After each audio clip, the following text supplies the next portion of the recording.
wanna live for.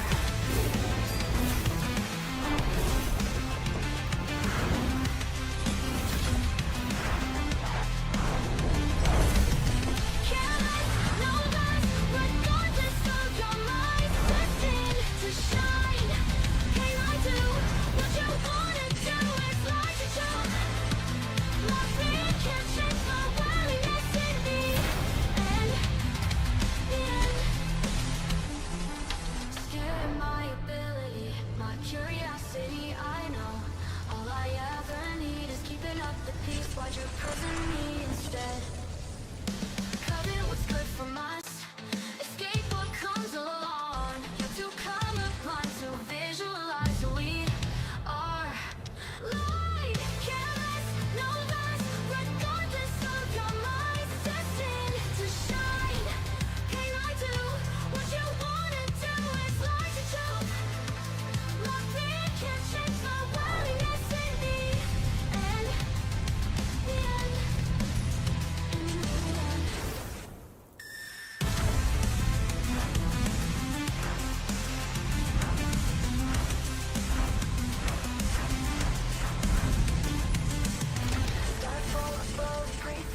Wonder what they wish for, what they wanna live for.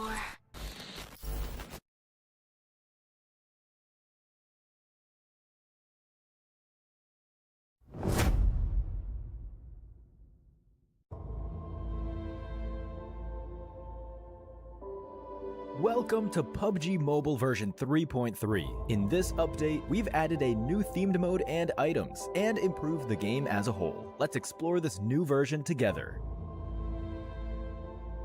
A giant kraken, giant underwater statues, a mysterious underwater palace. Welcome to PUBG Mobile's newest themed mode, Ocean Odyssey. In this new version, we've opened up a new kind of terrain and area, the Ocean Palace. Let's explore the new underwater world and combat together. The sea suppressor sustains an air pocket in the underwater Ocean Palace. You can walk around and fight within the air pocket just like on land, but once you cross its boundary, you'll be swimming underwater. To reach the Ocean Palace as quickly as possible, parachute directly to the ocean surface at the start of a match. You'll quickly submerge upon entering the water. Take advantage of the faster swim speed to get ahead in looting the palace. Don't worry if you're not the first to reach the Ocean Palace. There are hidden crates all around that are also full of supplies. Due to the abundant supplies, the Ocean Palace is sure to become a player hotspot rife with competition. Upon first entering the palace, you'll receive a special respawn card, so you can fight without worry in the Ocean Palace. You got this.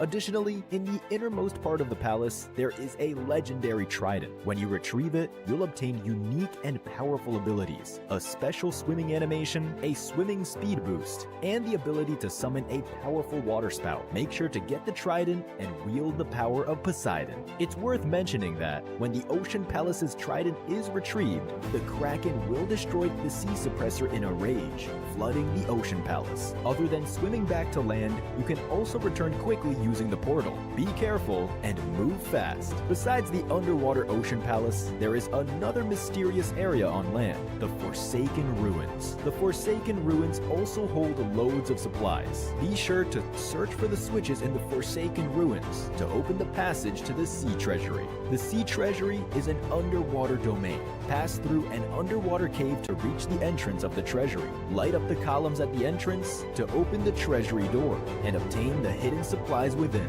There are also many water prisms scattered around the map. Approach them to open their barriers and obtain the rewards inside. In this new version, some airdrops have turned into a celestial sea treasure delivered by water column. Valuable supplies await you.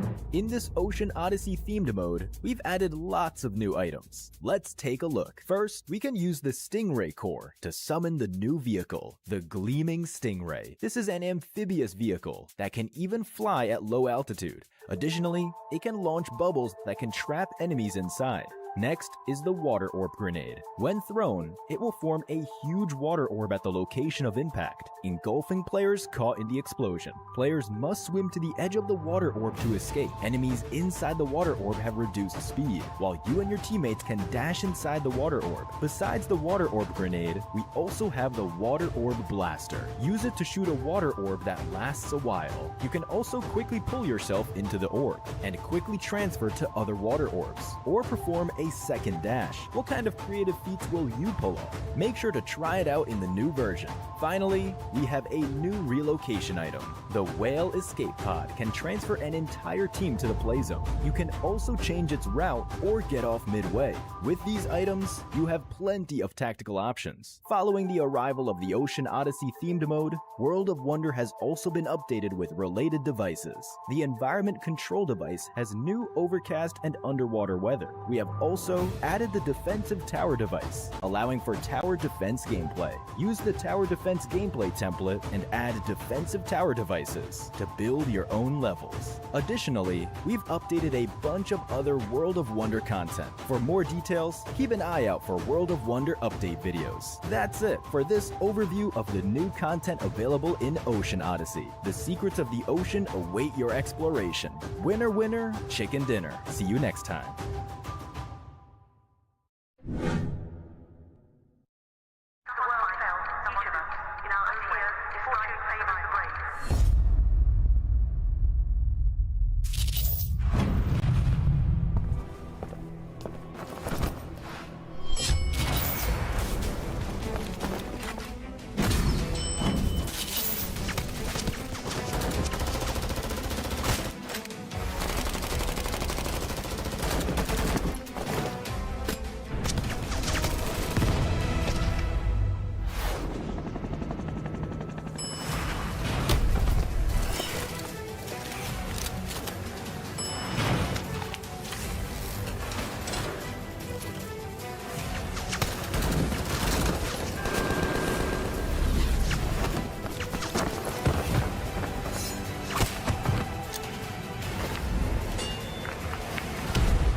world was waiting for a champion.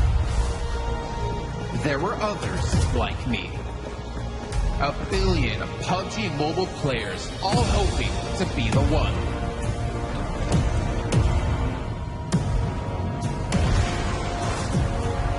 There can only be one winner, and I never stopped aiming higher.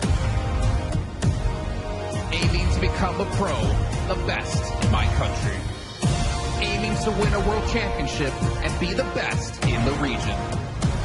Aiming to step on the world stage and bring home glory.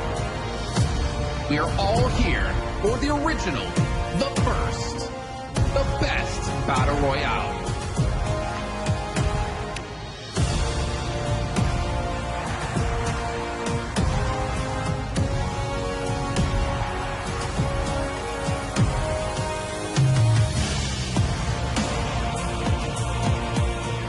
We're all here to witness a champion in the making. Anyone can be the one. Now is the time to aim high and shine bright.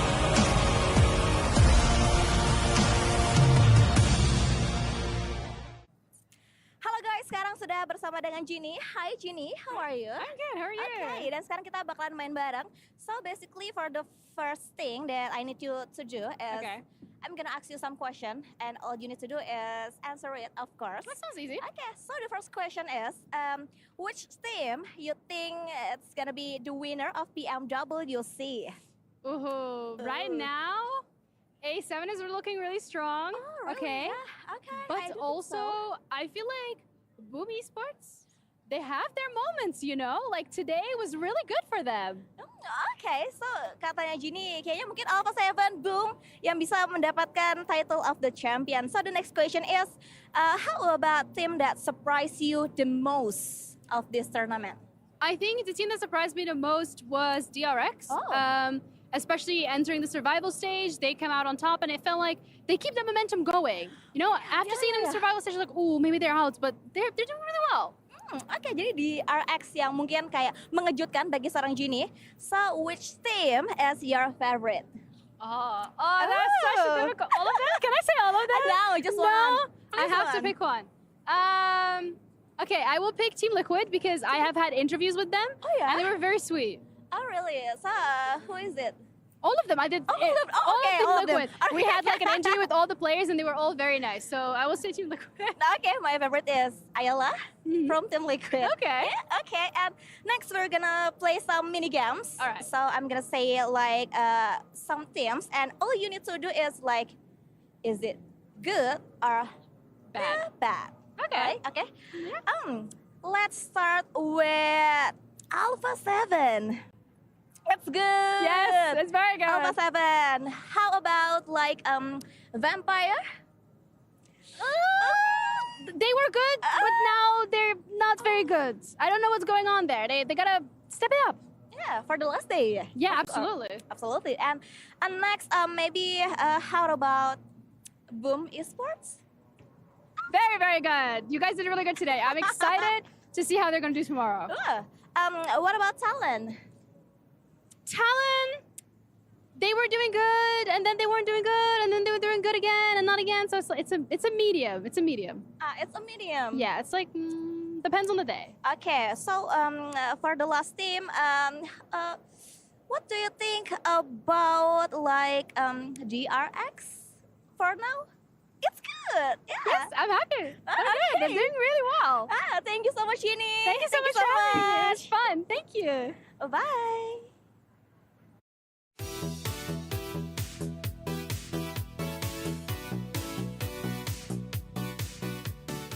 Halo semuanya, kembali bersama gue Wolfie, dan kali ini di Roundtable Discussion kita ditemani oleh 3 teman kita dari Talon Esports. Halo semuanya.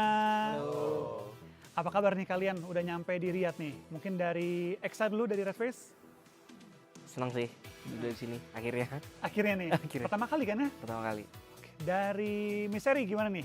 Pertama kali, dua kali hitungannya ya? Nyampe di Riyadh nih. Ya senang lah, it's good to be back. It's good to be back. Dari Axel, gimana nih pertama kalinya nyampe juga di Riyadh? Seneng juga sih, dapat pengalaman baru juga, suasana baru. Suasana baru, oke. Nah, kalian as a team kan pertama kali nih udah muncul juga nih di EWC, di Riyadh. Ada nggak sebelum kalian berangkat tadi itu mungkin bertukar pikiran nih, mungkin dari Miseri kasih cerita di Riyadh seperti apa, atau mungkin juga kasih gambaran lah nanti turnamennya akan seperti apa. Ada nggak Miseri cerita sama teman-teman? Kebetulan ada sih, kita udah ada brief lah, jadi sebelum kita sampai ke sini pun Tapi so far enak aman. dari hospitality-nya semuanya. Hospitality always top one kalau Riyadh. Oh, stop number one ya. Ya. Gimana dari Red Face udah merasakan nih hospitality yang luar biasa di sini? Kagum sih. Kagum. Kaget. Kayak kita bisa dapat semua yang ada. Nggak kebayang ya Nggak awal-awal ya? kebayang. Udah Axel gimana? Udah merasakan suasana di sini nih? Awalnya nggak nyangka sih bakal kayak gini banget. Kayak nggak terlalu, pas denger kayak oh ya udah, ternyata emang sewah itu. Ternyata nggak ya udah aja ya di sini ya. Dari Talon, adakah mungkin persiapan khusus untuk turnamen global ini atau latihannya ya seperti biasa aja karena udah biasanya pun udah yang terbaik gitu? Kalau dari persiapan kita sebenarnya sama kayak biasa aja, kita lebih ke kita adjust lah sama lobbynya gitu. Jadi kita apa yang baik untuk turnamen kali itu mungkin yang itu kita cobain di latihan kemarin. Oke. Berarti adjustment-nya itu nggak terlalu major banget ya untuk turnamen kali ini. Lebih ke lihat tim-timnya siapa aja, lobbynya siapa. Kalau gitu ada nggak tim-tim yang di luar Asia Tenggara udah kebaca semua tuh? Ada nggak yang diwaspadain banget dengan mungkin alasan tertentu? Mungkin kalau yang kita belum pernah tahu kayak mainnya tuh belum bisa dilihat banget lah gitu ya, karena belum pernah ketemu. Mungkin tim-tim dari EMEA sih. EMEA kan banyak baru Moneymakers, ada Basic Task, terus NRX gitu kan kemarin karena. Mungkin itu sih karena kita belum banyak lah ngeliat mereka main juga.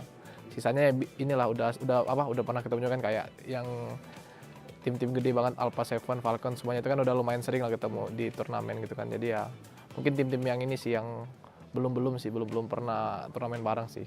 Oke, karena kan gue udah ngobrol sama dua tim berbeda tuh, dari Boom, dari juga The Lions. Mereka pun taruh perhatian khusus tuh ke tim-tim EMEA karena nggak tahu cara mainnya gimana, Moneymakers terutama. Sama mereka taruh perhatian khusus ke tim-tim dari Mongolia. Karena ya mereka juga waspada banget lah firepower-nya, gameplaynya kan juga mereka perkembangannya pesat banget kan. Jadi mereka taruh perhatian di situ. Nah, untuk nanti ketika di turnamen, kalian itu apakah akan main seperti biasa, apa punya strategi khusus? Mungkin nggak usah kasih strateginya ya, tapi adakah perbedaan dari gameplay di sini dan gameplay biasa kalian?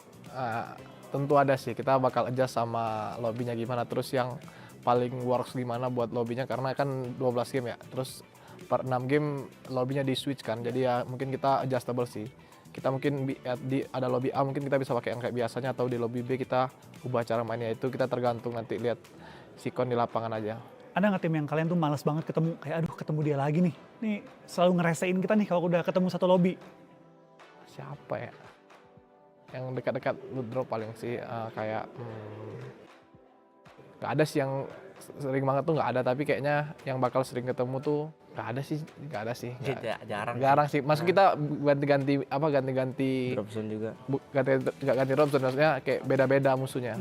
Kayak di map ini musuhnya yang sering ketemu ini, di map ini ketemunya yang sering ketemu tim ini, jadi beda-beda, nggak ada yang sama terus gitulah. Yang penting udah ke mapping kan, kayak di Wrangel, di Miramar, di Sunhawk nih lawannya udah tahu nih yang mana yang rese, yang harus diwaspadain. Tapi so far nggak ada yang kayak dia emang niat banget tuh mengganggu kalian di awal-awal tuh, nggak ada. Nggak ada sih. Tapi nggak tanding di sini. Wah kalau itu gue nggak tahu dah. Kalau itu gue nggak ada sih. Kalau di lobby EWC kali ini kebetulan nggak ada. Lebih lega lah ya berarti ya mainnya kan. Nggak usah terlalu perhatiin di awal-awal, diganggu-gangguin atau diusilin di awal-awal kan. Tinggal gimana kita adjust aja sih. Oke, that's good to know. Karena pasti kan itu juga ngaruh ke early gameplay. Kalau sampai ada yang ke pick off, moodnya pasti kan sedikit ganggu lah kalau di awal-awal. Firepower kan pasti berkurang kan. Kurang juga. Sama timing bisa jadi agak off kan, karena kurang orang kan.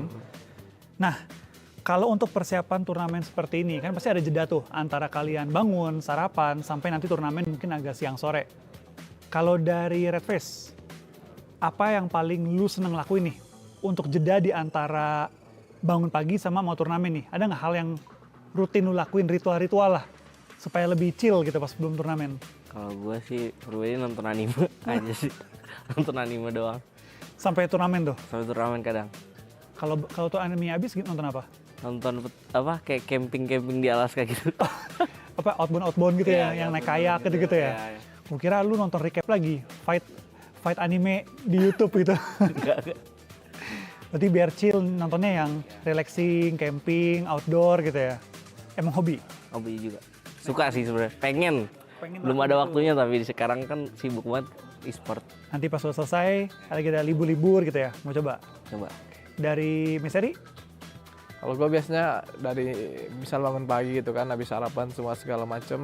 Kalau ngelihat dari, kan gue belum tahu kalau di EWC ini nanti jam berapa gitu ya. Maksud gue kayak nggak tahu kita harus off ke venue-nya jam berapa, kita kan cabutnya jam berapa. Tapi kalau gue biasanya kalau pagi bangun sarapan gitu terus let's say habis olahraga kan, paling gue tidur siang sih. Terus kalau emang gue gak bisa tidur siang, paling gue nonton live stream aja sih paling. Kayak hari sebelumnya gitu biasanya. Kalau turnamen-turnamen kayak PMSL kemarin gitu kan, itu sih gue paling. Nonton recording kemarinnya gitu ya? Ya, nonton live stream kemarin. Biar reminding lagi lah Ya, permainan buat- seperti apa. Jadi main kemarin bisa kebawa sampai hari ini main gitu loh. Terutama kalau lagi bagus kemarin mainnya kan. Ya. Dari Axel, ada rutinitas yang dilakukan sebelum turnamen? Kalau aku sih sebelum turnamen paling biasa lah nonton film gitu. Terus ngobrol-ngobrol sama temen.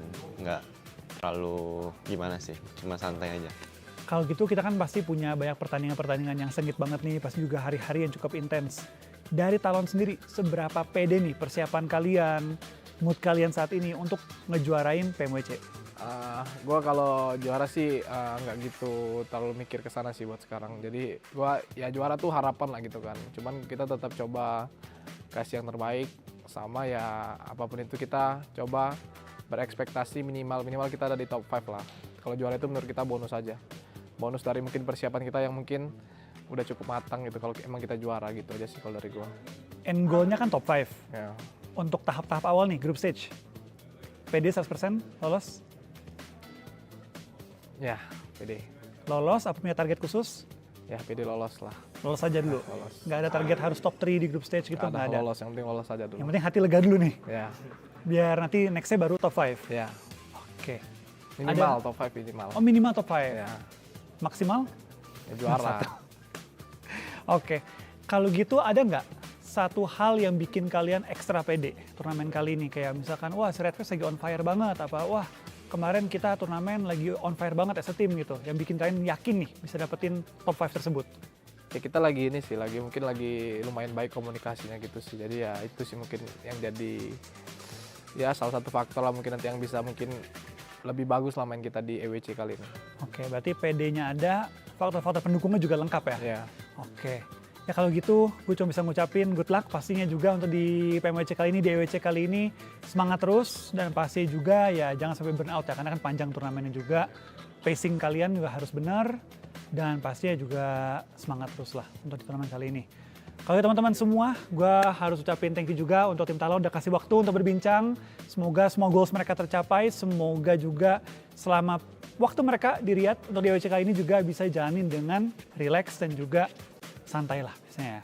Oke teman-teman, thank you semuanya. Kita bakal menyelesaikan perbincangan kali ini, kita bakal bertemu lagi di next content kita. See you teman-teman semua. Bye-bye. Bye.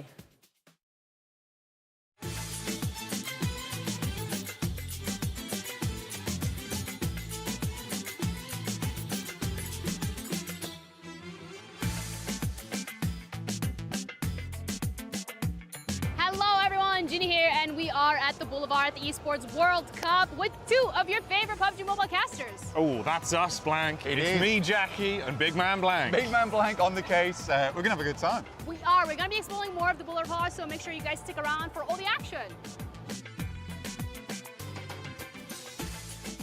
If you, Ginny, Me, Ginny. look at you. Now look at me.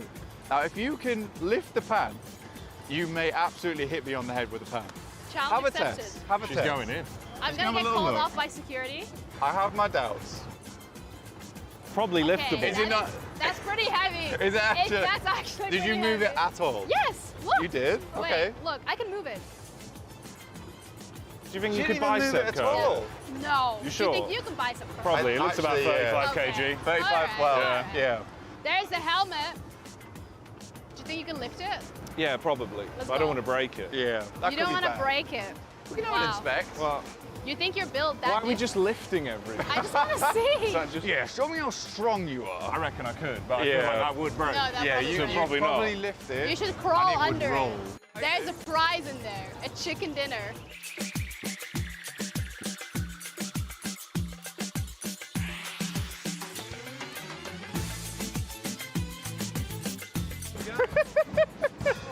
I do like a good dance now and again. Did you like that? I felt That like was, I did like, well. really good. I That don't was- know if they approved though.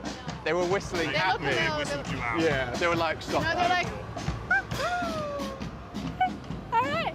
Well, let's head over and see what else there's up for action.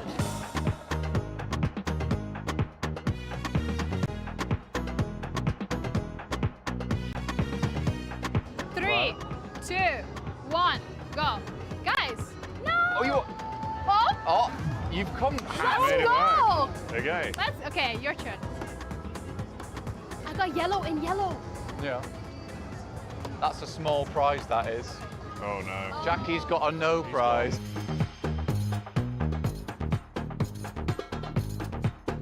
Can I have?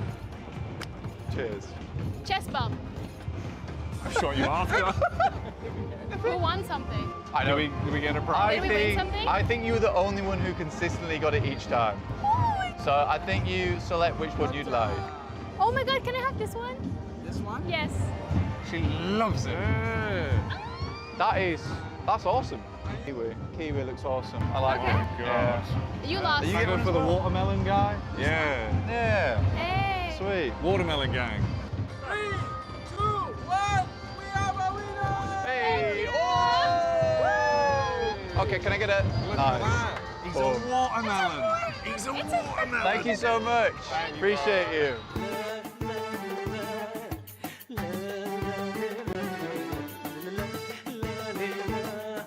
This is the one. All right.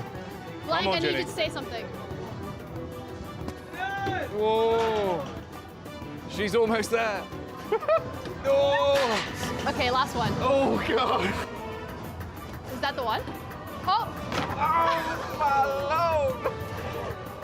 It's extremely dangerous and extremely fun.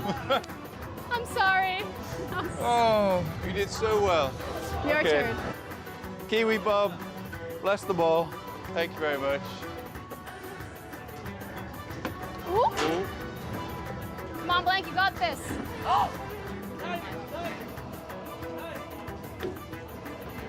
One more. So close. Jackie, it's all on you.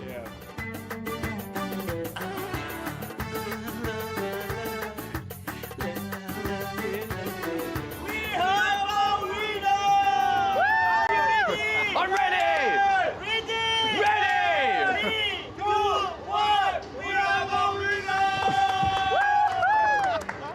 Collecting your 5-a-day fruits. He's done it. I've got the peel, the champion. Congratulations. It's Wow. as big as me. Wow. Wait, is it size of Ginny? It's larger than you.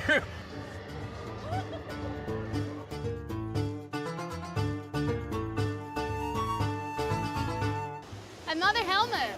Hey. Do you guys want You've to spotted know him. what's Yeah. under that one? Do you think What it's is under that one, Ginny? maybe based in a chicken variety? Maybe.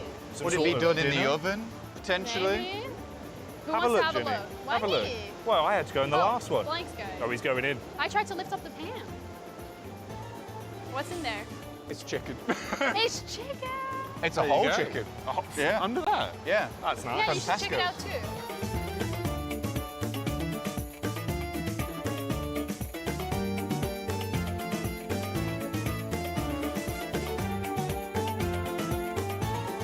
There are dragons, and you just grab them, and then under the dragons there's a number, and Okay. we get 5 dragons each. So we have to catch 5 dragons, add up the numbers. Can I catch 5 mathematics. dragons in one? Yes, Could I make it an efficient 5 dragons? you could. I vote we go let Blank first. Let Blank go first. What? I for vote for. efficient? I let Blank go first. Dragoning? Yes. Okay. Well, there you go. I think that was pretty good. Yeah. It's okay. Okay. 2 plus Yes. 2 times 4. 4 plus 1, 5. 5. Yeah. 5 plus 1, 6. 6 points, you got the medium prize. A medium Hey. prize. You get a doggo.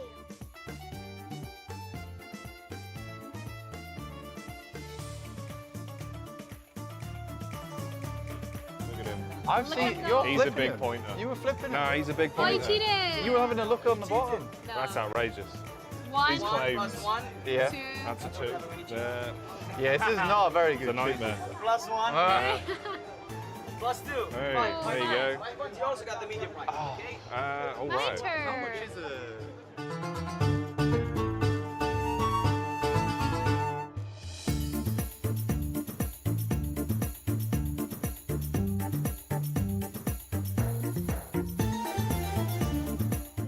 Can you step back in the yellow line? Oh Yes, my. of course. Okay. Careful, careful. We are the winner. Are you ready? Yes. Yes. Can see you. Are you ready? Yes. Okay, 3, 2, 1. He's baited you out. I've been wrong. She's stolen it. She's gone. She's got the pop. She's gone.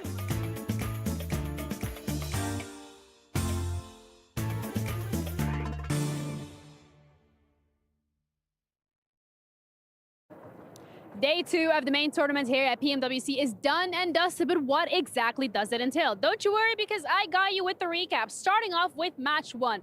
It genuinely felt since the entirety of today that Reject started off the day with the momentum that they built yesterday. Unfortunately, not enough for them to get chicken dinner on the first map, because Vampire are the ones who end up losing it to Boom Esports. Match number 2 is where things start ramping up a little bit, because Vampire are the ones who genuinely thrive in the chaos in the last few moments, and they do get themselves the chicken dinner. This is a team that we've been waiting for to step up to the plate, and they have finally done it. They get the chicken dinner, they get the elimination points, but it still brings the question, is this going to be enough for tomorrow? However, match number 3 is where Rejects really amp up the pace. They get the chicken dinner, something that they have been wanting and fighting for so hard for the last couple of matches. They secure the bag with that, and this is actually such a nice one because it puts them pretty high up in the standings and currently having a pretty comfortable lead, if I do say so myself. Match number 5 was a little bit of an unexpected one. The Xavier managed to get themselves the chicken dinner and the placement points as well. Not necessarily enough to push themselves too far ahead in the standings, but still remember, it's only day 2. We have one more day left tomorrow. And the final match of today, A7 Esports once again swinging out, coming through with that chicken dinner, and they are looking so comfortable at the moment. I'm excited and looking forward to tomorrow particularly. Well, let me know what you guys think of the game so far.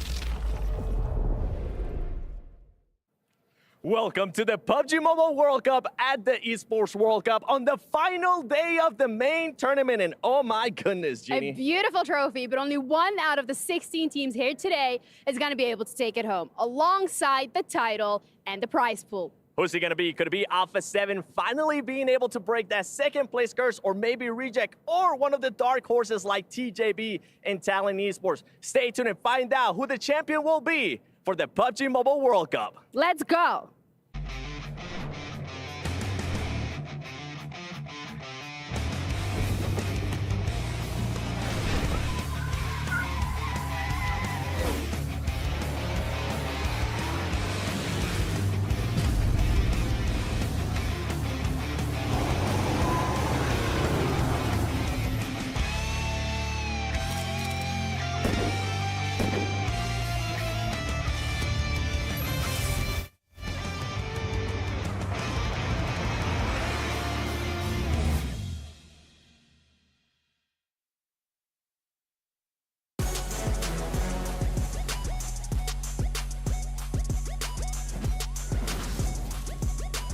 In the words of Milan, let's get down to business. I'm not going to finish the rest of that saying because maybe copyright issues, but we are heading into our last day. I told you James would hate it. The face he gave, he's like, this guy really hosted for me. It was all right. I just thought random. You know, 70 did such a good job opening the show with Genie. I don't need to do it myself. So let's just get straight into it, gentlemen. Yep. Last day, Alpha 7 currently lead by 10 points. Maxman, can they hold on to it? Can Brazil? What are for the Alpha Don't 7? answer that No, question. No, for real, like they're looking so good. I feel like they have the mentality to maybe climb to the top and stay to the top for the very first time in forever.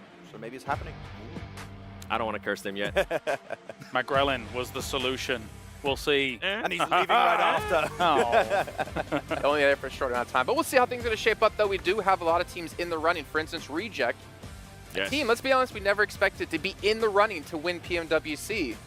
Have a chance. 10 points behind. If they can show up today, they could pull it off. When are we going to say they deserve to win it? Like PMGO, oh no, was a little bit of a surprise. I mean, it's the track record, a little bit right? of a surprise. It's the track record of Japan in general when it comes to international events. It's never been great. It's just been PMGO. Well, especially yesterday, they showed me such an opportunistic play style. It was like RKO out of nowhere. I mean, looking at how they were playing this out, right? Some of their fights were very decisive, very quick, and well thought out. So I was very impressed at how they were going to be able to do that. I didn't think they were going to bring it in from PMGO, I'm going to be honest. But they showed the doubters completely against that yesterday. And I'm hoping that maybe they can continue it today, but I still would like it to be Brazil's time. Please, pretty please. Well, you mentioned decisive, and speaking of decisive, let's actually take a look here at our club championship and how things have shaken up now this many weeks into the whole event. And Team Falcons, congratulations on your $7 million. I don't really see any club catching up to them. I mean, maybe Team Liquid could try to do so today since Falcons did not qualify for the main event. But considering the rest of the clubs here on this list that are not participating here in the PUBG Mobile World Cup, it's going to be very hard for anyone to pass them. Yeah, I'm still looking at Team Liquid in 10th position. They have an opportunity to rank up pretty high if they do have a good day today. So maybe bring some extra points on board for the Club Champions Awards. Yeah, or you saying what happens if Team Liquid tries to hot drop Alpha 7? Was you the one I was having the conversation with? Me? No, I don't know. Me. Somebody walked up to me and was like, what's going to happen if Team Liquid, the little brother of Brazil, decides to hot drop Alpha 7, or not hot drop, but kind of like hunt them down to stop them from being able to get the champion? That'd be so dirty, and I'm here for it. I think a war. Yeah, yes. I think if they are thinking bigger picture, right, you said they're in 10th currently, you need to be top 8 to be able to get some club championship points. There's a lot for them to play for. Also, for the prize pool that's here, it's 5k increments, and then it becomes 10k increments. Yeah. And they could even challenge for 3rd or 4th here, unless they have an insane day. Even first place, if they have a hot start, I'm telling you, they could go a few to the wins. Very top. So like Team Liquid, they have the potential to do it. We saw it back in PMSL Americas a few times in this tournament. Team Liquid, they have a lot to play for today. I feel like Vampire is one of those other teams too that has a chance to maybe make the push towards the top of the leaderboard. We know what they've been capable of before. It's a little bit sketchier this time around, but we know that they've been able to rack up those chicken dinners in the past. We know that they can definitely frag out when the opportunity is given. It doesn't look like it's going to happen, but if I had to pick one of those teams towards the bottom, for me it would have to be Vampire. No Rolexes. Yeah, well, I mean, maybe they still can afford what they're going to win. But let's take a quick little recap of what went down yesterday and get you guys caught up to date on who did win which of our battlegrounds. And of course, Alpha 7 back-to-back days, 2 chicken dinners, puts themselves at 4 and ties them actually in our record breaker with Vampire. One more win for Alpha 7. Not only will it get them further into first place, but also win them an extra 25 grand. Yeah, and the daily record is 3 chicken dinners on a day. They tied it twice, right? You want to keep getting 2 and 2, you need to get 3 to beat that record. And telling you, man, they are looking to beat everyone in these games. They're going to go super hard in, and I feel like they're going to play very mature. Hashtag mature team, just like yesterday. They're not going to go super ballsy in these finishing moments. I feel like if they have an opportunity to go for a very clean win, they're going to go for it to avoid, like, for example, yesterday, those pincer scenarios. That is the playstyle that wins you tournaments, and I want to see more of that today. And I'm kind of glad you mentioned that, the playing style that wins the tournament, right? Because I got a chance to talk to their coach, Karuja, and he was saying they are going to be trying to stick to the same gameplay they had. They're just going to be tweaking out certain things that kind of worked out for them towards the end. The big question mark, especially in the first 3 matches, is like, how is this team going to be able to readjust when the circle doesn't go their way? Boy, did we see that in Miramar, in the last Miramar. They were able to rotate quickly. They were able to be a little bit more aggressive. And that's the Alpha 7 that I want to be able to see here on this final day. What was impressive, too, I think it was Aaron Gill that they had the south of Pachinki that they had the finish where they were able to just fully control it. That chicken dinner, that was actually impressive to me. That they were willing to take the fights to the team. And a previous Alpha 7 would definitely be like, okay, you know what? You're in a great spot. Let's go for it. They decided to wait for the right time and actually make the right push. You saw how easy the cleanup was, right? They just ran them over, ran them down at the very last moments of that. I mean, the cool thing about that game as well is even if our team or a few players had survived and then Alpha 7 had to be a bit more aggressive about their eventual finish and it wasn't as easy, they had so much utility. So they had multiple win conditions off the back of playing a very mature game. So if they're able to continue that throughout the day, it will be fantastic for them. Yeah, well, of course, we need to get into our day, but we can't do that just yet. We got to take a look back on yesterday and see our Pepsi top reactions from the day. And then when we get back, we'll be getting straight into games.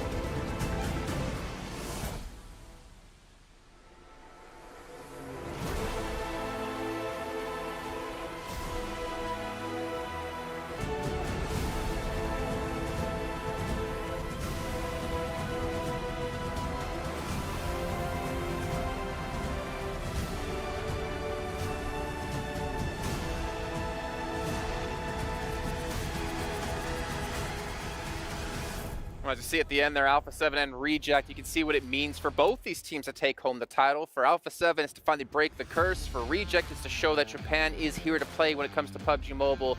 But we are getting close here to kicking off our first match of the day. And I actually want to get into overalls if we can, so we can really show you guys at home who might have missed out in the last 2 days, really what's at stake and how close things are. We've been talking about Alpha 7 having a 10-point lead, but you also do have Talent in third at 84. And realistically, with 6 matches to go, if any of these teams have a power kind of day like we saw back in group stage, they very easily could take first place. Oh, for sure. Like Alpha 7 and Reject, of course, are the 2 teams that we're looking at to compete for that first place, but that gap can be closed in the snap of a finger right now. And I'm especially looking at TJB Esports. I know it's been your dark horses for you, Kalaris and 7, looking at these finals.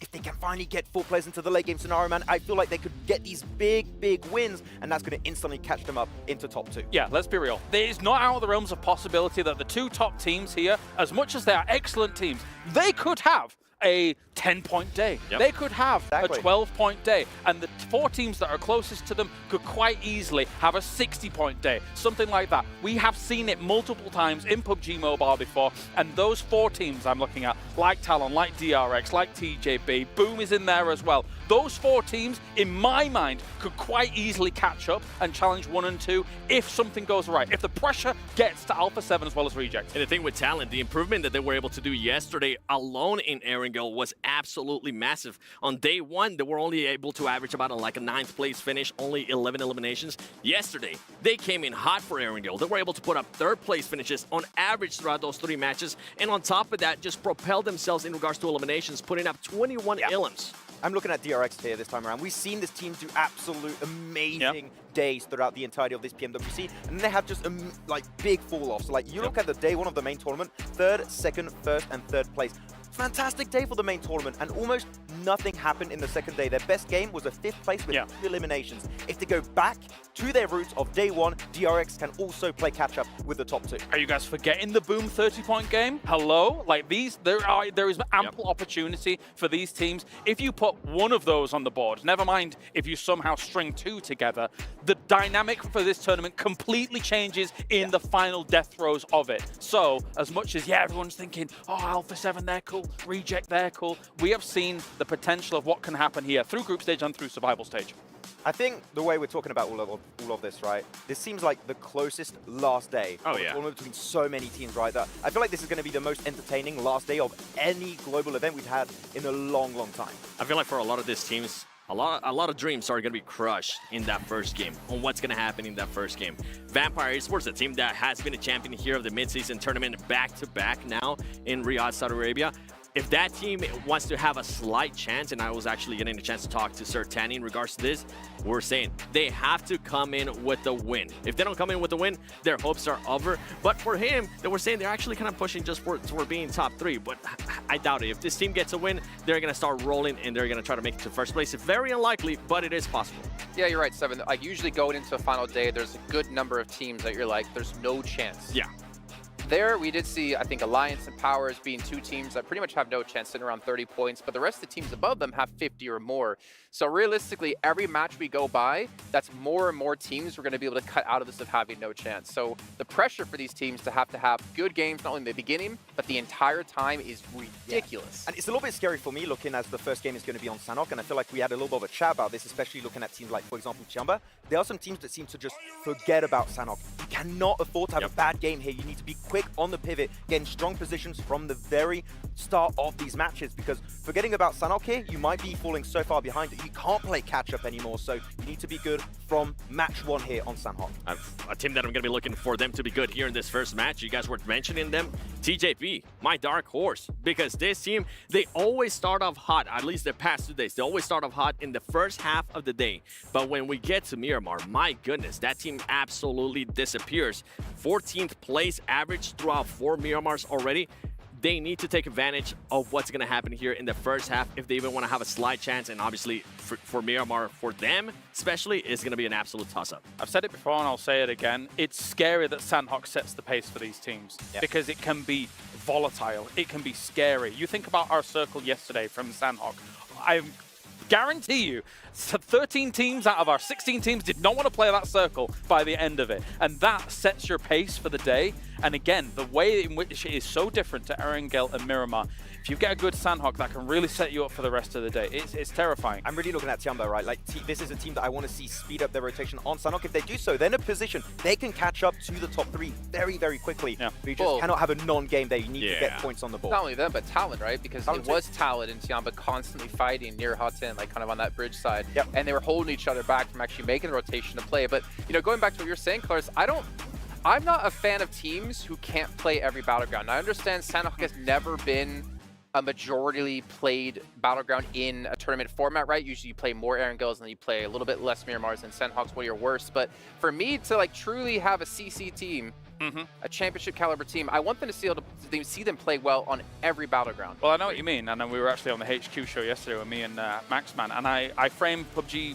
Mobile as not really a shooting game. It's a strategy game. And the strategy behind what actually comes into effect here in PUBG Mobile is you have to be able to adapt in the moment. You have to be adaptive and dynamic in your execution. That applies to Sandhawk, Erangel, and Miramar across the board. If you can't do that, you won't be a champion here. You won't be a champion of PMWC. Yeah. Well, you guys can predict your champions at home if you head over to stcplay.gg and get your predictions in of who you think's going to win. Honestly, for us here on the desk, we're not really sure who it's going to be. We have our thoughts. It could be Alpha 7. It could be Reject. But there's a lot of teams gunning to potentially take that place here. Max, man, I'm excited for the day. Gentlemen, are you excited?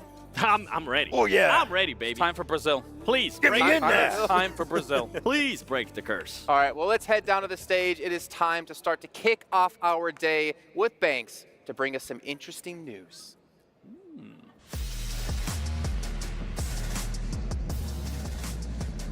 Ladies and gentlemen, please welcome to the STC Arena, the producer of PUBG Mobile and the Deputy General Manager of Lightspeed Studios, Tencent Games, Rick Lee. 大家好，这2天我们看到了很多精彩刺激的比赛，十分感谢 EWC 对 PUBG Mobile 的支持，提供了一个世界级的电竞平台，给大家带来精彩的体验。 Hi everyone. Over the past few days, I've watched many thrilling matches. Many thanks to the Esports World Cup for their support of PUBG Mobile. They provided a world-class esports platform that delivered an incredible experience for everyone. 今年是 PUBG Mobile 的6周年，这些年离不开各位玩家的支持和陪伴，感谢你们。今天我想跟大家分享一下一路走来的这个心路历程。 This year marks the 6th anniversary of PUBG Mobile. Over these 6 years, we couldn't have come this far without the support and companionship of all of our players. Thank you. Today, I also want to reflect on our journey so far with you all. 2018年 PUBG Mobile 全球上线，我们提出了 Be the One 的品牌主张，鼓励玩家无论是在游戏和生活中，都能够获得追求最终胜利的勇气。 When PUBG Mobile was launched globally in 2018, we introduced the brand proposition, Be the One. We encourage players to have the courage to pursue ultimate victory, whether in the game or in life. 这些年，通过版本、赛事、内容共创等模块，与玩家建立了更深的交互后，我们感受到了每位玩家、赛事选手和创作者都在不同的维度实现个人追求。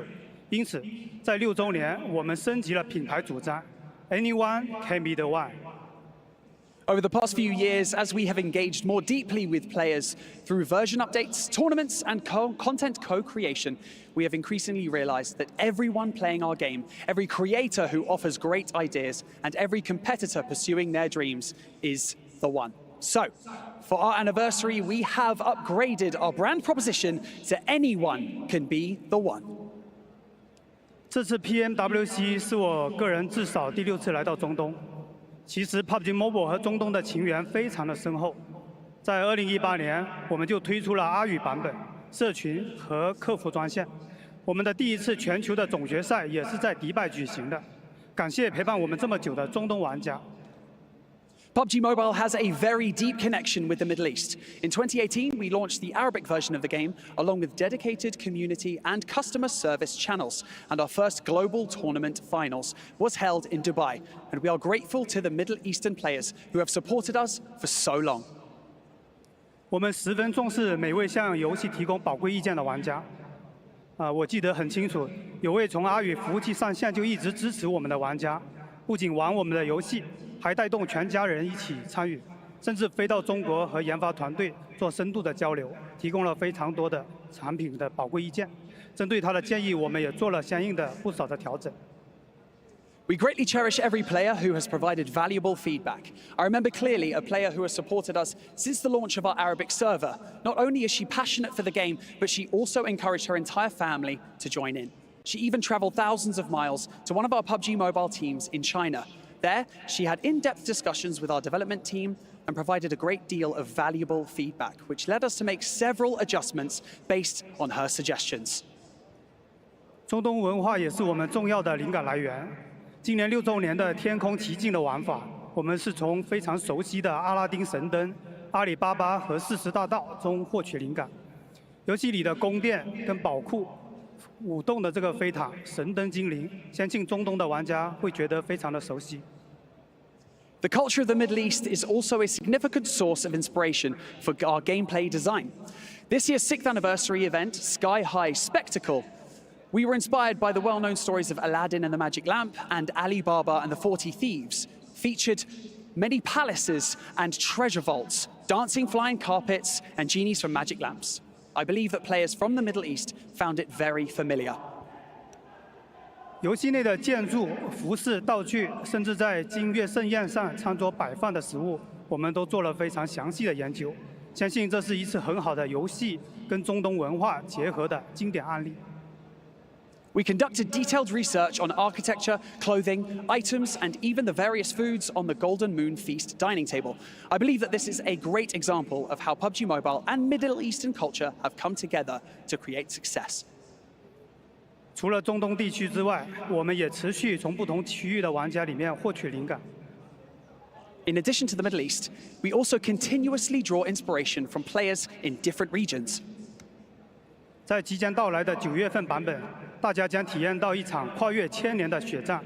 玩家可以变身，获得狼人或者吸血鬼的能力，在维多利亚风格的城堡内和巨大的 BOSS 进行对战。 In the September update, you will experience a battle spanning 1,000 years, where you can transform and gain the abilities of werewolves or vampires. You'll even face off against a giant vampire within a Victorian-style castle. 11月份版本中，玩家将踏上这个北欧冰川大陆，运用冰原之力与上古的巨兽进行搏斗。 In the November update, players will venture onto the frozen tundra of Nordic lands, harnessing the power of the ice fields to battle ancient giants. 玩过深海秘境的朋友，相信已经体验到我们的水的力量。那明年3月，我们的文化之旅将再次回到中东，一起探索古老而神秘的沙之力，敬请期待。 For those who have experienced Ocean Odyssey, you felt the power of water. Next Ramadan, our cultural journey will again take us back to the Middle East to explore the equally ancient and mysterious power of the sands. Stay tuned. 我们希望 PUBG Mobile 不只是 BR， 也能够让玩家体验到不同文化主题的冒险故事。 We hope for PUBG Mobile to be more than just a battle royale game and invite more players to join in adventures with different regional cultural themes. 而每个人呢，也都有机会成为 PUBG Mobile 游戏内容的创作者。随着我们皮肤共创 PDP 计划和玩家共创 World of Wonder 的发展，玩家创作的内容已经成为了游戏中重要的部分。 Everyone has the opportunity to become a content creator for PUBG Mobile, with the development co-creation projects like PDP for items and World of Wonder for gameplay. Player-created content has become an integral part of PUBG Mobile. 最初我们是从皮肤设计大赛 PDP 开始尝试，那很开心看到越来越多的来自全世界有创意的玩家参与进来。目前 PDP 的创作者已经超过了20万人。 累计的投稿也超过了150万份。那游戏里许多人气套装都是 PDP 创作者设计的，包括烈焰古神、格斗木偶，还有金牌巡查员套装等等。那玩家的投稿非常的活跃，这次 PMWC 的电竞主题套装也是由我们的创作者设计的。Initially, we started experimenting with the PDP. We are delighted to see more and more creative players from around the world participating. Currently, the number of PDP creators has also exceeded 200,000, with a total of 1.5 million submissions. Many popular sets in the game also come from the creativity of PDP creators, including the Inferno Fiend set, Battle Puppet set, Gold Investigator set, and so on. This year has also seen a very enthusiastic response from players. The esports-themed outfits for this PMWC were designed by our PDP creators. 去年我们推出了 World of Wonder 玩法共创项目，为更多有创作能力的玩家提供施展才能的舞台。从项目启动到今，全球创作者共编辑地图282万小时，游玩的次数高达184亿次。 游戏的时长也达到了125.6亿小时。那今天我们也把部分的设计师邀请到了现场，一起见证 PMWC 见证冠军的诞生。 Last year, we launched the World of Wonder for gameplay co-creation to provide a platform for more creative players to showcase their talents. Since the project's inception, creators from around the world have collectively spent 2.8 million hours editing. Altogether, these maps have been played 18.4 million times, totaling 2.56 billion hours. We are absolutely excited to have invited these creators to the event to witness the birth of a champion of PMWC together. 如今 ，PUBG Mobile 已经成为全球最大的以 Battle Royale 为主的共创平台。更好玩的内容、更大的创作自由度是 World of Wonder 的发展方向，而玩家无限的想象力是实现这一切的基础。在 World of Wonder 的早期，我们发现了一张闯关解谜的这个地图，当时我们还没有做碰撞的检测的玩法机制，但这位玩家已经巧妙地利用摩托车被击倒作为开关，让我们非常的惊艳。 With 6 years of development, PUBG Mobile has become the largest co-creation platform in the Battle Royale genre. More engaging content and greater creative freedom are the ongoing goals of World of Wonder. The boundless imagination of players is the foundation of achieving all of this. In the early stages of World of Wonder, we discovered a map featuring a puzzle-solving gameplay mode. At the time, we hadn't yet implemented collision triggers gameplay mechanism, but this creator ingeniously used the destruction of a motorcycle as a mechanic to open a door to the next step. It was an incredibly impressive and creative design. 目前，我已经成为了多元展示的文化展示的这个载体。 那很多创作者也在上面表达本土文化和家乡特色，比如这张古巴比伦地图，还有沙特玩家喜欢的 Paddle 球的玩法，都是在向全球的玩家呈现中东的魅力。 Currently, World of Wonder has also become a platform for showcasing diverse cultures. We see many creators using World of Wonder to express local cultures and hometown features. For example, this map of ancient Babylon and the paddleball gameplay favored by Saudi players both showcase the charm of the Middle East to players around the world. 有全新设计的，也有二次创作的。在 War 中，玩家之间的这个创作交流非常的活跃。比如刀刃球玩法，最开始是一个6v6的版本，有超过1400万次的游玩。之后又有创作者做出了一张节奏很快的1v1的版本，超过了1200万次的游玩。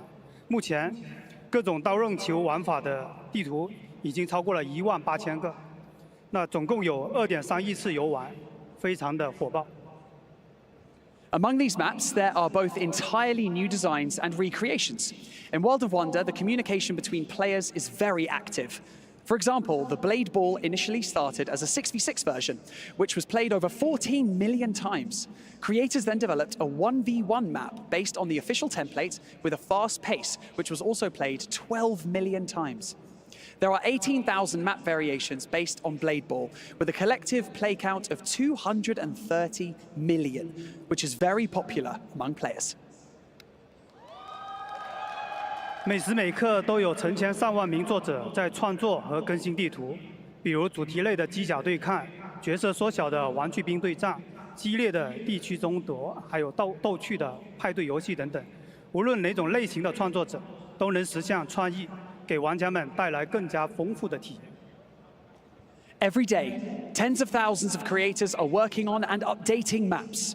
These include themed battles like mecha battles, toy soldier skirmishes with shrunken down characters, intense territorial fights, and humorous party games. No matter what kind of creator you are, you can manifest your ideas and bring richer experiences to players in World of Wonder. 今年 PUBG Mobile 将会继续的扶持和激励创作者。我们计划推出总奖金100万美元的 PDP 创作计划，以及200万美元的 War 地图创作大赛，助力每一个创意腾飞。 This year, we will still spare no effort in supporting and encouraging creators on these two projects. First of all, we will provide a $1 million prize pool as creative incentive for PDP, and we'll launch a World of Wonder map creation competition with a $2 million prize pool to support and elevate all creative ideas. 而上面提到的游戏玩法和玩家创作内容的背后，离不开游戏安全的保驾护航。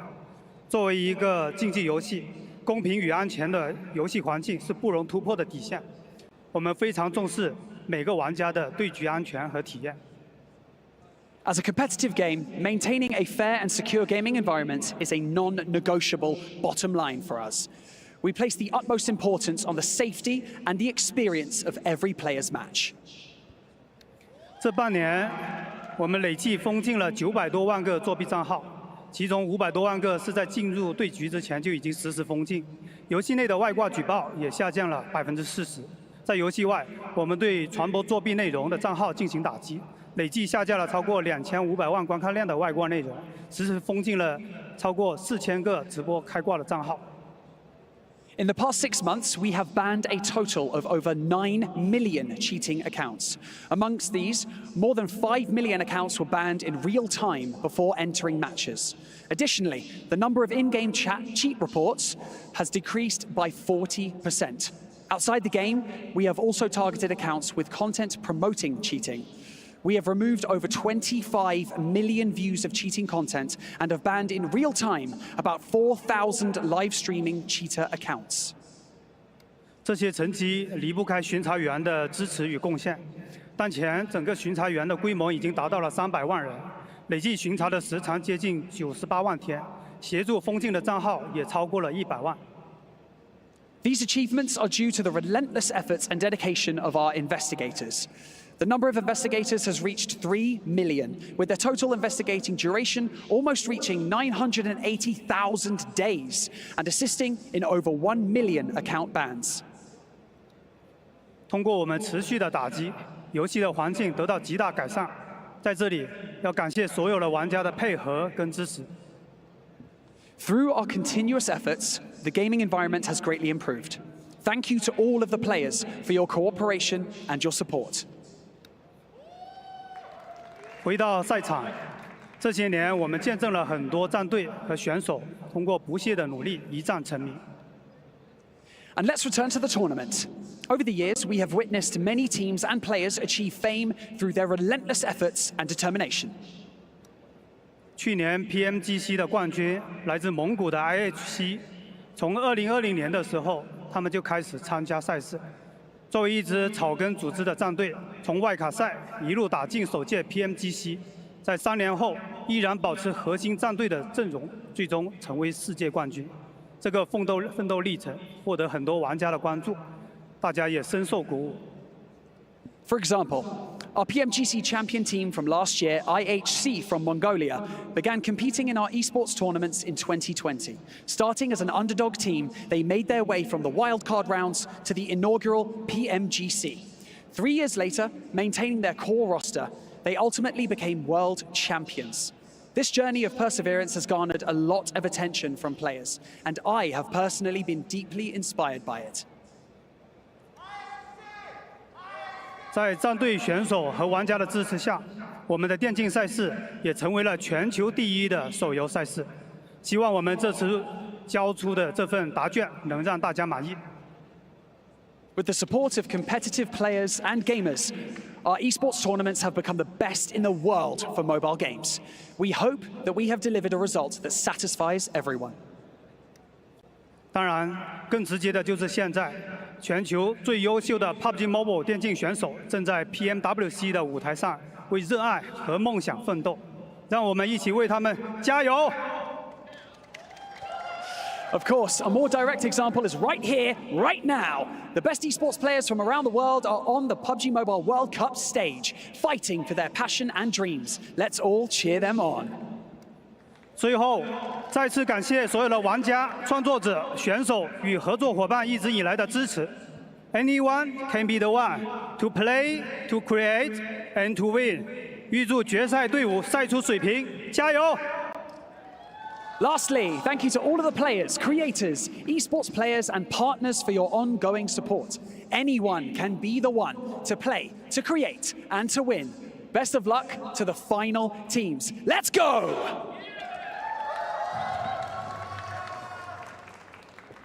السلام عليكم، معكم باور كمسك ومعكم باور بلوز. عندنا اليوم تحدي تيمي والتيم خالد بلو. تيم عباره عن الدبابه العراقيه الحجي، وعندنا المحور الاسطوري كانتي وافضل لاعب هيدان. وبرضه يا جماعه انا عندي اليوم ايزي وستان وسعد، وهذول التيم اللي انا متفائل فيهم خير. التحدي كالاتي استاذ خالد بلو، راح نلعب 3 اقيام، اللي يفوز 2 راح يعاقب التيم الثاني يفجر بالونه مليانه مويه على راسه. بسم الله نبدا القرعه. نشوف ايش اول جيم راح نلعب. تيمي ضد تيم خالد بلو. بسم الله الرحمن الرحيم. تبدا القرعه. اول جيم راح يكون TDM اللي هو المستودع. حلو. نشوف ايش ثاني جيم.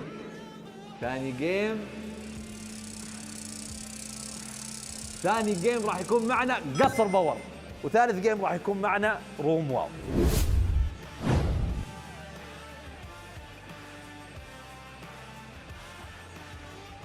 Always so cool to see about the future of PUBG Mobile down on the stage. And we've got something a little bit special to start off the day here before we get into the exciting last day of competition. We're diving straight into it, Blank. The show match with some amazing players here on a bit of TDM to kick us off. Love me a bit of TDM. If anyone knows me, they know that I'm a big fan of TDM. Getting in there and just getting the shots through, getting it done, getting yourself to the 40 elim points to take the win is always a big deal. And also at the end of this, we will have some balloon popping action over in the studio. Oh yes, that forfeit if you lose the show match. So a lot to play for and a lot of fun with some big names. I'm sure some of the fans that are watching in the STC arena are going to be enjoying this one as well. There's been a lot of love for Al Haji and the Power Boys over the course of the main event. Let's see if they can get it done here in the TDM though. Right now it feels like Power sort of matching up with the boys on the other side of things, with Blue Team trying to do their best. Get themselves back into the picture. We got a little bit of rivalry as well with some of the Power players on either team here, figuring out who's just the best. And right now, it really does feel like Power, or at least Al Haji, is getting the meaner end of things versus Satan and Saad. Yeah, Kante as well, though, showing just how lethal he can be, with 5 eliminations already racked up, potentially a sick fear, as he puts the damage back onto Satan. Moves around the corner, nice engage, cleans up on that one. Little bit more to do on the jump, and it's not going to be easy for him. Easy round the corner, looking for a spray out the side, but he gets torn to pieces. Ripped out the way there. 18 elims now, almost halfway for him up. Red Team. Trying to build those up as quick as they can, but Kante sprayed onto. The man's going to go down, bit of frustration. It's nice having the player cams as well. You can see him popping off in the show match. Blank getting a bit closer. Yeah, a little bit. Satan. Blue Team, 15 elims. Falling behind now with 21 now found. And Al Haji, bit of a carry over on Power. Seems to be carrying Camster as well. Oh, close quarters. They get themselves a little bit of a center setup inside of the warehouse as well. So they've actually got a pretty clean line of sights to catch off Blue Team on every engagement. So you've got to do something smooth. It's a nice slide. Good response, but Al Haji. Oh, we've seen how damn good he can be. Not on the slide this time, though. Easy replies onto his teammate. Got Mr. Blue himself here.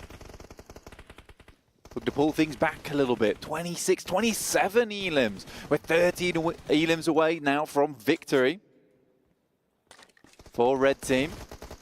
That's Al Hadji on that side, who is getting some work done. Now Satan has to jump out the side, but nice retrade there coming through. And now 11 elims remain. So close to shutting this one down. Oh, it was a nice try on the slide, but Kante's tracing is the difference maker on that up-close engagement. And suddenly they start to draw themselves towards that finish line. Blue team's going to need a big old comeback. Peek up on the top, not looking good enough to take down Al Hadji though. Still 31 elims to their name. Bit awkward towards the mid portion. They're closing the gap. You're right, Jackie, only 5 elims behind, but looks like they're bringing it back once again. Al Hadji here takes some shots. A little bit of damage done. Don't be fooled by the name tag there. 5 elims remaining. We're at the goal point. Oh, yes, we are. Close to closing the gap. Kante sprayed onto, just eventually go down, but they still edge further closer. 38, so close. Is there any room for an 8 elimination comeback for the blue team? Not looking good as Red are able to grab another one there. Only one away now. Saad heads on through, but the shot's coming back, and it could be an easy trade, and there it is. Kante will land the final blow, and it will be Al Hadji and team Kante and Fahidan able to take the win. You can see they believe they got this one in the bag and hoping they can close it down. It's a bit of a fun best of 3 here in the show match. Of course, showing off not only the TDM, but the other game modes that are available as well, Blank, inside of World of Wonder, those new additions. And actually, some pretty exciting game modes if you're a fan of the summertime, the heat and sunshine. Exactly. I mean, we've got Blade, Pal mode as well, so there is a lot in here. Blade Ball is going to be very, very fun to be playing. It offers multiplayer competition with various skills and rich mechanics, providing a tense and exciting experience here. You can see it on your screen right now. Getting underway with the katanas. Yeah, a lot of focus on that movement, quick gameplay, little bit of fun. So you can bounce those balls back, use your blade. I mean, the name kind of is in the game, really, Blank. It's about that blade and the ball. It's as simple as that. It looks pretty fun. Oh, but you've got to hit it in the first place. Quite a satisfying sound on it as well. Nice. You hear that? You feel that. The objective is 20. Team 1 has 2, and Team 2 has 5 right now. Whacking those balls all over the place. You can't even hit them. They're just going straight in. That might be the play right there. You just get right up in the face. It becomes a coin flip at that point. Yeah, get a bit aggro with it. Oh dear. It's all quite explosive. Imagine for the pets, they're a little bit scared about what's going on. And he had the ball. He was just holding it. Oh, rebound on that one. Yeah. That's nice. Parry pan action. That was the parry pan in action. The Bush also getting involved there. Very nice to see. Oh, good timing on the response on that one. That could have been a bit of a detonation from the ball, but the blades are swinging. Oh, a bit of ping pong going on. You can see everyone's getting a little bit into the flow of the game now, knowing, of course, if you want to draw this out to 3 games and avoid the old water balloon, you got to battle back here. Just spamming at the moment. Get away from me. Nice little dash action going through.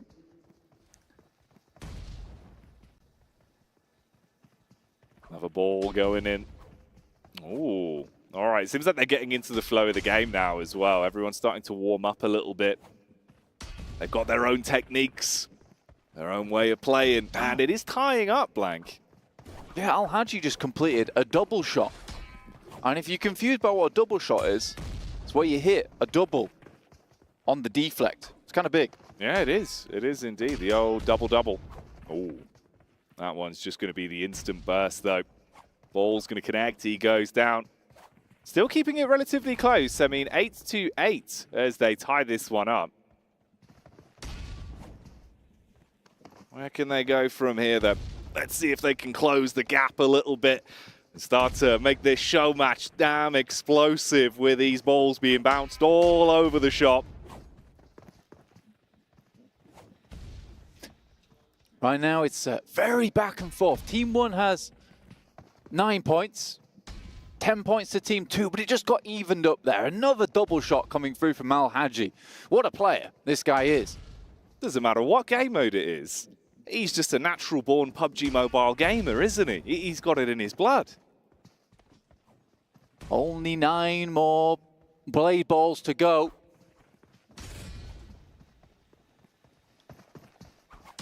Ooh, quick rebound on that one. Easy takes the brunt of it. My, oh my. Handy with a steal. Damn. Okay, that's pretty cool, actually. I like that. Yeah, these are Hanzo swords. Yeah. Easy is making it look easy at the moment. Pretty difficult, though. Close range. Oh, that was a nice one right there. Oh, Easy's going for a unique tactic, actually. That man just does not stop chopping. Yeah, I mean, it's hard to get onto him because he's just constantly quick, isn't he? Swinging. But there's calculation to it. There's technique. He knows what he's up to. Stand still for a second. Ooh, quick rebound. Very nice. 17 blade balls now acquired for Team 2.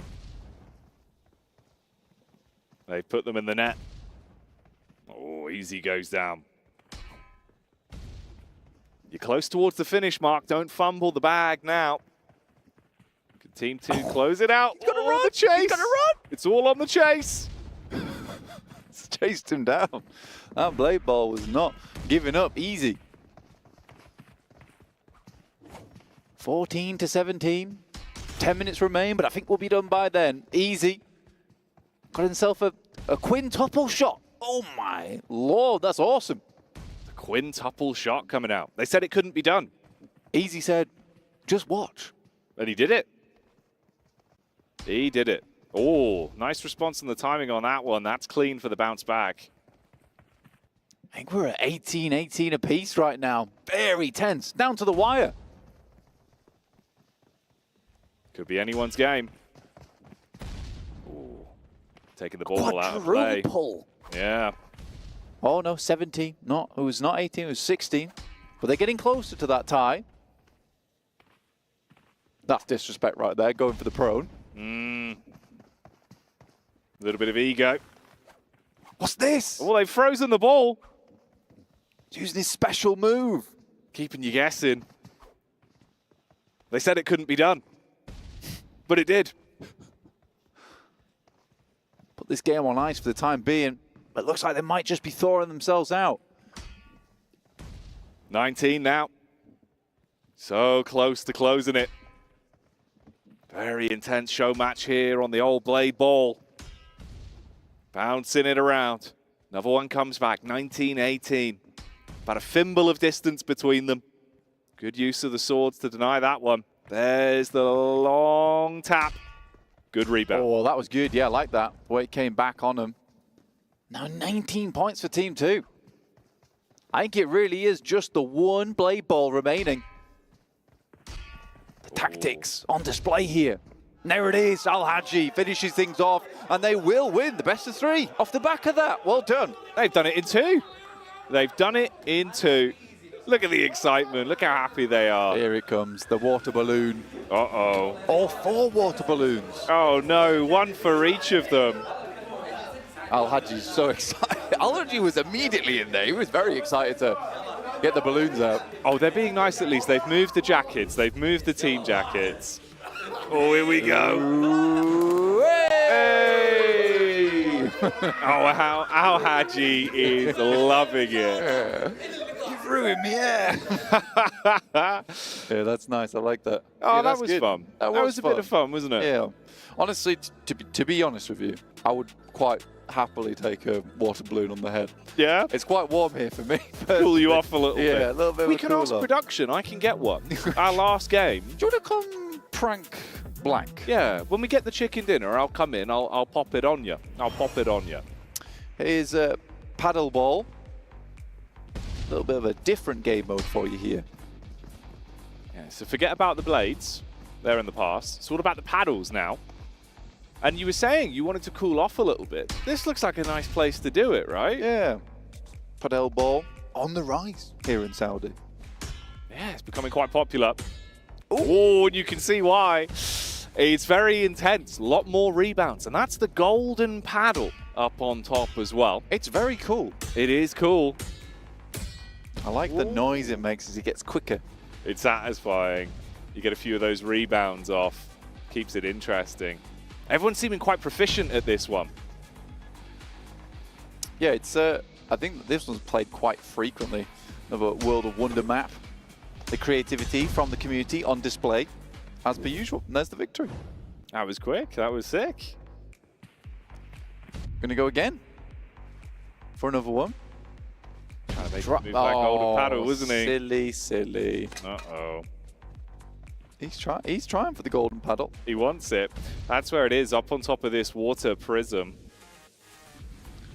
Can he grab it? Oh, that was awesome. Easy peasy. This feels more like a one-on-one. It's gone straight for it again. Look at that. Risky, isn't it?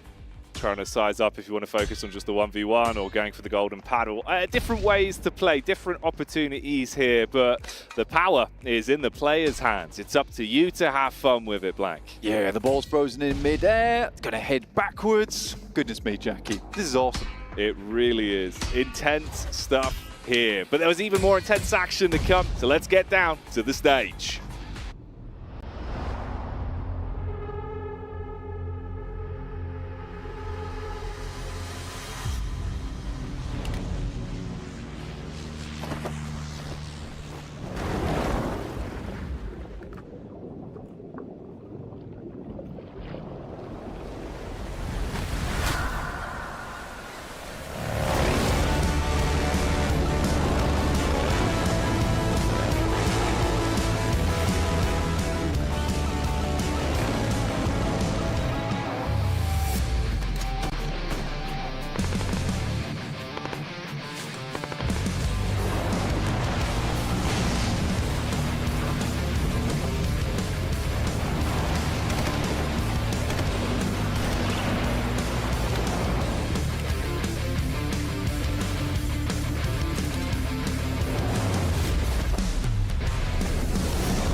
Everything you've ever wanted is sitting on the other side of fear.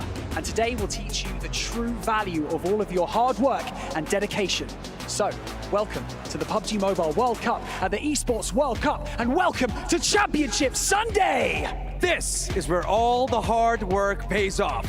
One of these teams will get their hands on the PMWC trophy and the lion's share of the $1.5 million prize pool. This is where history is made. Success is not final and failure is not fatal. Win or lose, you should all be so proud of how far you've come. 6 more maps in the STC arena will reveal your destiny and quite possibly begin your legacy. So let's welcome our teams for the final day of the main tournament. Starting off with Alliance and Vampire Esports!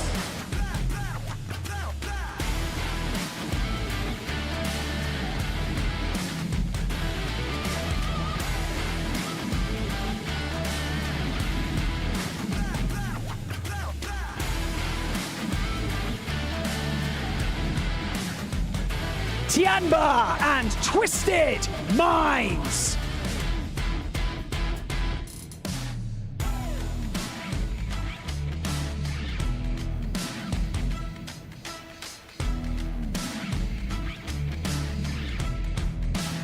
DRX and Boom Esports!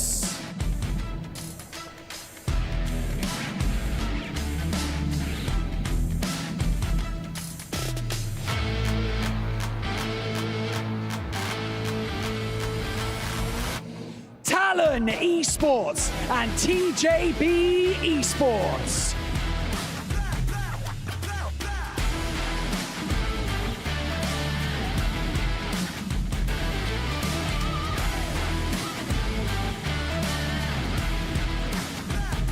Power Esports and Team Liquid!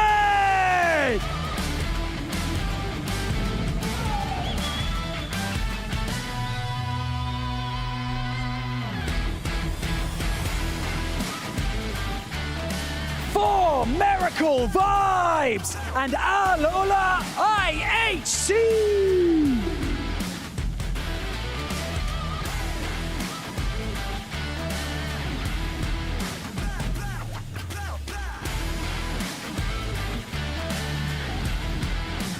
The Xavier and Istanbul Wildcats. Next, Ruya!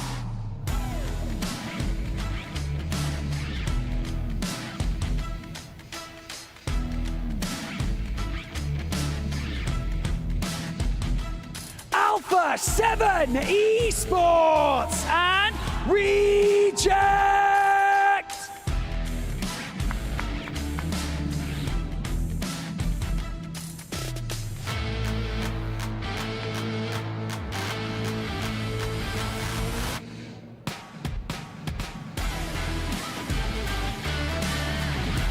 PUBG Mobile esports fans around the world, get comfortable, because this is about to be a wild ride.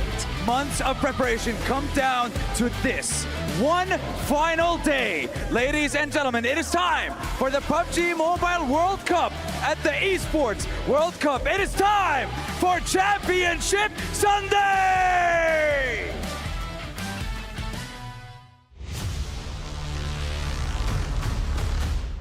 The stakes are higher than they've ever been. What we have seen so far in the first 2 days of the main tournament has just been a lot of uncertainty. We don't know who's going to be the champion. We're about to find out who's going to be the PUBG Mobile World Cup champion for the first time. By far the most beautiful trophy we've ever seen. You have bragging rights going all the way to the end of the year and an extra slot for your region for the PUBG Mobile Global Championships coming up right around the corner. We have teams like DRX, a team that was in last place in group stages, made it to the main tournament in survival, now being able to perform well and being in contention for that championship. Vampire Esports coming up short is a huge shock to me. I mean, I think everybody expected these guys to at least be in the top 3, but they're not anywhere even close to that. I'm hoping to see them crawl back on the last day, but it's going to be a hard one for sure. Anything can happen. It can be Reject starting a championship run, not only winning PMGO, being able to win PMWC, and going back-to-back champions in global events. Team Reject are going to be hunting down Alpha 7, looking to take them out once again. Alpha 7 got beat in their own hometown. Alpha 7 possibly breaking that second place curse. So you know they want this more than anybody. And the entire rest of the lobby is going to have their eyes on both of those squads. Or you could have some surprise teams like TJB or a team from Indonesia. Why should we be hyped for the last match? Are you kidding me, right? This is the biggest tournament of the year so far. You have to watch it. Anything can happen in the final day of PMWC.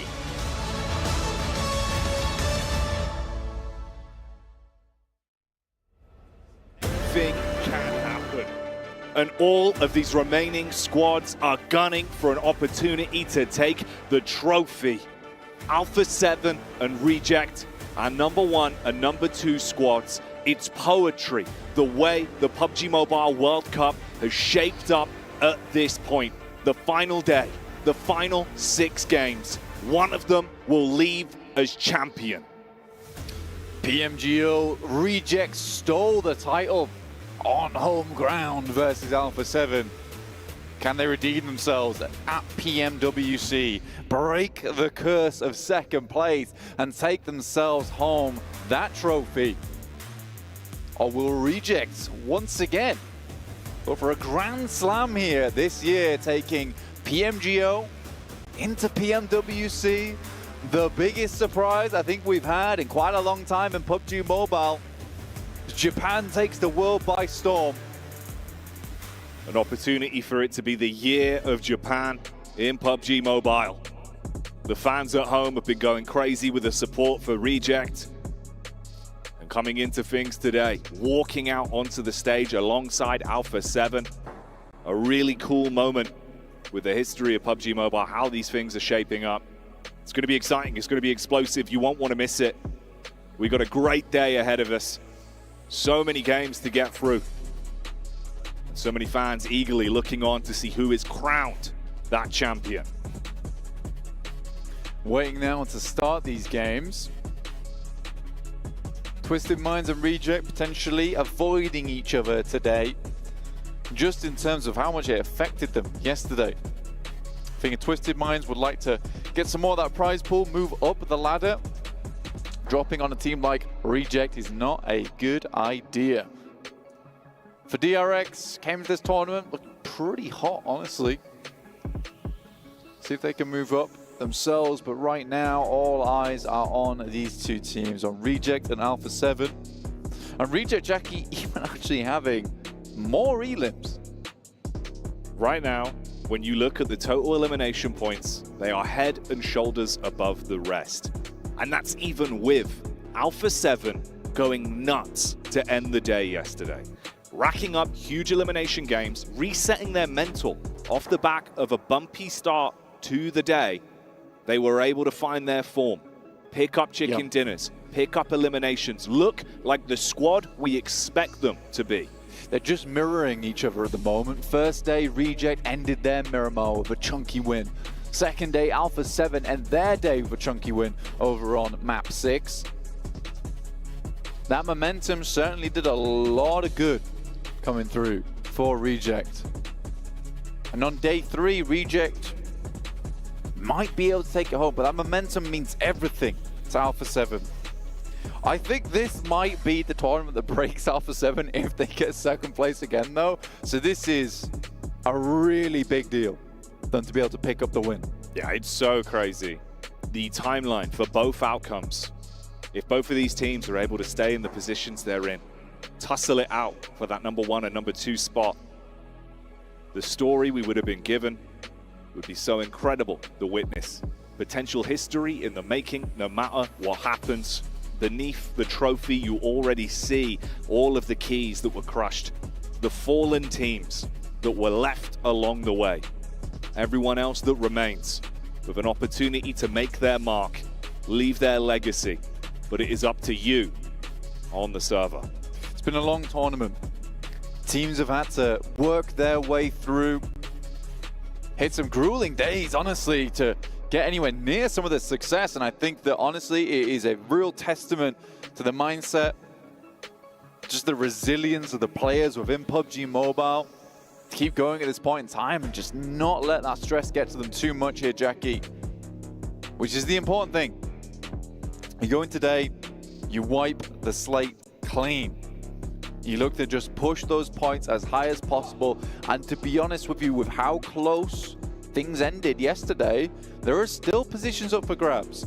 Now, there's a potential where, you know, a team off the back of a really big game here on Sandhawk, they could sit themselves. A chance to try and take out Reject and Alpha 7. But with the way they've been playing, I don't think they're going to let anyone get too close to them today. Here in the final moments of PMWC at the Esports World Cup. Now, you've seen that change.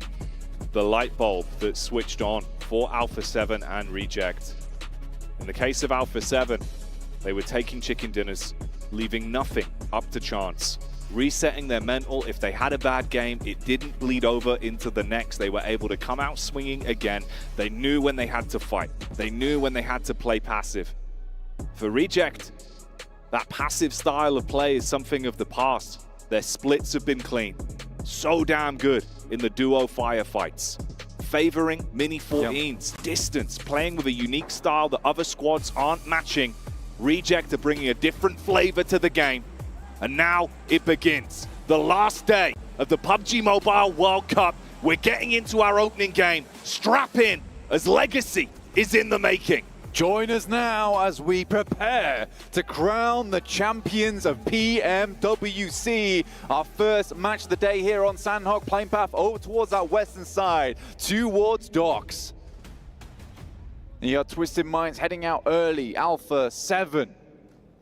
Not quite hitting the ground just yet. Alula IHC on that western edge haven't had too much impact here, but you can see our top players, Reiji Osio, raging in these matches. 27 eliminations, putting everyone in the bin during this tournament. 5.5k damage. He's gone insane during this tourney, and it's so nice to see. It's so nice to see. But it's Twisted Minds and Talon, the double T's, at it again. This is way worse for Talon as well. Currently that number 3 team, yes, you've got about 20 to 30 points of distance between you and making your way up towards the top, but struggling off the back of an awkward encounter with Twisted Minds to open up the day is the worst case scenario. As at least a reply onto Obscure, Misery strikes first, but we're already suffering casualties in the lobby. People understand that, you know, what they need to do is get into the match, get a good start here. Hot drops might be the angle. It's the last Sandhawk of the tournament, and this is where usually this happens, is you bring out some weird tech that people haven't been expecting because they won't see this map again. You don't have to prepare for another map. So I do like this, potentially get ahead. ITB NRX, they get a player knock. Twisted Minds down to 2 now with 1 player knock themselves. And Boom Esports will reap the rewards. And I think for 6th place for Boom, they're looking to head further up. Right now, 6 is 75 points, 5th, 76, 4th, and 77. So there is a real tight gap between those 3 spots and a real jump up in cash if they're able to move up the leaderboard. A lot to play for. You have to bring your A game. Yeah, GK first from Tong Jiabao as well, currently in 4th place. He was looking over from a distance. This is his POV. Of course, from that opening bout, the hot drop between Twisted and Talons, he's just been peeking around the edge of the doorway, the threshold, getting the assess on it. They might move down towards him. I mean, Axel's in the tree line. Solo right now, split from the squad. I mean, the players over on Talon really low, and they haven't had access to, honestly, many supplies in terms of meds, so GK first could get pretty smooth 1v4, honestly. He hears them. Axel knows. He has the third-party peek. Jump up with the burst. GK first. His big boon could be the secondary, but they've got a DBS. They exchange blows. You get the pick up, back up, just as the rest of the squad arrived, and that's only Longs. You're actually not in a great spot for this.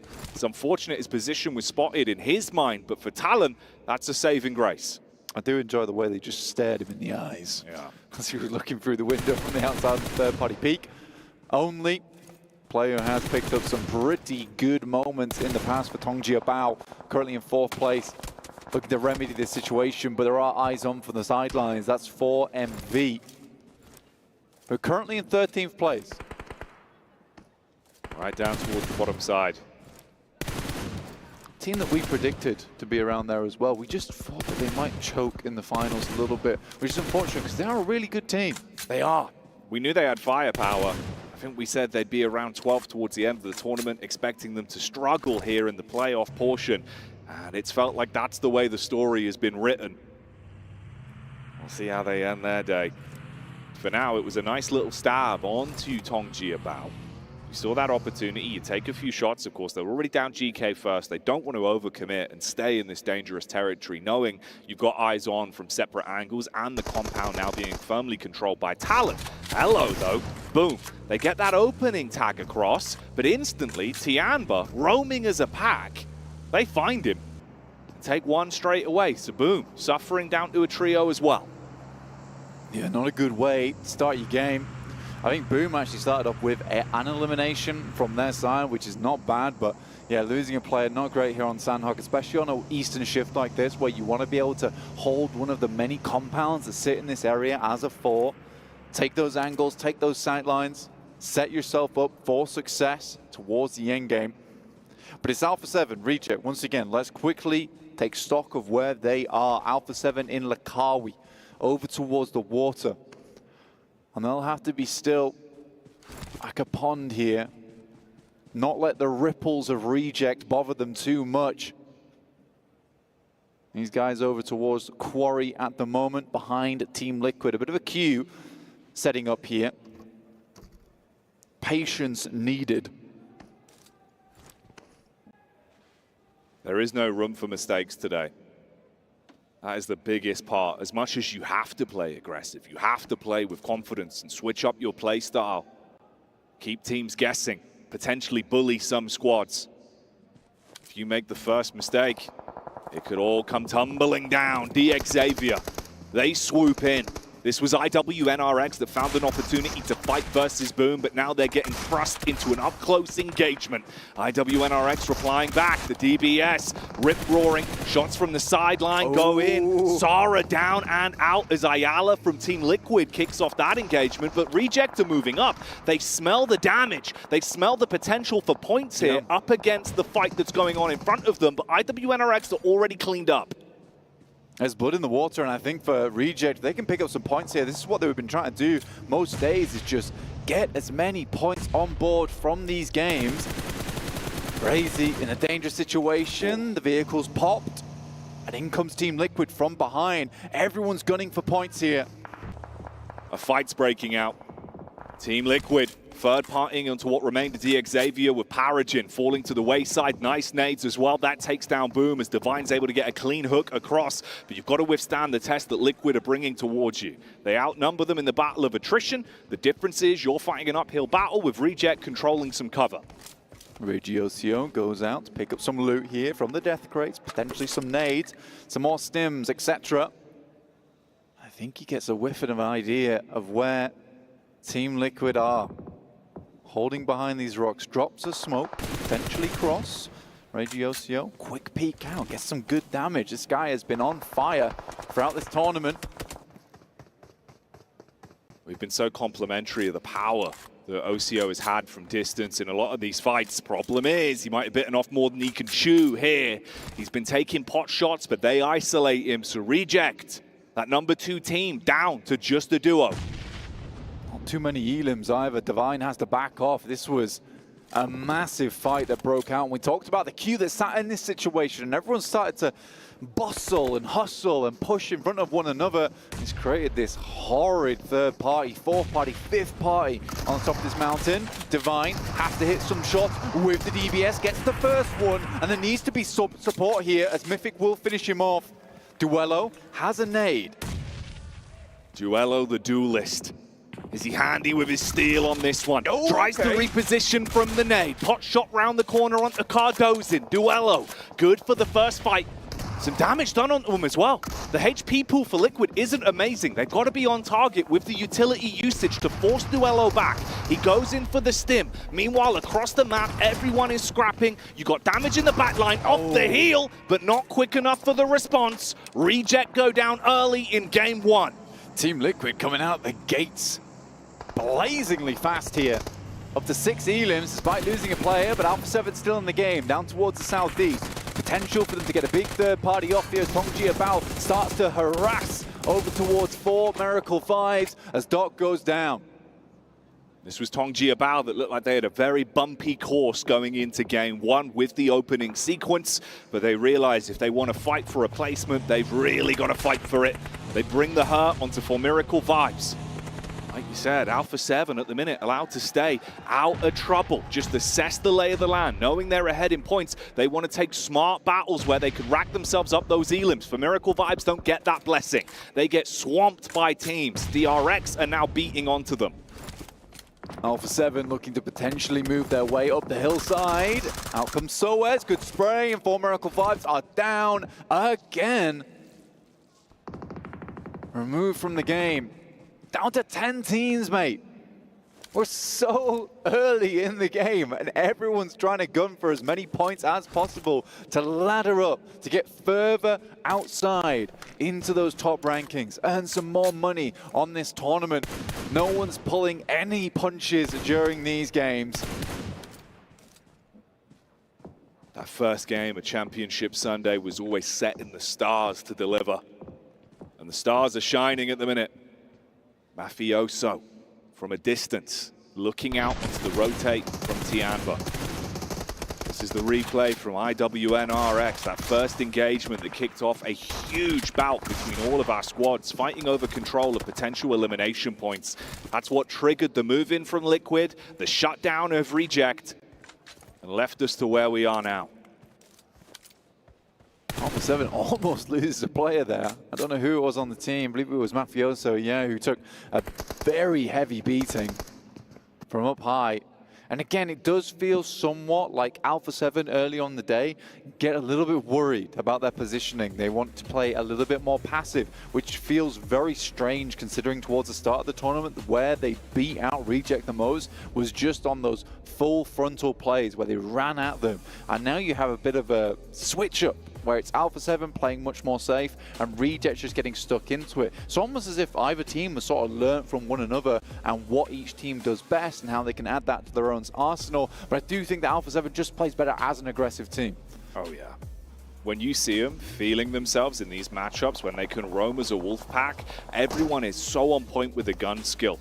They have those games where it's just elim after elim, fight after fight, and they look so decisive in doing so. For Twisted Minds, this is very uncomfortable though. 2 players alive, one of them barely limping out of the situation. Ratto Boy trapped behind the car as Talon put the pain on. For Talon though, this is not a great start to the day for our number 3 team. It's sort of amusing because I think Twisted Minds has been one of the most frustrating opponents to come up against in these games so far because they're consistently bothering 1 or 2 teams. They don't get far into the match. It's just like they pick one team and then they have a grudge match with them the entire match. It doesn't make a huge amount of sense. Here comes nades down towards Alpha 7 on the vehicle to pop him out the way. Good move from Shan as well, but a great Molotov from Alpha 7 to get him out from that outpost. The overlook being removed is a really big deal. You can't line up very good nades now. So I have to guesstimate the position of Alpha 7 down the hill. And he would have been such a problem. He had a great position up there. You could see it from his POV when we first joined the fight, the way it looked like he was set up to potentially deal a ton of damage onto McGrellin. That elevated angle would have been so useful for him. They're forced back. This is Alpha 7 with a 2-2 split in the way they're playing this one as well. So you've got backup from range with Mafioso. And then the focus on the front. Oh, backstab onto Tiamba. That's DRX taking a piece. Power. Al-Haji here taking down the remnants of IHC. The rest of the team actually does get into the circle. They're on the northwest side, so not a bad engagement from them. Stage 3 though. 26 players. What is this initial Sandhog? It's been so action-packed so far. DRX burning away. DRX burning through the flames, but that's turning the heat up as they take the battle to Tiamba and put a lot of pressure on them. Alpha 7 moving up, regrouping somewhat as well. Three-pronged attack with the push in here, looking to actually commit off the back of the damage from this eruption. The fight from the swoop in from DRX. Team Liquid also want to instigate a battle here. Shooting underneath the floorboards is good for a bit of a pick-me-up. Mafioso needs to drop back though as he takes a hit. A little bit worried here. Now just one player remains here for Tiamba, but Alliance, they've got eyes on. They see Alpha 7. They work their way up the leaderboard. Got himself 1 elimination. And in a fairly solid position here. Lined up along the high ground. Revo cannot peek out for too long. McGrellin left behind. Potentially, Linux is a little bit of a backstab opportunity here for Talon.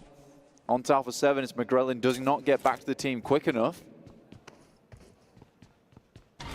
Depends what information he's given. It's going to be a bit of giveaway as well with the sound and the smoke coming out of the vehicle if he tries to make his move. Slowed down on the timing as well from the geometry as he's got to reposition himself. Going to clear out inside the building. Top himself up with some extra loot. Think about the sustainability of his potential late solo play. See how long he can survive. Revo's been getting pelted by bullets every time he peeks, and again has to tuck in. Yeah, a lot of teams now have information of where Alpha 7's playing, and I think that's the most difficult part for them at the moment, is that because they're on this high ground, so many teams have already scouted them, that their removal from this location is going to be a tricky one. Likely going to wait for the circle to come their way, let it bless them a little bit and play off the back of that, but if they have to move, Tiamba's not going to be happy with them. Alliance is not going to be happy with them. And Twisted Minds might be able to get some side swipes. So for Alpha 7, they've made plenty of enemies already in this match. Linux tapping away, slowly skulking forward as the zone ushers him in, as the blue starts to arrive. Last second opportunity to get suited and booted. And then he's got to hope that no one is watching towards his angle. But in the meantime, attention is drawn elsewhere from a fight breaking out. Alpha 7 still just with a slight split, assessing the overall lay of the land and getting a read on where Tiamba have gone off the back of that previous engagement. You might have eyes on this as well. Good high ground for the late flank from Talon. Yeah, I mean, for Linux, like we said before, he could be a bit of a problem, but I think that they have a good idea of where he is. Belly to the ground now. Grass brushing up against the nose. Just hope he doesn't sneeze and alert the rest of Alpha 7 to his location. Next circle, stage 5. We'll be hitting soon. Ending around barn here. A lot of high ground to be working with. And that big old dip into barn itself. Most teams just angling themselves on the outside with nice little valley outlooks over towards one another. And we do center up over towards the side. Right now, Team Liquid has a really nice spot. And it's Team Liquid staying alive with all 4 players as well. Just the 3, rather. The curse continues. It's been very unlucky for them over the flow of the playoffs here with how many times they've gone down a man early. We've seen, though, they can be proficient with a trio. So if they lose another man, it becomes a bit of a problem. It could throw them into a stinker. Power were also sniffed out on their rotate up. You saw a couple shots go across from Alpha 7, but no over-engagement onto it. Yeah. I think for Alpha 7 right now, they do have to leave. They know that eventually they're going to have to leave from this high ground. And it's not in such a way that it's problematic at the moment. But this does make it feel uncomfortable, I would say. Where you know on this next circle, likely you're going to have to clear out Power, potentially Alliance, but it's not so uncomfortable that you might think about staying for a little bit longer. But yeah, for Alpha 7 right now, I do think that there is some immediate moves that need to be taken. Carrillo, good sprays on Twisted Mind. Start things off. They scatter back behind the rocks here. Keep your noses clean, keep your heads down. They found Linux. He went for the long rotate around the back, but arrived on their portion of the map, and they did not want to give him any free space. Nice connection from Ratto Boy. Puts the pressure back on, but it's so uncomfortable for him. Zone burning away at the HP. Bullets when he peeks up. I think he accepts his fate and knows that he's about to go down. So Revo takes the credit for that one. Zone rolls in. We say goodbye to Twisted Minds and fin the herd some more.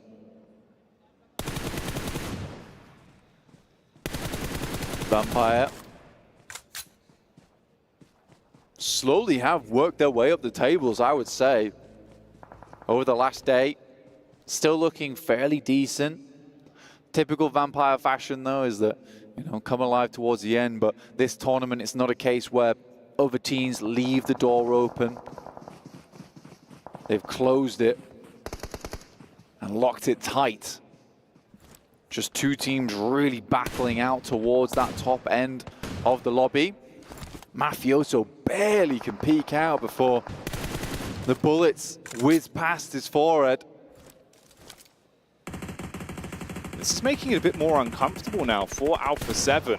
Using a lot of the utility they had available to them. Haven't had many opportunities to restock in some time. There's the clap back. Good peek on the angle. Yeah. Revo heals himself up, wins out that fight versus the Tiamba man. Vampire still got their eyes on it. They see the quick rotate and know they're starting to advance. Yeah, Alpha 7's trying to squeeze as many points as possible out of this game. A quick step up with the nade that comes through, but they're trying to angle these nades back on towards that overlook. Should be decent. Nice bounce on it as well. Jumps out the window and into danger. It bounces over the balcony and blows his legs clean off as he vaults. Great bounce on the nade. The psychological games there proving to be the bigger piece of the pie and making it awkward. So Alpha 7 just focusing on those eliminations, just focusing on taking smart fights. They get an opportunity to grab a little bit more loot as well. from the boxes that Tiamba leave behind. Alliance and Power at one point seemed like they could be a problem. But since then, it's gone quiet. They set their attention back on the Liquid. Opening nades, cast across. They get close. If you get a nice nade through the doorway, Liquid could be on uncomfortable waters. Oh, these are almost primed. The DBS is closing the gap, though. Problems could be arising here. Liquid need to put the foot down. Mythic just leaving a trail of mines in the front side, and like a mythical beast himself, will swing the jaws down on Alliance. You got Cluck on the side though, and they will clean them out. But what a defense Mythic had there. 8 eliminations on the game, and you're right, they were limping along with just the 3 players. Seems to be a curse that they cannot break. 4 elims for Alpha 7 once again into a top 5. A huge game for them to start off the day, and another lovely spray from Revo. The energy's there for Alpha 7. They're playing with aggression now. They're starting to see the potential pathway towards victory, and they want to beeline straight towards it. Getaway maneuver from Vampire. They didn't like the fight they were thrown into. You crash into Power. It's an upset on the battle back. Al-Haji goes down, but Revo is still stealing away eliminations. Nades over the top. Swept. Lucky to be alive. Alpha 7 still see opportunities for more points. They close the gap. They're pushing on down. They want to finish this one with so many eliminations. Nades on target. There's the follow-up. Schweppes is blown away. Al-Haji, he's probably going to be talking out of commission now, and it's all about Alpha 7. They're just thinking about the last few pickups, take down the last 2 men, and close it with a chicken dinner and some points off the back. Alpha 7 looking for the technical back-to-back from yesterday's game where they hit a high streak. Now looking to finish off Power and absorb some of that for themselves. And with the last player here, and Alpha 7 takes themselves a chicken dinner at the start of the day. Yesterday, finishing strong, starting today strong. The Brazilians in the crowd happy about this one. Potentially, the curse can be finally lifted as they get a lovely lead to start things off. But it's not over yet for this team. It's just beginning. But the first chicken dinner of Championship Sunday is Alpha 7's. They climb further up the rankings, giving themselves a buffer of points. And we've seen how much better it is for this team when the energy is good from the get-go. Yesterday, they didn't seem best pleased at that first match. They made a bit of a misplay on the approach. But for Alpha 7, confidence, the mindset, it's everything for them in these matches. And here, in the beautiful orange jerseys for the final day, they're feeling themselves. All eyes on them. Huge action here from them. They played their cards close to their chest until they saw the opportunities to turn up the ignition, and then they did not stop. Pickup after pickup after pickup. They run away with things towards the tail end of the game. And go to show, they might be here to play blank. Like you said, can they upset the curse? Can they finally have that trophy as a title for Alpha 7? Break the ritual here for themselves, but a great start for them. I think Revo definitely happy with this one, consistently hitting massive shots for the team so many times, and it's really good to see. And I think for Alpha 7, this has been a long time coming. I like the way they played this day out though. This is a real change of pace for Alpha 7, and if you're a fan of them, you love to see this. They didn't go absolutely crazy in this first game. It was just slow and paced out and just really good technical ability, which is all you really want at the end of the day. And if you want to watch some more PUBG Mobile, stick around with us as we'll be back after the break. 4,000 years, my wrath has burned in the waters of the deep. Its power awakens me. The kingdom will fall once more. The sea will consume all yet again.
Welcome back, everyone, to the desk, as we do have our lovely victory indeed here for Alpha 7. Yes! Oh my god. Yes! Dun, dun, dun, dun, dun.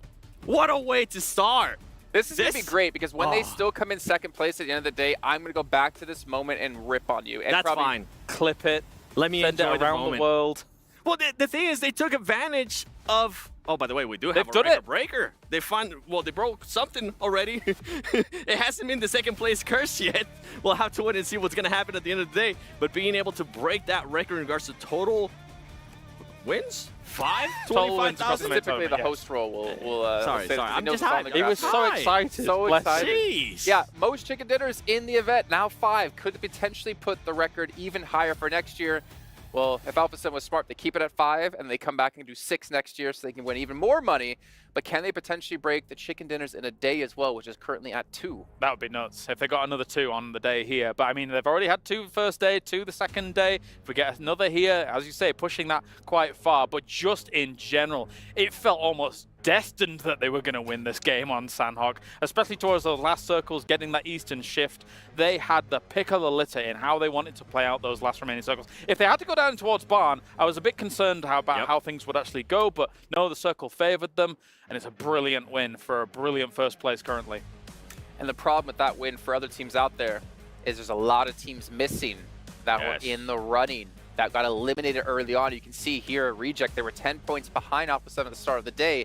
They go out early. I don't think they got any placement points. All they got was 2 eliminations.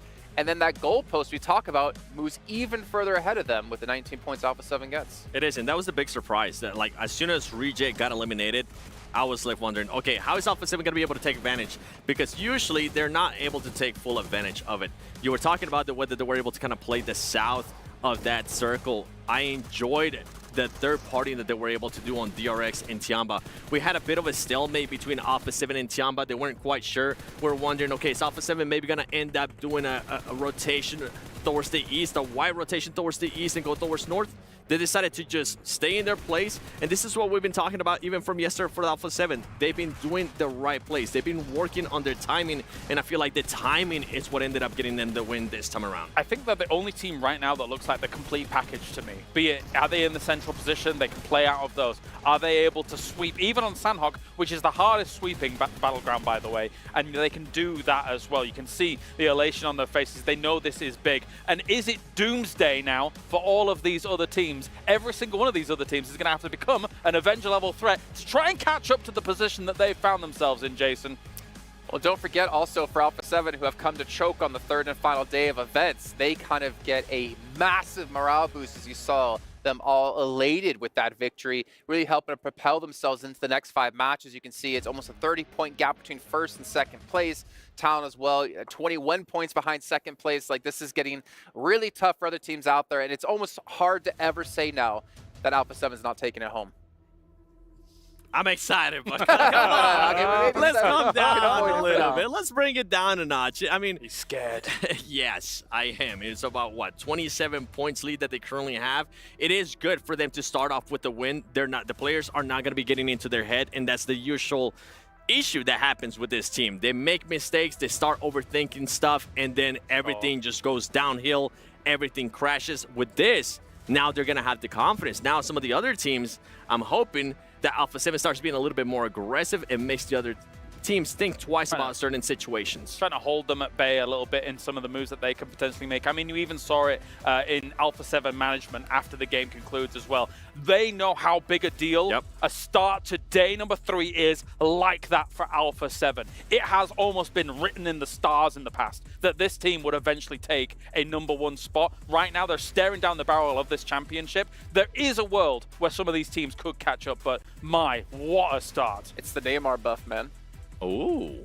Well, if we're talking about teams adjusting, Senna, the suits too. I mean, there's so much at stake for them. There is. But we're talking about teams maybe adapting some styles. Taking a look at Sandhawk and taking a look at Tianba, they didn't sit and wait forever. They went for an early rotation to get into the zone, so it seems like they have some changed some things up, but unfortunately for them, it's not going to net them really anything in this round. Definitely so. Not only the fact that these teams were trying to get central much quicker than their previous Sandhawks, but also there was a heightened level of aggression from bloody some of Sandhawk. these. Yeah, very much so in those early stages. We had like 4 or 5 teams down and out before we'd even had that second circle really kind of find full fruition. So it really does feel like there's obviously a lot at stake for these teams. They understand the severity of the situation here. And on Sandhawk, when you kind of, I mean, we already had those hot drops going off so early, it gets very, very dicey. Yeah, seeing Talon and Twisted Minds go head-to-head is a little bit awkward because Talon is one of those teams who's in contention for first place. Luckily for them, they actually eliminated 2 players in Twisted Minds, and I don't believe they lost anyone on their side. But there's just so much that these other teams need to do now. That one victory moves the goalpost so far that you almost have to be even more aggressive if you want to catch that. Though I will say right now, maybe it's a little bit early on or too early on the day to do that just yet. Yeah, especially for those 3rd to 8th place teams. And with Talent, though, what actually surprised me is they decided to switch their landing spot. They could have ended up going to hot in and hot drop again with power, but they decided not to do it. But they ended up in another hot drop. So for them, I'm kind of left wondering, what are they going to be doing here in Erangel? Are they going to continue to try to readjust, or are they maybe just going to go back to playing their style, which has kind of worked out for them? Especially yesterday, their Erangel was just so strong for them.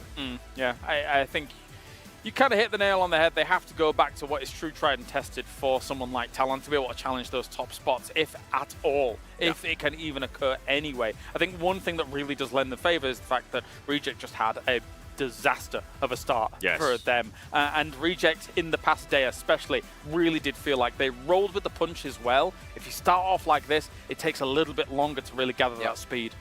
For Talent, is it going to be Mystery, or is it going to be Actual, or is it going to be a new player? Because those has been the main 2 players in the main tournament.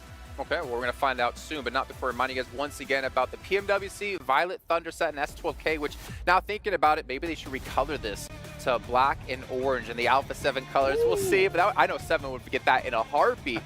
Based off the design by Ailu in the PDPX Esports Outfit Design Contest. Of course, commemorates the PMWC trophy. But speaking of commemorations, we're going to head back to our casters to bring us into our first angle of the 3 of the day. It's Blanky. Wow, Blanky.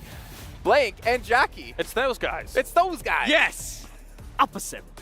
That's right, we wrap you up warm and make you feel nice and cozy, but the games are certainly not going to be comfortable for any one of these squads. Blanky here on the desk. Oh, Blank, it's been a treat already, mate. Alpha 7 breaking records, looking incredible.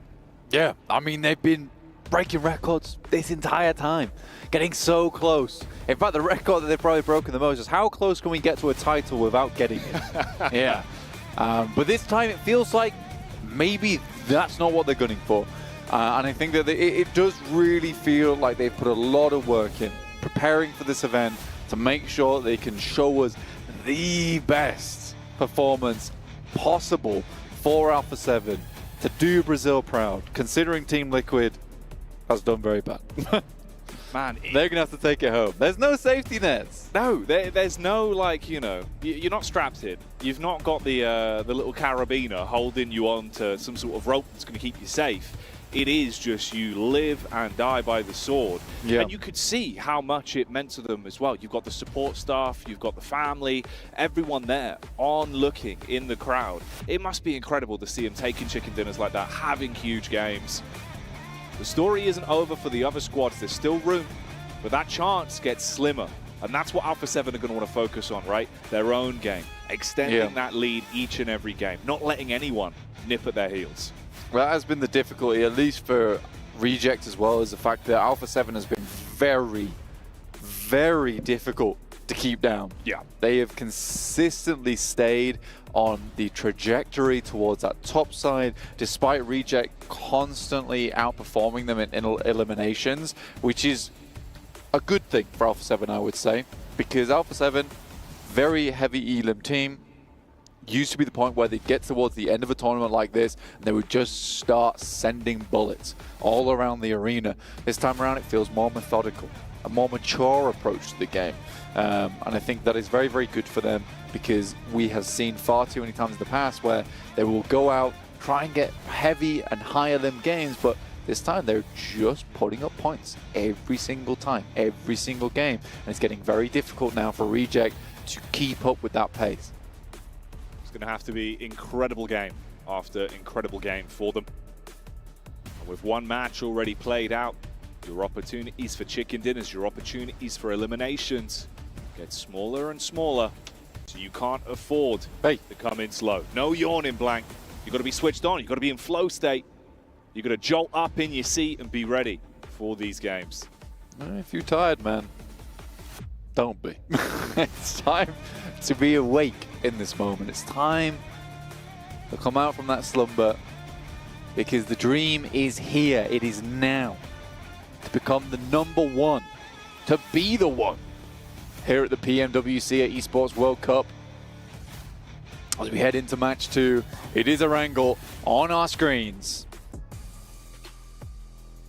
You can take the title, be crowned champion of the first ever PUBG Mobile World Cup here at the Esports World Cup. And Game 2 is getting underway. Our squads on screen, ready for the action with the GT20 Pros in their hands, trying to outplay the rest with the best phone in the business. And you're going to need that A-game, Blank. Specifically for Alpha 7, they are bringing the A-game. They are the Alpha and not the Omega here. Taking things to the very top of the leaderboards. 136 points, a heavy chase to make for Reject. 109 points. 27 points behind. That would be a 17 elim game and a chicken dinner just for Reject to break even at this point. So Reject needs to have a good game here on our angle, and Alpha 7 need to go down early. So I think with that first game of the day, Alpha 7 has set themselves up in such good stead.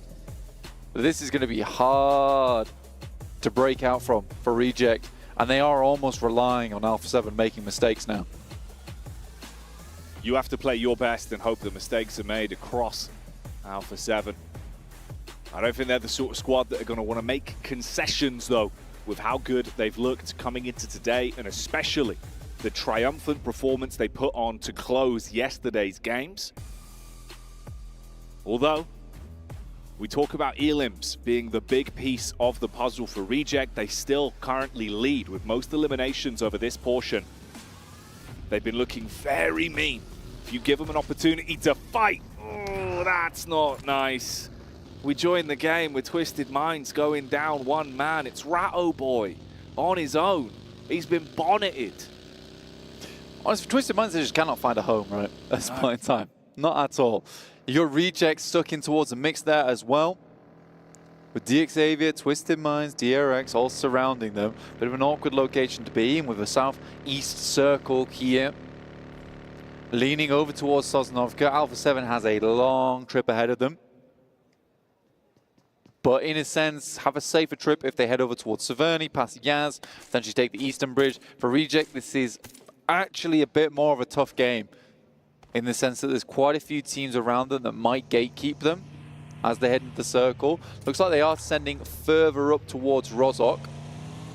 This is a really long drop from them. They're still in parachutes, Jackie.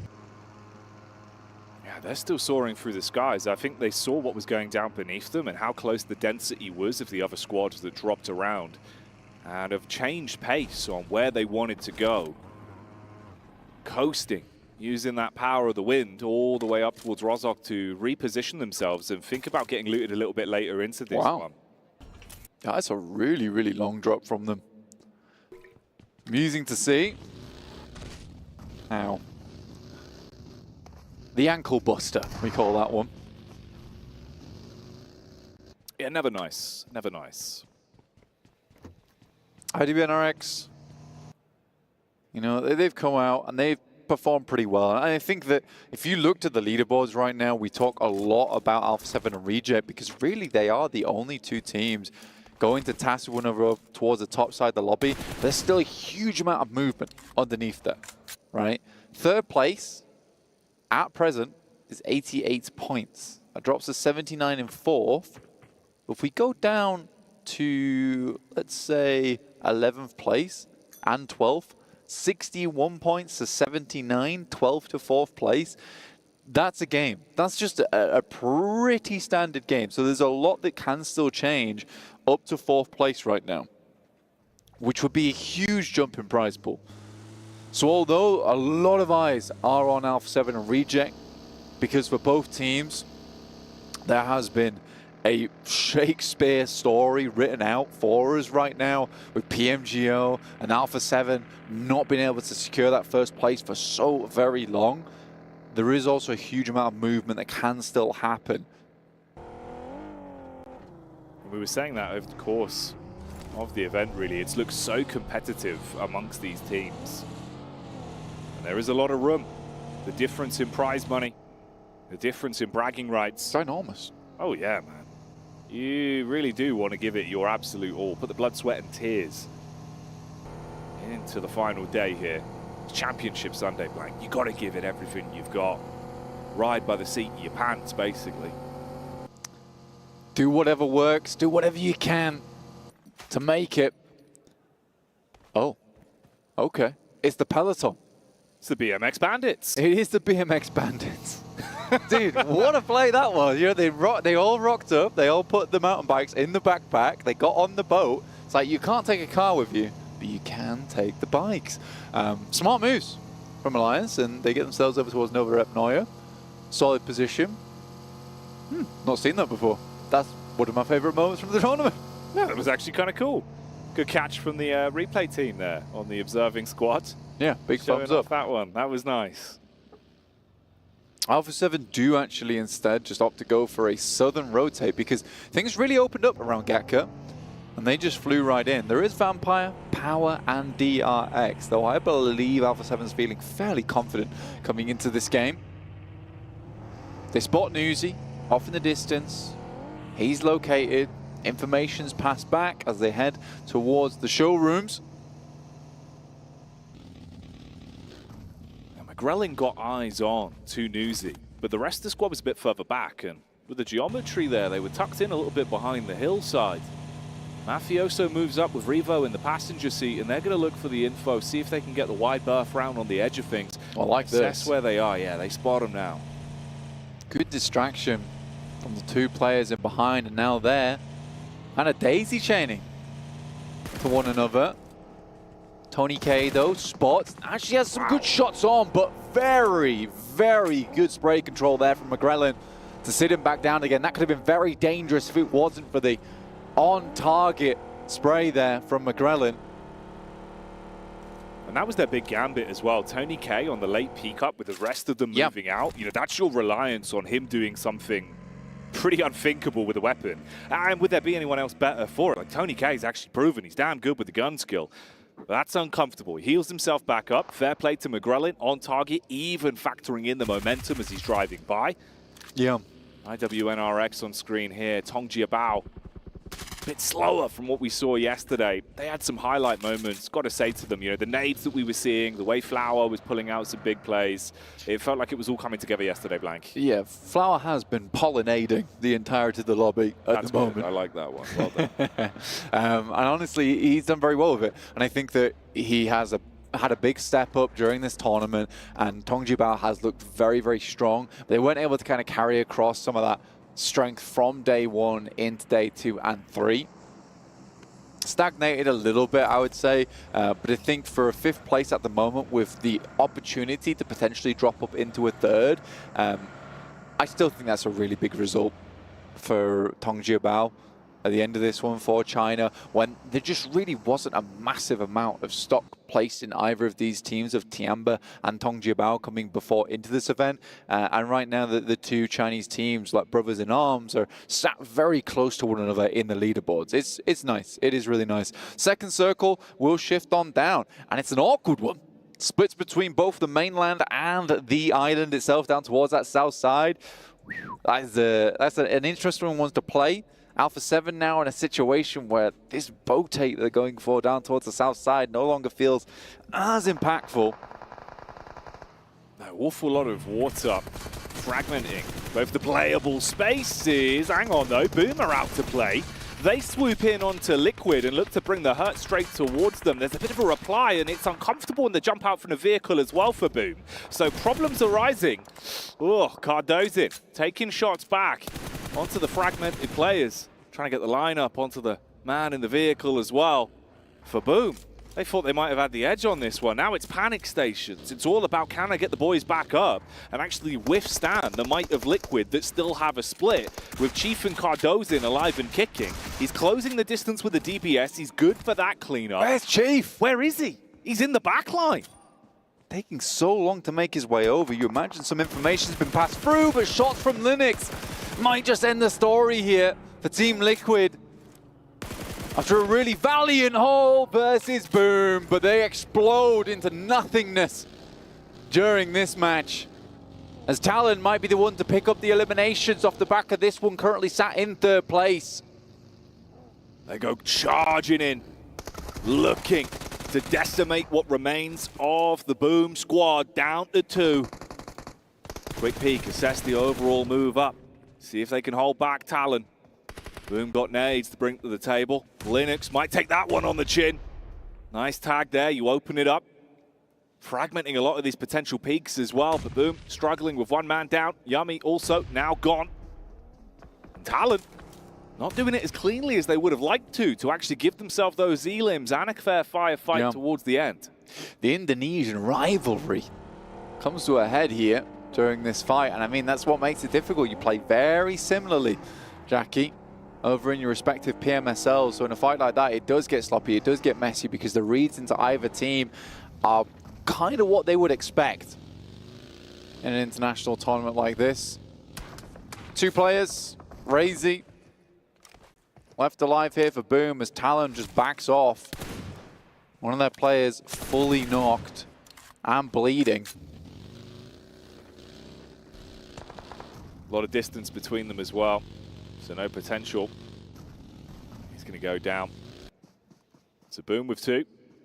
Misery jumping in the back of the vehicle. Axel starting to make his move on foot. Luckily a vehicle nearby so he can jump back into that, try and piece out. Ooh, a bit of a pathway on the rotate as well here for Boom as they're going down. Twisted Minds. Yeah, they lost Ratto Boy super early into the game, but the trio of them are still alive, and they're going to have to basically race their way across that bridge. This is a really horrid circle, honestly, Jackie. Very difficult to play. You got the bridge over towards that northern side, which this circle can still center up on, by the way, at this point in time. And a massive amount of teams all trying to vie for that high ground on towards the south side on this island. Twisted Minds, they pick up some players from Boom as they rotate in together. Oh, mate. Unload him with the shotty. Boom did not want any of that smoke. They just wanted to get themselves into the zone. They were focusing on just breezing ahead, but they're not only leaving behind their teammates, they might be leaving behind their chance to acclimate more points inside of this game. Reject at the moment in the water. Slowly just making their way over, playing the submarine gameplay as they dive underneath. Swim on through towards the coastal side. Alliance are ready and waiting for them, though, as Talon have a similar approach here, and they rock up over towards the cliff, and I don't think Reject expected it. They waited as long as possible to make this move, but with Talon coming in so late, they might actually spot them making this cross, and if they take shots, then they alert a lot of teams to their presence. Alpha 7, on the other hand, nice little crossing that they made. Yes, it's awkward because there's teams around this area, but I wonder how many noticed the crash from the crossing. DRX should have eyes on. They should know of this position. There's scouting going on from McGrellan. Power. Ooh, thought they had a nice bit of track and trace here on Alula XIHC. Nade through the window. So low on Fadan. So that's going to take him down. Boom, now completely out of the running as well as GK first from Tong Jiabao spots the last man that was barely limping his way into the new zone. And Power with a lot of pressure on them. They've got to get their teammate back up, see if they can revive for Dan, and then focus on the fight that is yet to come. Godless, quick on his feet, with the backup of the rest of Alula XIHC, closing the distance and bringing the pain towards Power. Power just dropping the minefields underneath the delay. Smoke goes up as well. Trying to remain as hidden as possible. Alula IHC throwing some interesting grenades through. Not really getting a whole lot done from these either. Godless underneath, the smoke just about to dissipate, but did get the full refresh. Decent nade, but not on target. Meanwhile, we spoke about that water crossing for Reject. Talon were able to spot Divine, and he takes a hit. So Divine down. We'll see how that one pans out. And the battle between those two seems like it's getting worse for Reject as well, with Alliance being able to punish onto them, and Misery shutting down Ocio. The clash between Power and Alula XIHC continuing in the meanwhile. Trades between either sides as the shotguns are roaring through the close competition. Divine goes down, problems arising all over the battlefield here, and Alula XIHC finally bringing out the mop and bucket to try and clean up against Power. Very nicely done there. Again, I feel bad for Reject on this crossing because Talon has played a weird game this tournament. They played a very weird game in the way they get caught up in fights. They stay in these fights for so long. Reject tried to clear as much as possible before they made this rotation. And this is just where it's unlucky. Because as soon as these shots starts ringing through, Alliance immediately have a good idea of where that team is, where they're playing, and they take shots back. So that element of surprise is just gone. Talon's playing spoiler in this match. Luckily for them, Misery does go down. He was out of meds, out of bandages, so the zone will be able to talk him down to that knocked state. His teammate not really in a great spot to be able to do too much for him as well. It's going to be a long one for Axel, quite a distance between him and Reject, but then the problem comes the fact that they can get sponged up by Jimmy, who pushed down towards the coastal side for Alliance, and should have a good idea of how to tidy up the rest of Reject that remain. Yeah, Alpha 7 might be able to just end the tournament right here now, though. Yeah. Because with the position they're in, where they can slide up on the coastal side, on this western edge, with so many other teams not having that safety net of having like the 180, having your back against the blue, knowing that that area has been cleared out and is safe, yeah, a lot of these other teams are going to start to go down. This can still move up towards the bridge. This is a very difficult circle to play. So much open ground. Derek's currently holding on to that high ground over towards that eastern side, which is going to be really, really important to continue controlling. Tiamba shots over towards 4MV. This is down on that south side. Alpha 7 might want to get involved. They did take a first hit across. They got a tag out onto Tiamba and were able to knock one of the players. So Alpha 7 are starting to play their cards. Not fully committing into it, but realizing this is an opportunity potentially to get some more points on this one and still have a good bit of map control. Tongji about out again as they go down. Only 2 elimination points to their name. This is Alliance that were waiting for that cross, and Sara gets slain. He's knocked, not recoverable for Duello. Hard commits onto it as well, so he's taken out. Tiamba, it's really getting rough for him. For Miracle Vibes inflicting a ton of damage, and the chase begins for Alpha 7. For Alpha 7, it's just been a very, very good match so far. And honestly, it's smart rotation. You can't fault them for the rotation they went for. You can't fault them for the fact that they were able to immediately spot onto Tony K's position and get a good shot back off towards him. It is Refus, though, to pop Mafioso out. McGrellin immediately goes for the rotate, for the recovery on his teammate as well. Refus couldn't re-peek. He took so much damage, he barely gets himself out of the uncomfortable zone as well from the bullets that are being shot across by Revo. Reject out. They go down. It looks like it is going over towards that bridge side. Vampire consistently are a conversation starter in these games, as they will pick up over towards that bridge. But a very hard shift away from Alpha 7 in this match. Not that it matters. If only they just profit a little bit on this game. Already into a top 7, they've done well. But I think with the way they've been playing, I don't even think a circle like this is going to stop them, really, Jackie. They've been fairly indomitable over the past few matches. Very difficult to deal with. 4MV got one shot off before they absolutely bullied them out of position. and now looking to clean them off from this high ground. If you take a fight with Alpha 7, you better hope you take down the whole squad, or else you're putting a huge X on your back, and they will want to swoop into you. McGrellin, he's the opening gambit, goes up close, hopping out the vehicle, but is slain. Not just a knock, a full elimination. So only a trio remains. Mafioso taking damage. Here comes the bonnet. The double rundown as Alpha 7 get mulled over.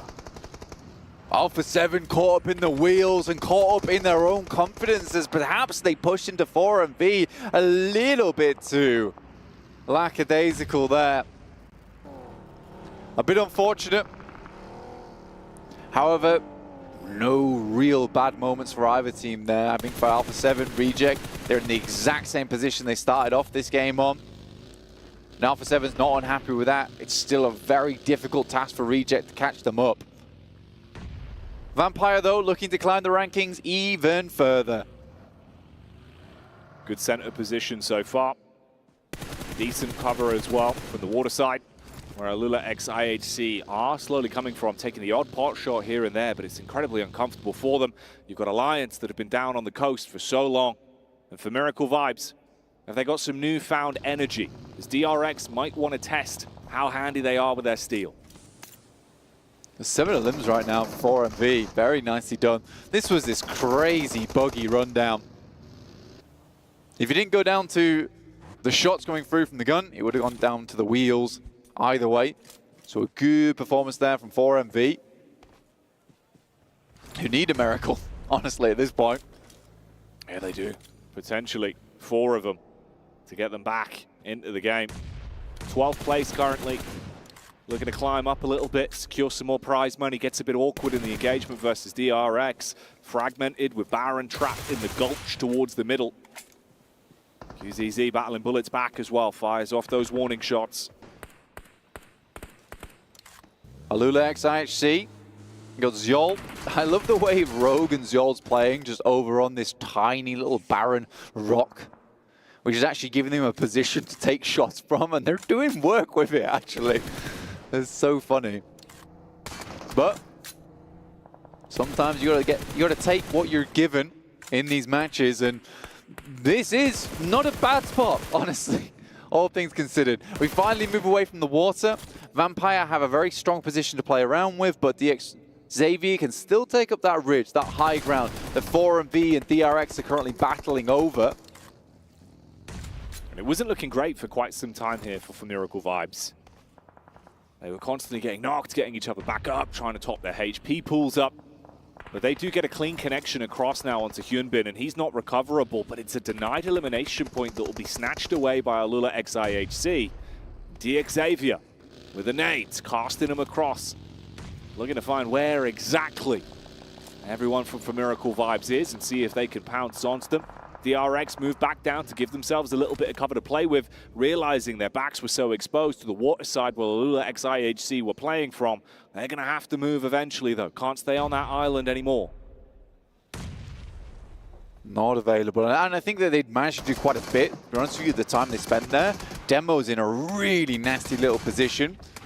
But there's so many shots going his way. Vampire, they take a knock right now, as Alliance have played this game pretty slow, but fairly smartly over towards that northeast side, taking advantage of that compound that was set up there for a long, long time to give them the space that they needed in this match to thrive. I think a team that has absolutely thrived and survived is Alula IHC from a position where, to be honest, they really shouldn't have done. No, definitely not.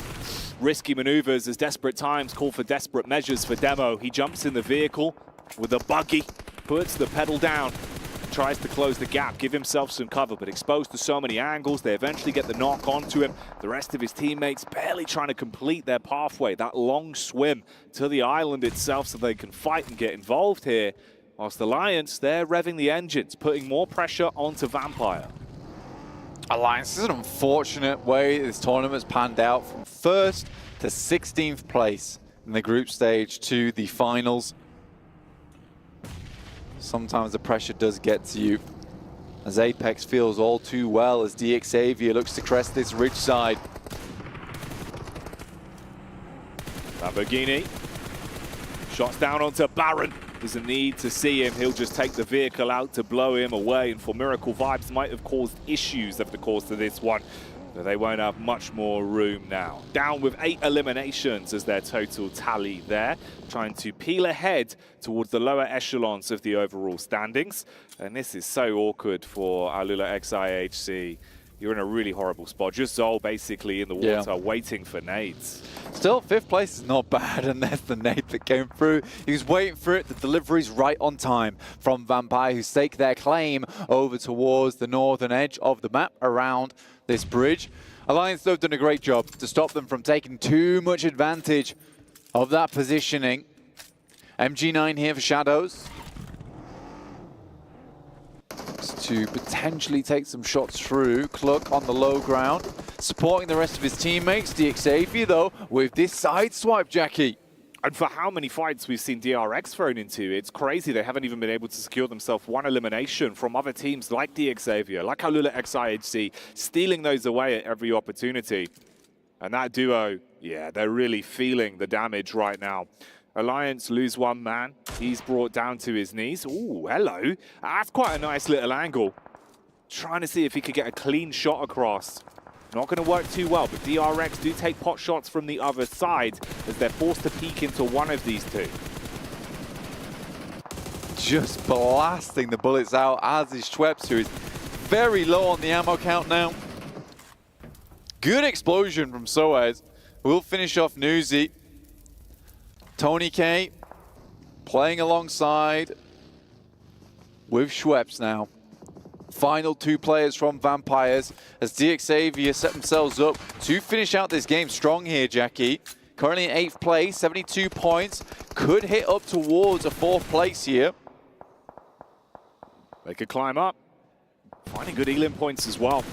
6 to their name. Vampire with 5. But Vampire are just down to Tony K. Tony K, can you slay and stay alive as a solo? I mean, he switched on for the fight for Xavier. They fragment themselves, trying to get a better overall look at everyone. And that means they're a little bit more susceptible to these hits, but he's got to run a real gauntlet blank. The entirety of Alliance ahead of him.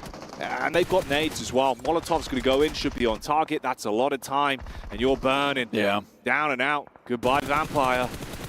That was a nice molly to just remove that player from a very difficult position, because now Alliance are no longer stuck in some nasty spots down towards that north side, but in come Xavier. They don't want to let Alliance get out and into position.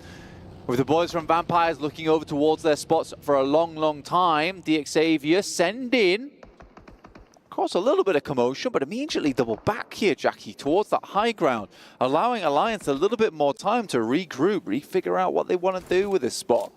Very interesting. We'll see how this benchmark affects things then. Many 14s to work with.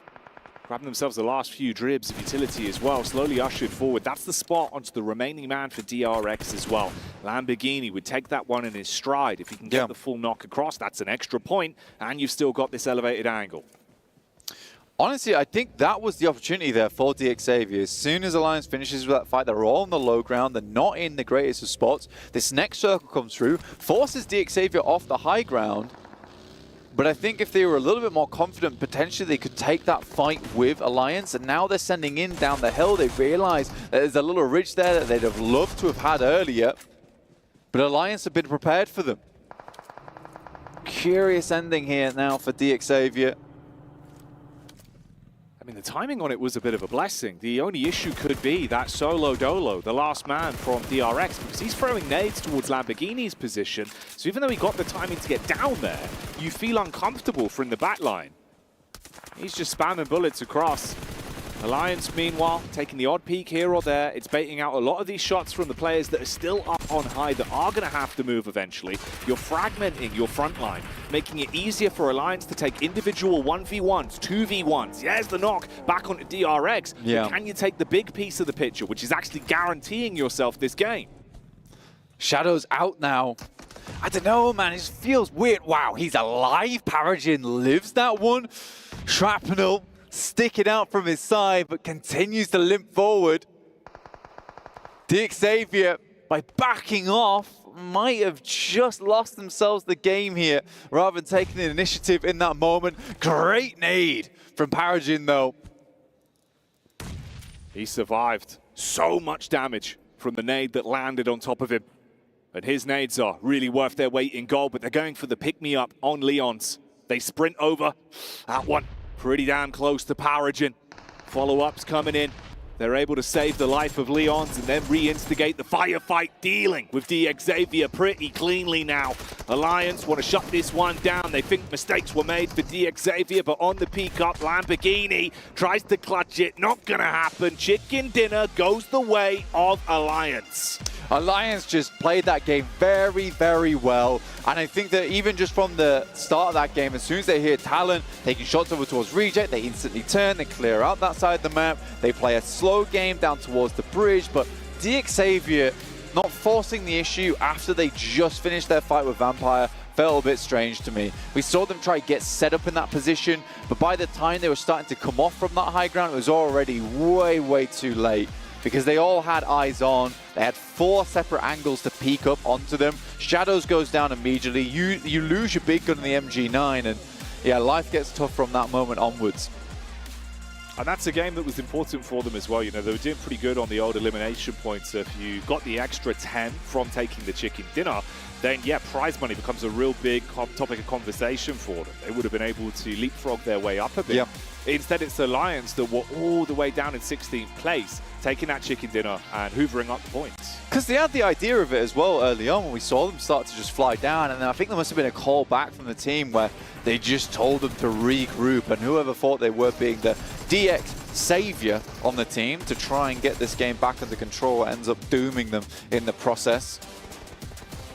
But yeah, I think it's a great game from Alliance, and I think they were as shocked as we are in the casting booth when they all flew back. They were like, they're just gonna let us have our picnic and then get back on with the game, are they? Yeah, they were given the cake and were allowed to eat it too. So Alliance is going to be pretty happy with the outcome on that one, all things considered. It's felt like it's been so uncomfortable for them here over the course of the playoffs in the past 2 days. But at least the chicken dinner to give you a bit of energy and the good vibes. And really, you know, the topic of the top 1 and 2 teams in terms of that storyline as well, it's basically a mirror matchup with the way that Reject go down early. Alpha 7 could have had a fighting chance, but don't get too much to take home from that one. Basically stalemate on the second match of the day. We're going to head to a stalemate with you guys, but only for about 2 minutes on a little break. And we'll be back with the desk and then game soon.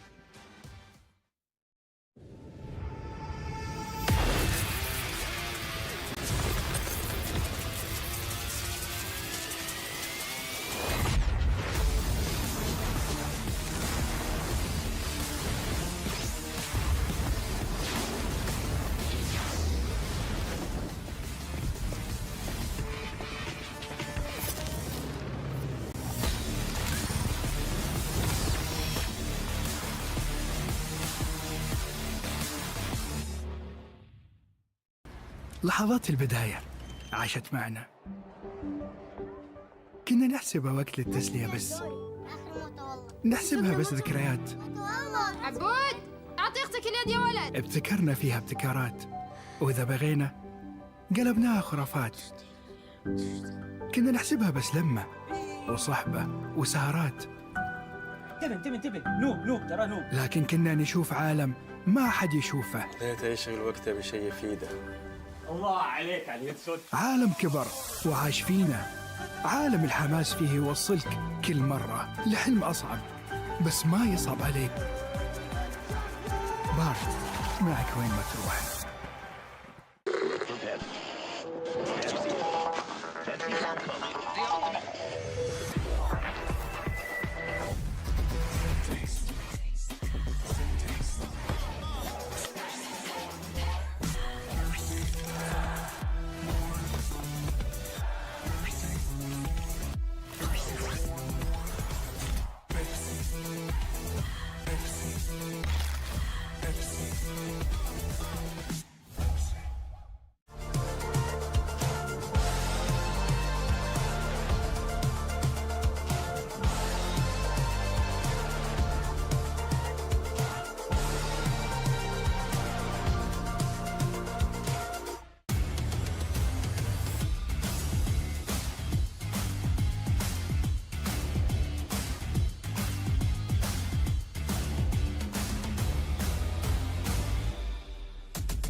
This is the final day of the main stage of PMWC, the final day for the winner to be able to claim it all. So hitting the ground running is imperative. The stakes are high, the stress is high, and the aggression is high as well. Starting off with match number 1, where A7 Esports came out on top, getting the chicken dinner as a result of that aggression. But not just that, they were also able to beat the record that Vampire set last time around by getting 5 chicken dinners in 1 tournament. Match number 2 for A7 was not necessarily the best in terms of their placement, but they still managed to get themselves a little bit in the game, and with the lead that they already had gathered in match 1, they're sitting pretty comfortably at the moment. However, Alliance are the ones who secure that chicken dinner because Xavier get a little bit too overzealous with that aggression that they throw their way. Elias stay cool, calm, and collected, and that is the chicken dinner in their bag for the match 2 of the day. Make sure you guys stick around to find out who wins PMWC.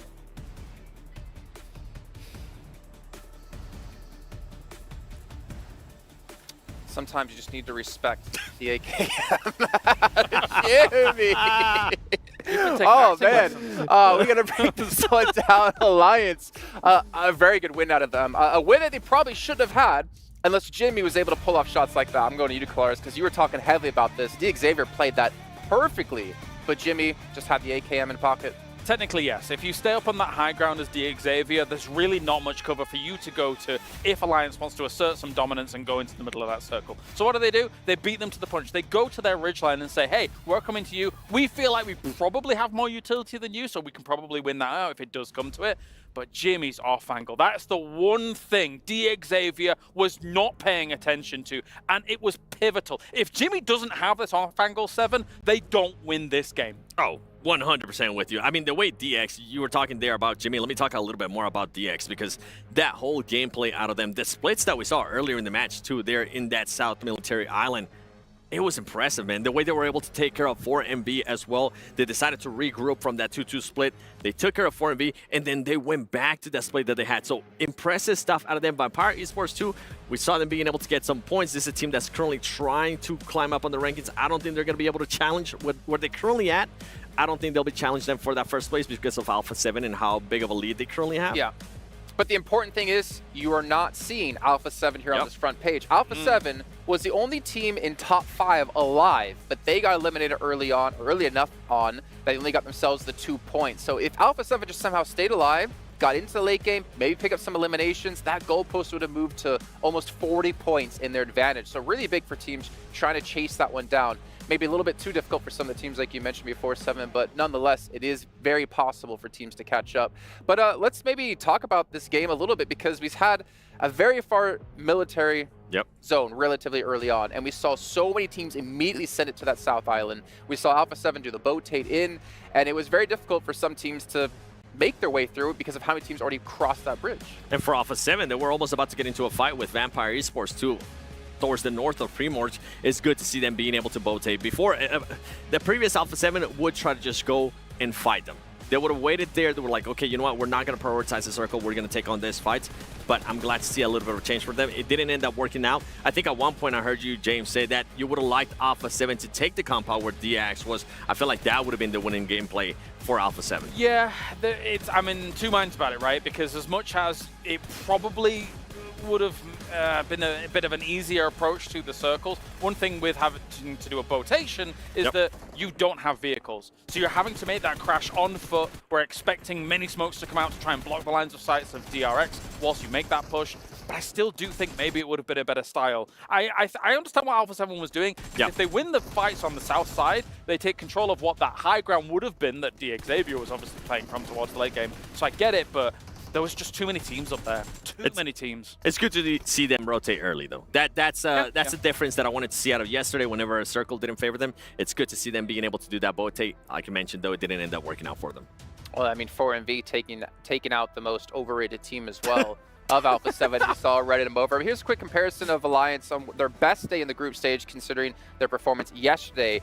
And we did see a big drop-off. I think it was a big surprise. I think that's fair to say that Alliance ended up winning the group stage. But then we had a major fall-off going into the main event, whether the break was a little bit too long for them and they weren't warmed up coming into this. But this is definitely a team who hasn't been as successful. And obviously, as we have mentioned before, the splits they were doing aren't really viable now with the way the lobbies are being played. That was the big factor. We were mentioning, too, about it. I don't think that we're going to be able to get away in the main tournament with what they were able to get during the group stage. And even towards the end of matches, whenever they were able to get those chicken dinners, they were getting away with some stuff that's they're currently not being able to get away with. Jamie, though, to kind of give him some props, this is now multiple times that we've seen him being able to get the off angle, being able to help his squad secure that win. But for that team, I mean, if they even want to be able to climb out the leaderboard some more, they need to go back into the drawing board. They need to be able to adjust, and they need to work on those splits a little bit better if anything's going to happen for them today. Yeah, as I say, they can't really take this much room. They did have a decent compound for a game like this and used it underneath the bridge to be able to get to where they were eventually. But yeah, it's a very different ball game here in the main tournament. Yeah, Xavier, I mean, if you imagine they got the extra 4 or maybe potentially 8 points, right, because of eliminations as well, got to put them up to 88 points, which is still, it's doable. If anything, to rank up, because we know the money difference between some of these slots are insane. First to second is $200,000 of a difference. As we look down to the second page here, Vampire obviously trying to catch up here. Team Liquid as well, as Max pointed out at the start of the day, for the club championship. They need to get themselves top 8 to get some points for their club overall to potentially earn some extra money in this one. In the meantime now, we're going to head down to the stage with Barney, who has an interview with Talon, who's still on that chase for first place. Welcome back to the STC Arena, where I'm joined by Misery from Talon Esports, currently sitting in 3rd place. Misery, a couple of questions before I let you go. I just wanted to quickly ask you, you guys have been so consistent day in, day out for the whole duration of this competition, but you kind of need to do a little bit more. So tell me how you guys are feeling right now. Mana perasaan kalian buat dimulai hari ini? Karena kan konsisten tapi agak kurang, perlu push sedikit lagi. Ya, buat hari ketiga ini we're feeling great, tapi ya emang lagi unlucky aja di 2 game awal. As you can understand, we're feeling great, but we just unlucky in the first 2 games. No, it's a fair point. I guess, like, luck is kind of thrown into the mix, isn't it, when the zone is pulling away from you. However, let's talk about adjusting, because, like I said, you're extremely consistent, but, day 1 and day 2, how have you changed things coming into day 3? What have you guys kind of communicated with each other that you want to change? Ya, bagaimana kalian masuk ke hari ketiga ini, perubahan apa yang kalian bikin? Kita nggak ada sih, kita main tetap kayak biasanya, cuman yang kayak gue mention awal-awal emang kita lagi ada momen-momen unlucky-nya lah di 2 game awal tadi. We don't change anything, we just play our games, but just like I said, we got some unlucky moments for today, so yeah. A lot of people are saying that. We just want to play our game. And you know what? I get it. So, Misery, you're actually the only one out of the team that has main stage experience. You were here at the mid-season championships in 2022. Have you been kind of giving some of that wisdom and helping out some of the other players who maybe don't have the experience of competing on a stage like this? Ya, kalian kan dari tim ini yang punya pengalaman sebelumnya di Riyadh itu cuman kamu. Kira-kira ada yang kalian terapin nggak dari pengalaman kamu ke tim biar mereka bisa adjust, bisa nyesuaiin diri di turnamen ini? Gue paling nge-brief anak-anak ya do and don't saja sih di sini, sama ya beberapa kayak mental talk gitu-gitu, paling ya gue bilangin lah kayak ini sama aja sama yang lainnya. Jadi ya nggak ada yang gimana-gimana sih, paling gue ngasih beberapa masukan aja yang pernah gue dapat di 2022. There's not much, but I just tell them about do's and don'ts, and then I also tell them about some mental pep talk so they can be really adjust and don't really get under pressure in this tournament, and I just try to give them everything that I learned from 2022. Nice, and very smooth in interviews. I love this. You're a smooth talker. It's great. Talon Esports currently in 3rd position during the final day. We've got 4 more maps to go. Best of luck. I'm going to give you a spud, and I'm going to give you a spud as well. Thank you. Best of luck so far. But for now, we're going to go back to you guys to continue day 3 of our main tournament. Thank you, Barney. So nice to hear from Misery there from Talon. And now we get strapped in for our final cast of the event. Blank. There's so many more games remaining, though, waiting in the wings after this, so do not go anywhere. Strap in, as today's champion will be crowned at the end of the day. Blank, it's been intense. What are we feeling for this one, homie?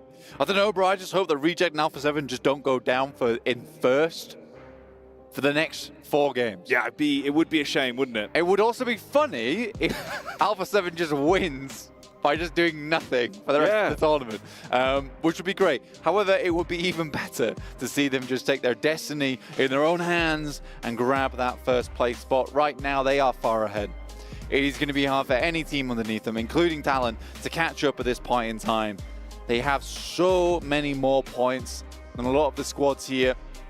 Reject, on the other hand, struggling. Feels like some of that lightning in the bottle escaped yesterday. They just cannot close the bottle back on it. That's why the sad music's on. Yeah, they would need a bolt from the heavens cast down from Zeus to reinvigorate the team and bring that electricity back. They need it, Blank. It was the communication that was flowing, that was never slowing. It was putting Reject in a position to dominate earlier in the event. But Alpha 7 in a good spot now. Like you say, there's a timeline where even if things aren't super clean for them, they could still lock it down and take the trophy. Just rock on through. As we head into our third map of the day, will be Erangel, followed by one more Erangel and two Miramars, casted by John Allen and Jukes. We'll be closing out today. I'm just waiting to get into the game at our halfway point. This is where Reject need to have a bit of a resurgence. This is where Alpha 7 can leave them in the dust. It's where potentially another team can claim that third place. Tear it away from Talon Esports. DRX behind them. 85 points here, Jackie. 81 on DXavier after that last match, and TJB on 80, tied with Boom. It's so ever close for that third place position. Who's going to be able to pick up their podium spot? With the Infinix GT20 Pro, it might just be possible with that phone that all the players are currently using here. So check it out outside of today's games, but remain here for the time being so you can witness history. The PUBG Mobile World Cup at Esports World Cup. Oh yeah, that's right. The crowd has been getting rowdier and rowdier over the course of the days. They've been enjoying the plays that have been occurring on the grand stage. Just strap yourselves in, make some noise, feed the energy in the STC arena, and let's give it up for these squads going into our third game of the day. An opportunity could present itself to Alpha 7, a chance for Reject to climb up. And then, like you said, so closely grouped for the other squads in the mid portion of the pack. A lot of prize money on the line, the bragging rights. That title, for the first time, will be given to one of these squads at the end of Championship Sunday. And there has been so much to dissect and digest, so we'll set our focus in on Game 3. Circle down towards the southwest, not towards Sosnovka this time around. We're over towards the swamps, the ridge sides, the valleys, the fields. Who's going to be able to plant their feet in a position where they'll be able to grow some success, pick up some points, take them home. Twisted Minds are towards that northeast side, but directly in the center is DRX, fourth place, vying for that third. A good start for them. And Alpha 7 with a fairly easy rotate on that northern side of the map. Hello, Alliance. First shot across. Alliance off the back of taking themselves an opening win with the chicken dinner in Game 2. They get that shot over. Slow down the might of Tianba early. Tianba that have been looking like they've been trying to find a way to fan the flames. Of course, we were saying that grouping just above them is very tight. A few points of difference from to leapfrog up from 8th place potentially all the way towards 4th if you could have one clean game. QXZ look to pick up their boy. NXC here on Tianba. A bit more calm here towards the start of the game. I say a bit more calm despite what's having already a knock, but if you were here for our last couple of games, you'll know it's been rowdy in these circles. It's been terrifying. It's been scary. And that's exactly what you want to see. You want to see teams just not sitting back, not lounging, not reclining. You want the full face forward here. You want the gamer leaning. Championship Sunday. It's all to play for. And plays are already being made as the shotgun is going to slay, blow them away in the close quarters action. Instant attack from Vampire, twisting the screw towards Twisted Minds and taking down one of the squad mates early. They really have had a curse on the opening drops over the course of playoffs, Blank. It's never looked comfortable. Yeah, Twisted Minds feels like they're phoning it in, honestly, during this last day, which is annoying considering that they are a good team. They have great players. And it just feels like some very silly mistakes at the start of the game, which I think could have been easily rectified. So, Twisted Minds, I hope that they take this tournament and they absorb some of the knowledge from it and can move forward and have some better results. Because the thing is, they're 62 points, right? They're one good game away from the top 5. Yeah. Why are we throwing away matches at the very beginning? Doesn't make any sense to me. It's a shame. Maybe the confidence has gone. They've lost their potential edge that they could have had. Really feels like those awkward encounters where it was them versus Reject yesterday, always neck and neck, but never really going the way of Twisted Minds other than one matchup, resulting in them barely limping away from the fight with 2 players. All ancient history now, though. It's all about the present. It's all about what's happening in the here and now. Reject, similar drop from last time, back over towards Rozok. Talon on the move. Power and Co. starting to head down towards the new zone as well. DRX on your screens here at a pretty good center location right now with some squads around them, of course. Vampire towards the coastline. Obscure and Twisted Minds, that trio off towards the left. Xavier, IWNRX, and Tong Ji Abao. Also, over that way, for Miracle Vibes on your screen here, locked in at 12th place. 1 point of difference between them and IWNRX. IWNRX, great survival stage. You know what? Very, very well done. It felt like a lot of the gas that was still in the tank was used up on that survival stage. Now they're running on fumes. And the pistons just not pumping as hard as before. Keep the engine groaning. And I think they delivered for the fans. We saw a lot of excitement towards the Istanbul Wildcats next Ruya with how they were playing.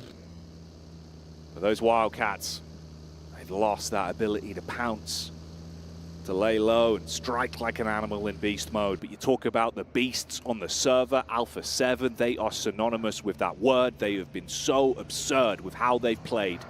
Looking damn good on every engagement. Smart rotates.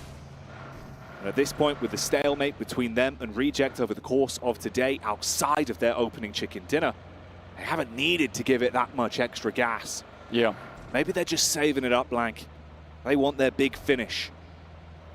I mean, realistically, if they can take it slow and just realize that Reject is just not getting anything done here during these matches, then yeah, those last games of the day, they're going to be real important. And I think Alpha 7 will need to save some of that energy, some of that prowess towards the end of the day, considering how well Reject seems to do when it comes to the Miramars.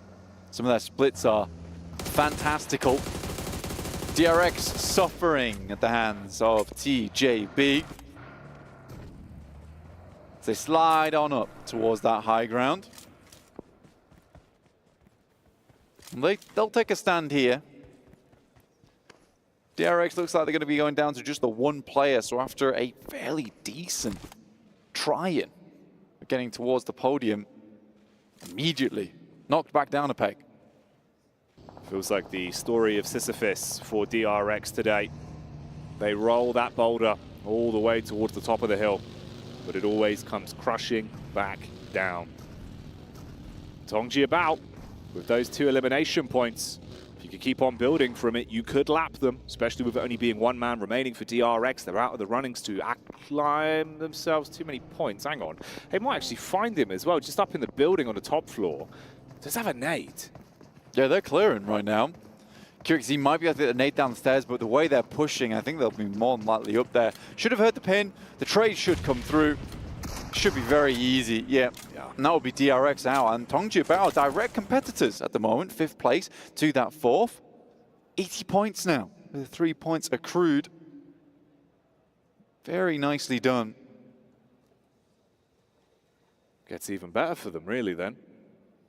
That's a really strong spot they've got. But after that, it becomes less so. Nice rotate from Reject, though. They managed to get themselves underneath, right, and swing past on the old jungle vines here. Through Alpha 7, compounds on that western side of Everest. Up towards their north side is Alula IHC, but that's not a bad spot considering this circle. There's still a chance for people to be playing up towards Everest, but with its location in this circle, it's more creating this awkward scenario where you're cutting out playable space.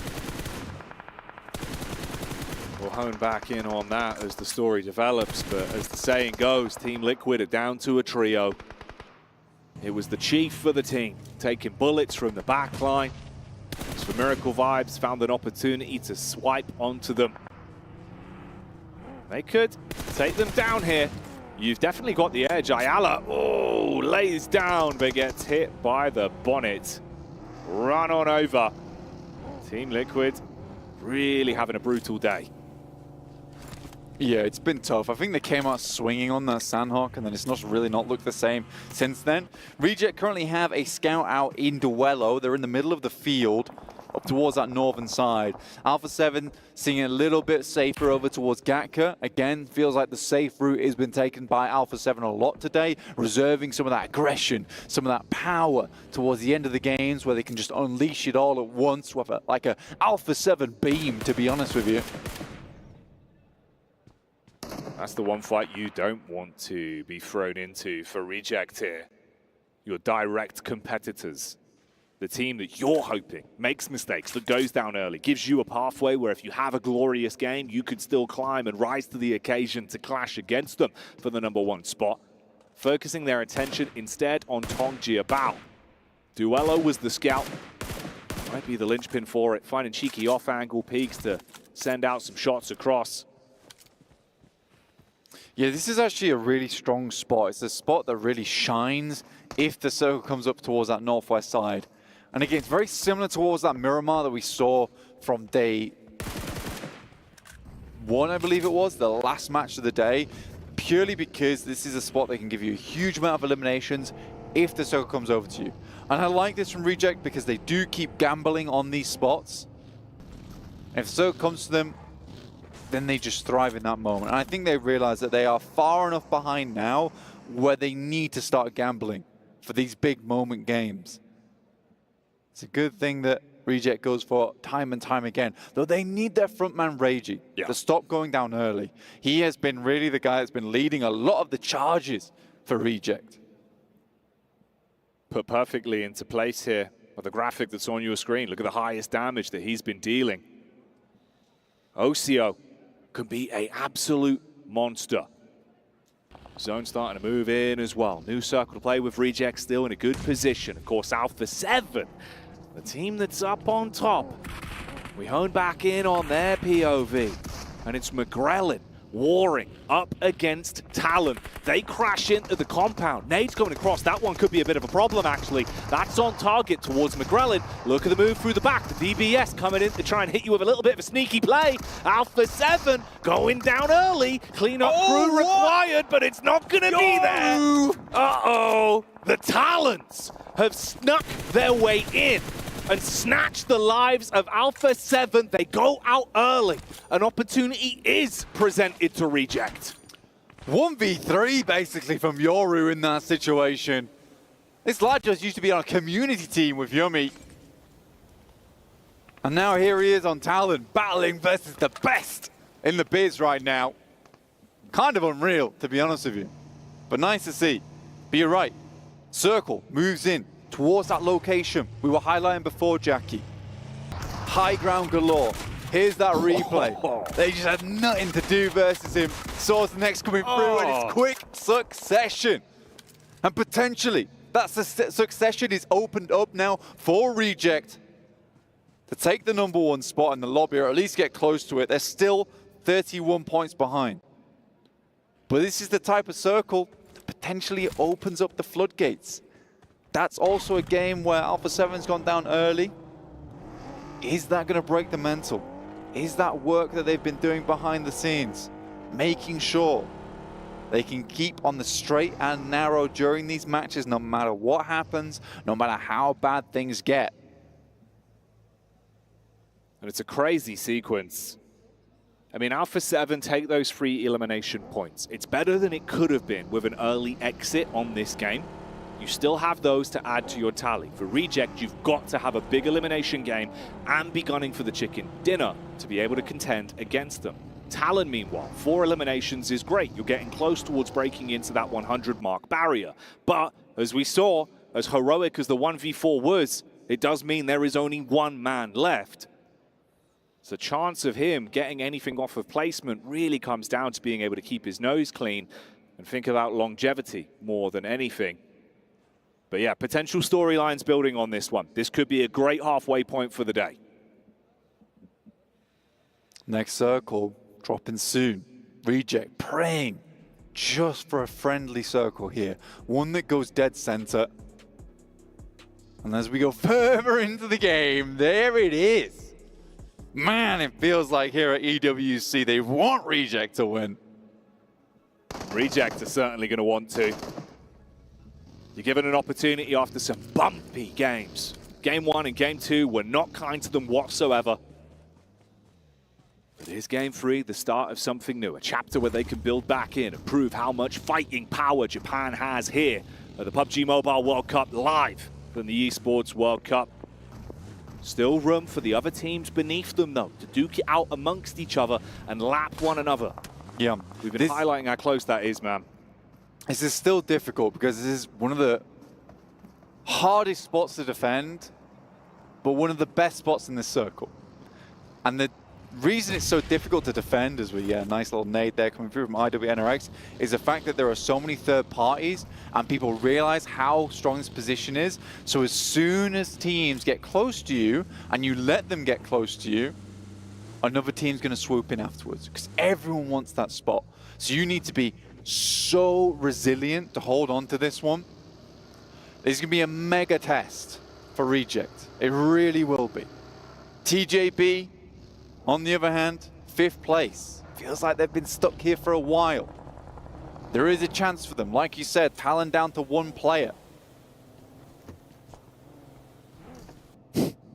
Oh, have that. I mean, not bad, actually. Not bad. Like, fair play. He's got a good throwing arm on that. Go on, do another. He's thinking about it. I mean, he's got 7 of them in the backpack. Yeah. All right. Well, he's got all of Alpha 7's grenades. Oh, exactly 7. Lucky number 7 for him. I mean, he hit the jackpot on that one. For Miracle Vibes as well. Yeah, they lost Baron early.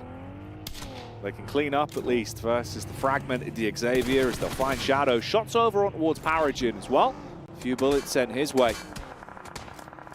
Oh, mate, Paragon really getting bombarded onto now. And I think it's interesting as well, actually, that kind of like this really does play into the storyline of the way Reject like to play from distance, where the panic is when teams swoop on them, right? When they have to take close quarters combat. So, man, this is one of those. It's like a true test of everything we've seen.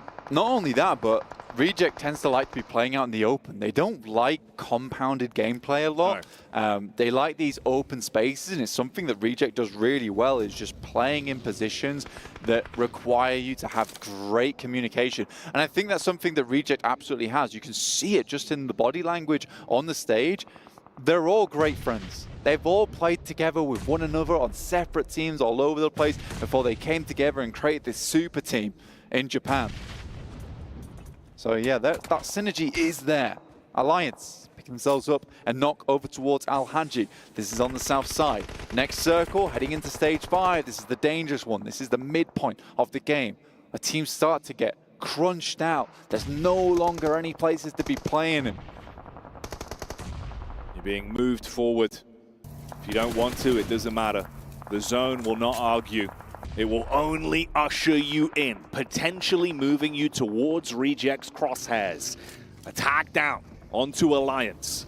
The first bit of blood spilt from them. Looking for prime opportunities, nades being thrown out. He's got so many of them. I mean, he's down to 2 at this point, but if he can get one on target, could actually be a bit of a pain in the backside. He's going to grab some more.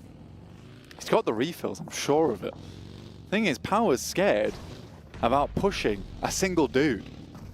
I mean, the way he's playing, it does feel like he's a full squad. Like, there's at least 18 grenades going out. There's got to be 4 dudes in there.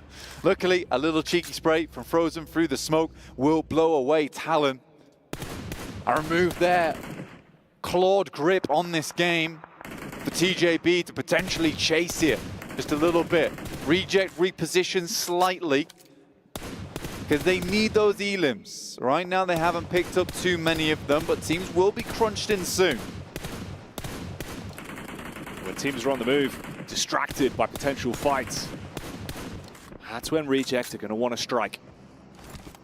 Power, it was awkward. Like you said, it felt like the confidence wasn't quite there for them on this swing out towards just the solo dolo for Talon. Now they move up. Kante in the buggy. Nades over the top. Tiamba unleashing a bucket of grenades, dumping them on the floor, trying to knock them over like a whole load of marbles, and they are falling down. There's the backstab. Kante with a run over for Dan, up close and personal, making it look easy. And Tiamba, they're really feeling the brunt of this one. Bit of a reply though. They get the shot back across. It looked like it was all said and done. It should have been cooked, but the chef for Tiamba saves the situation. A little bit of seasoning thrown in there towards the end. Good stuff from them. Keep themselves in this one. I mean, for Tiamba, that looked real bad. Yeah. That looked real bad. There was like 8 nades inside the pan. Ready to just pop off. Throws it into the freezer, saves the day for Tiamba. Not before IWNRX lets the Wolves into the kitchen. As Zed Wolf finds himself a nice little peek over towards them. We'll take down one of their off angles, and then even more shots ringing out. Great control on the SKS, actually. That's not a fun weapon to be using. A good reset on the recoil. Tactical taps with the gun. But it's about hitting those shots. Getting them on target. So everyone's going to have to start making that way in. Zone is nipping at the heels. The distance that you've got will be taken away from you. Can't sit on the direct edge for too much longer. It's still towards that center zone. It's the setup from Reject. But like you said, only one elimination point. They need to find more opportunities, be gifted those fights, as there is the odd clash erupting around the lip of the zone now. Yeah, they need to throw all these teams into the blender because they need to juice this game for as much as possible. Alliance take a nasty nade over the top. Second one looks awesome. And Tiamba will clean out Alliance. The final few members on that team. Next circle popping soon. Twisted Minds might be given a bit more of a chance here. Circle switches back down towards that swamp edge. And this is the fight that you're thinking Reject are probably debating when they want to instigate a bit of a sideswipe onto, with Alula XIHC clashing versus Boom. Vampire late on the rotate down. You've had Paragin with his belly to the ground for so long. Godless throws the nade across, but there is a reply from Boom. Fighting, bobbing, weaving with the limited cover that's available. Barely any HP to play off of. That SMG has to be pristine on the peak. He's trying to play for the quick bandage, looks for the peek round the corner. Nade's going to be cooked to perfection. Ba-boom, as he's gone. Rogue comes through the assassination, 2 blades in hand. Cuts down the players from Boom, all on his lonesome. Now has to sneak his way through the field. Pombit has his location locked in. Nade goes over the top, far and long, looks pretty decent, but not quite far enough. Reject, though, playing scared, playing safe potentially, but we all know here that they have to pump a lot more points out of these games. We don't want to see Reject fall back into those bad habits that we saw from group stage, with more of that aggression. Not to worry, not to let Alpha 7 get in their heads. Fortune favors the brave. And with the chips being down, Alpha 7 being out in this game, it's the opportunity where they have to carve a path to victory themselves, be the human hatchets to cut an opportunity back towards that first place spot. OCO, scoped in, looking for chances. He's usually that man to instigate it. He's been a big piece of the puzzle for them. Paragin for so long has kept himself alive, trying to give DXavier some kind of point tally towards the end. Vampire swoop and finally find him. Sort of an interesting spot they're playing in right now because they moved away from the pylons as well. Slight shift over towards that western side. And I actually think they've gone so undetected that players don't even know they're here right now. They might be able to use that to their advantage, Jackie. I believe Boom is now taking shots over towards them. As smoke starts to bloom around the map, Pombit stepping up in the buggy. But Vampire look like pretty easy targets. They got to worry about this third party though from Boom, because they could explode on the scene as soon as they start this engagement between them and Vampire. They were only supposed to blow the doors off, but Boom want to bring down the whole lobby if they're given a chance. Up on that elevated angle. Vampire taking the vehicles out of commission, so there's no splash damage that could come back to haunt them. Still got points of rotation to contend with. Miracle Vibes down in the dirt with the duo set up from Apex and Refus, looking for an opportunity to strike from there. Good nade. Arc looked pretty clean. It's going to be a little bit shallow. Still does damage, but not enough to get the full knock across. But it does give you the information you wanted on towards the reject fight. Zone moving up, though. Going to force some issues here for the teams that are on the outer edge. IWNRX, Tongji About, Twisted Minds. All of them have to think about fighting their way through one another. Whereas Boom, they've got vehicles for the rotate. Are they feeling confident for a crash? This is honestly the best circle shift for Reject, because it both puts Boom Esports in an awkward situation where they're just being pushed out into sightlines. It also pushes Vampire in slightly as well. And now Reject has set up this defense, understanding the entirety of their backline now is free and clear. They just need to take shots downwards through this fielded region. They're already set up. They have vehicles to create a compound with. This is great news for them. And Boom Esports getting harassed by Tongji About now. Okay, here we go then. This is the room. This is the opportunity.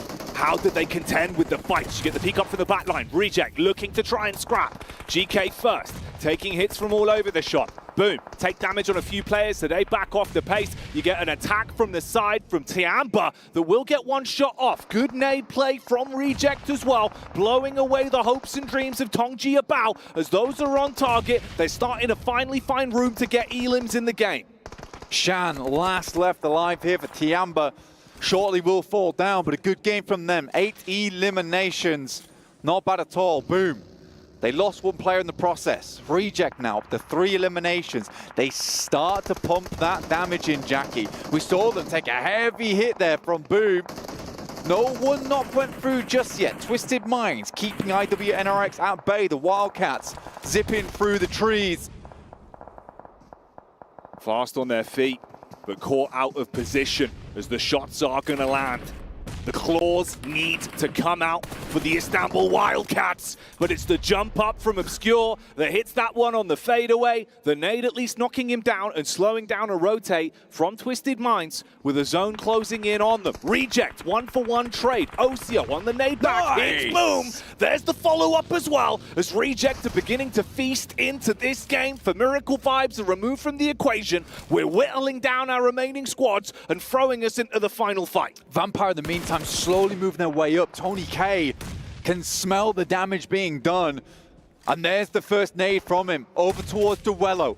Reject know they can't let this game slip out of their hands. Reiji Yoshio once again, 5 elims for the team. He's the one pumping in the numbers, but another massive nade from Tony K takes out so many members from Reject here. 2 go down, Reiji Yoshio's out. It's left now up to the 2 players from Reject to keep this game going. That vampiric burst from Tony K, giving the energy back to Vampire, but this has only frustrated Reject. It's only frustrated Ocio, and he wants to fight fire with fire, bringing the hurt back down onto Vampires, slaying one of them, knocking another, and putting himself into a position where maybe him and the duo can get it done. Down to just 2, but looking to keep this game going for Reject. Massive nade from Sarah. Heads over the top, and Reiji Yoshio goes to the peak. Calls back to Sarah now, understanding must be quite low. Reiji Yoshio gets cleaned out by Obscure. Just Sarah remaining, finishes up with a beautiful Molotov. That'll be Boom out. Top 3 now acquired for the boys on Reject. The solo of Sarah, slowing down the pace. changing his scope on the game. They wanted a high elimination matchup, but now they're just focusing on the main point gain. If they can still take a chicken dinner, it's recoverable. It'll give them a good stead in this matchup with Alpha 7 going down so early into the flow of Game 3. Twisted Minds and Vampire are their opposition on this one. Twisted have played a backline the entire time. Vampire have been turning up the pressure when necessary. Scouting going on. Just trying to get a bit of a read on this from Guizhou. Final zone here, stage 9. This will close all the way in. Twisted Minds and Vampire set the clash first. Sarah completely out of the equation right now. That might just work to his benefit. Drops the backpack, remains unseen. The vehicles coming through though might be clearing the outer edges, and they realize it. Vampire looking to clean out that final player from Reject. In comes Schweppes, flows on through, doesn't quite catch him, but he's in now with the sightlines of Twisted Minds. Nades towards the smoke. They understand Sarah's location and are gaining information off the back of the use from the nades. But in this opportunity, they're trying to see if they want to start the fight versus Twisted themselves, as Vampires are cleaning up for the pushdown. P90 spray onto Schweppes. Sarah still staying alive somehow. There's the strike from Obscure. Doubles down onto Schweppes. Is able to clean up on that one and give Twisted an edge in the fight. Sarah peeks up, looks for a strike from the side, putting bullets down towards the back line of Stoned. Looking to pick up some more eliminations here. Stoned has a good idea of where he is. Will finish him off. That's Vampires now up to second place. Look some more towards Twisted Minds. He's not able to find it. Twisted Minds start the game in a bad stead. We're able to bring it back from the swamp. The beast rises from the waters. But it's Reject that we're all talking about. A top 3 there puts them back in contention for that first place spot, Jackie, versus Alpha 7. A rough game for Alpha 7. 8 eliminations for Reject. And a good placement on the finish with only Sarah remaining alive. But Vampires were thinking about a chicken dinner. Twisted Minds put a bullet through where that fork gets processed. They don't even let it process. They take this one. A chicken dinner for them to give some confidence back to the squad. But a hell of a matchup here for the halfway point. Massive. Vampires consistently in that top 5 over and over again cannot be understated. It is a really big deal, and they've been climbing out from what was the 16th place. Sort of insane. Reject, though, I think a little bit too late, realizes they need to get stuck into this game, though, Jackie. I think that's the biggest problem for them. As soon as that circle comes back up towards that north side, they think to themselves, right, we actually need to do something with this. And by that point, they're already being sandwiched. Although it was a good game from Reject, Regiocio once again shows his fangs in this game. And it's mad, man. It's one of those where you're watching it, hoping they'd fight a little bit sooner. At least they found their footing and their confidence towards the end. The nades were clean, the shots were clean. So many near misses, but man, a hell of a game there. Yeah, they're a game away now. That's the big deal, is they're a game away now. Before, it felt kind of out of sight, out of mind for Reject. There's 3 more matches to go here, Jackie, and there's a potential on any one of those matches that Reject can jump ahead. This was a very important game for them, not only in terms of just point scoring, but being in that situation to actually overtake Alpha 7 in one game, because it feels very bad where you're like, even if we do well here, it doesn't mean we're ahead. Exactly. They were mirroring each other. So Alpha 7, with the extra buffer they had, they were always pulling further ahead. But Reject make it interesting. 3 games left to go. Do not go anywhere. It's heating up here. Bate aqui primeiro, não bate no esquivo não, bate aqui. Um de pé do guarito, um de pé do guarito. Tá, só faz o que aí, Maglin, só faz o que aí. Dentro do guarito, dentro do guarito. Vai você. Não, عندي. تم تروح ها؟ عندي لا مدمج من تحت السيارة من تحت السيارة. Nice try. Si Sarah jamur. Ya sini prank. Ya, Sarah jamur. Dia lari di sini nih, pasti bisa di-pep. Ada kapal nggak? Coba cek kapal lu deh. Ada speedboat nih, Sal. Lu riskan nggak sih? Mau gua cover nggak? Lu nggak bisa cover gua nggak?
Well, Twisted Minds coming out with a big win that they desperately needed to potentially push themselves further up in the leaderboards and maybe get themselves in reach of our top 5 placings overall. Just Kaplan, Maxman, and Klars here on the desk, the cube, whatever you want to call it. But what I'm going to call it is Twisted Minds. Good game. Yeah. Pretty good. Pretty cool. From the swamp with Ratto Boy. Ratto Boy! Yeah, it was a really good play, right? Playing yourself in the swamp area, you eliminate 4MV, and the moment you have to even go over the side of that ridge, right, you just got a little bit of a slope towards the field, so it keeps you very, very safe from all of the stars still in the field. So that was a good play, and a really good use of the terrain and third-person perspective. Yeah, Reggioso's cool, but he's no Ratto Boy here. Wow. I mean, admittedly, Reggioso did really well in this Where's the sound? Huh? Where's the sound? Oh, there you go. Oh, yeah. So something's missing. Oh, yeah. Damage, but Reggioso, to be fair, Max, like he had basically all the limbs for his team. They're really coming out alive when they needed it. Yeah. And the nades you were talking about. He doesn't just need the Mini 14, just all of the nades, just chuck it to him and he's going to be okay, because when you play on that mountain area in the middle of the field, man, if you have a ton of nades, it just dips all over the place. If you know where the players are, one nade is going to result in one knock pretty much 100% of the time. And playing that dip itself, actually, for Reject, it was very interesting. We had an interesting back and forth talking about Reject, not willing to play that high ground whatsoever, going into the dip and hoping to make it into the very late stage of this match. Yeah, towards the Siren location, Radio Tower, whatever you want to call it, in that field, it's one of the best spots to play in that field, hands down. But the fact that they abandoned it, knowing that there was probably going to end up being pushes towards them, sometimes it is a bit nade baity. Yeah. So actually moving all the way to the west side into what was just a trench between fields was kind of smart, I suppose, from Reject. Normally you would just stay up there and wait for teams to come along and just take them out, but yeah, Reject thought otherwise. Well, I thought it was interesting, actually, with the position that Reject had in the dip, like you mentioned, plus we had Boom at the radio tower. TJB did this, like, we're going to go in between Reject and Boom, and then we're going to have, like, 2 players on the other side of Boom, and we're just going to give you a big hug or something. But obviously it didn't work out in the end, and that's what started Reject getting his eliminations. But I was really confused to see TJB kind of crash that way. Just, look, if you want to crash one team, not 2 at the same time, okay? Yeah. It's not quite how things are going to be working in your favor for Boom Esports. So, sorry, not for Boom, for TJB. So it was a little bit of a struggle bus towards the end of that game. Though, actually, one team that's very interesting that you wanted to talk about also a little bit, Klars, was actually Tiamba, right? Playing that dip north of where Yoru was playing for Talon. They were able to make it very far in that game, despite a lot of teams having taken these strong positions super early in this game. Yeah, great clutch by Euro, by the way. But, I mean, Tiamba, the position that they had, as you say, technically in a circle like this, it gains heightened priority because it is one of the more defensible locations, considering that we're kind of near towards a field ending where everyone's kind of crawling around having a bit of a hard time. You've got to be careful, as we saw Tiamba eventually, despite 8 limbs, did get kind of dismantled. Shan, again, actually also another great performance. We had a lot of individual awesome performances in this one. I agree. I just want to say, by the way, watching with like the Indo and Arabic talent and seeing Yoru go down to that nade at the very end, you could hear just everyone, one side screaming, yeah! And you could probably guess who that was, because it was Power's nade. And one side screaming, no! And you could probably guess who that was, because their team died. But yeah, no, obviously Yoru, I think for him, he's the MVP of Reject, to be fair, because he ends up getting the basically 1v4 against Alpha 7, allowing Reject to close the distance when it comes to these numbers. But we can see Tiamba here in this last match, only 800 damage done, but 8 eliminations, so they were pretty clean and concise with all of those. They are trying to challenge for some of the top spots now. I'm going to be honest, from group stage into this, I'm surprised Lingyu is not actually playing for them as a starter. Yeah. But hey, whatever works, right? If they can get up towards top 5 and try and claim some more here, fair play. They started off in 7th position, right? What was that? No, finish your thought. Okay.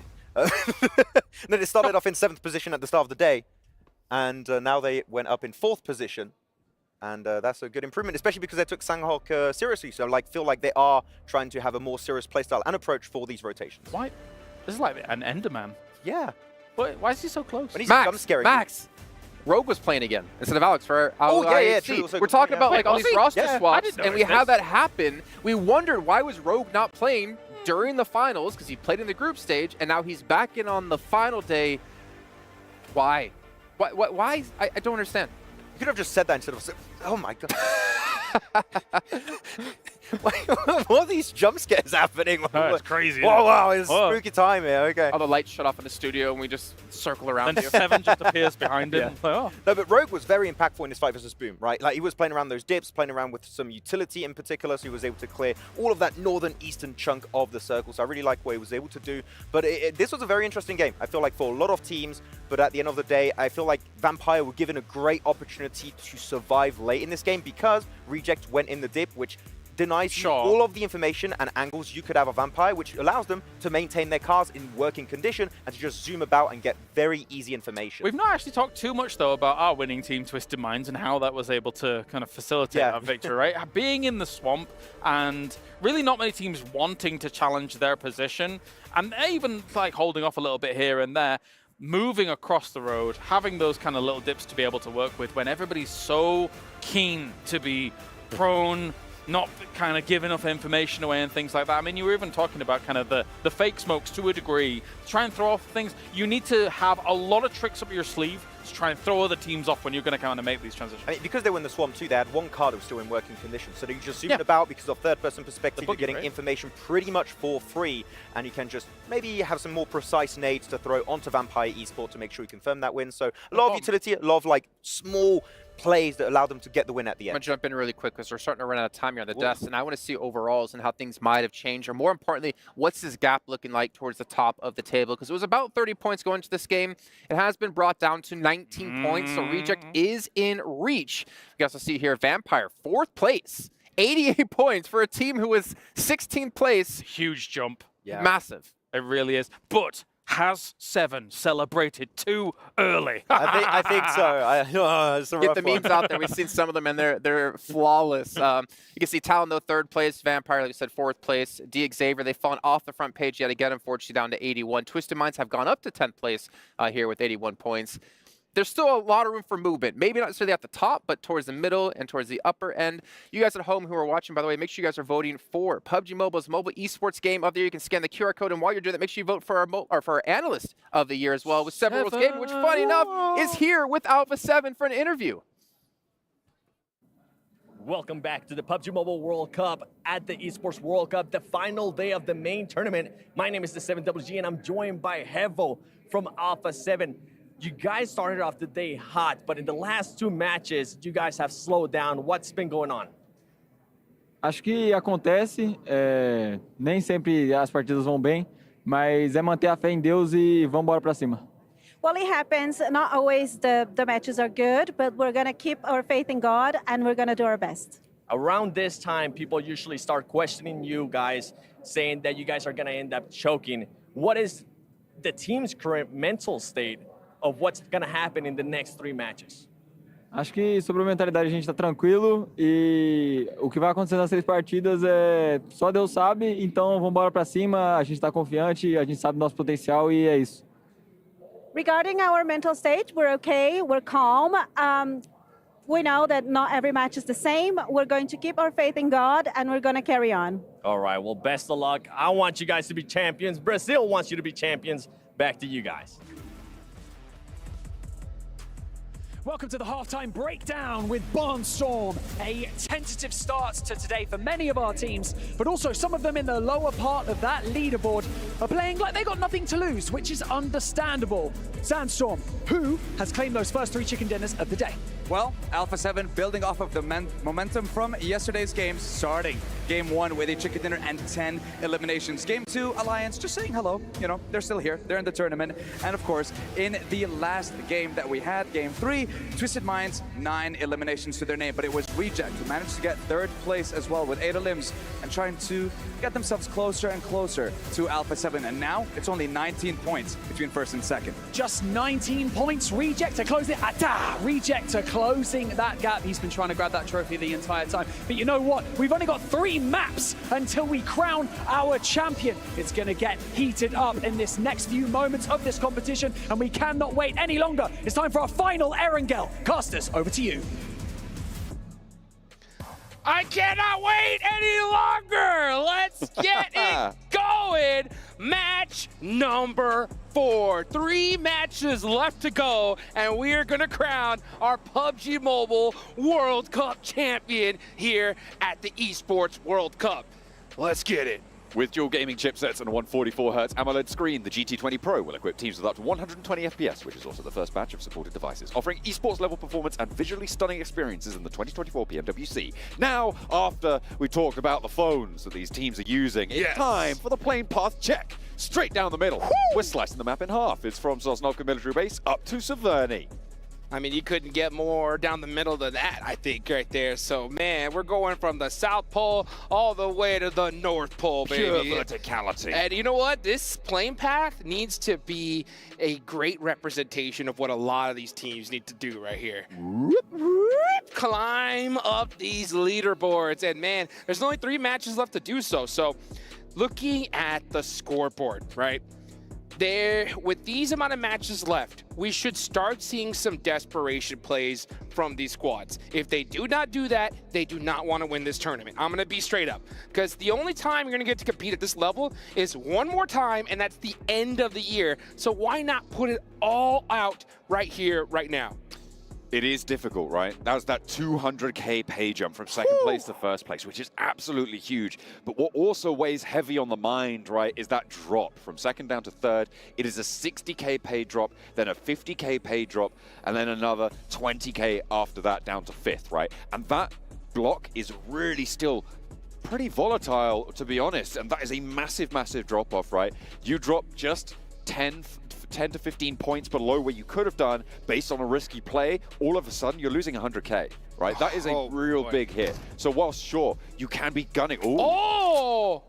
Tony K couldn't even hit the ground yet. Potential to get res though. This is at the distance where it's going to be tricky for IWNRX to get the flush, but it looks like they're already on the road. Yeah, they're on the hunt already, so Newsy needs to figure out something really quick. This is just goes to show you that teams are doing something different, right? IWNRX knows that Vampire most likely wants to try to get one of those vehicles because they landed in that Primorsk area. Uh-oh, Newsy almost catches IWNRX slipping, and yeah, you could just tell Vampire, they're not handling any of these shenanigans right now. They're going for the res on Tony K, but this still will put them behind a little bit.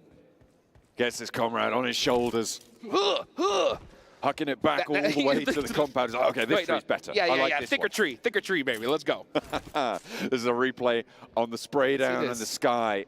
Swain.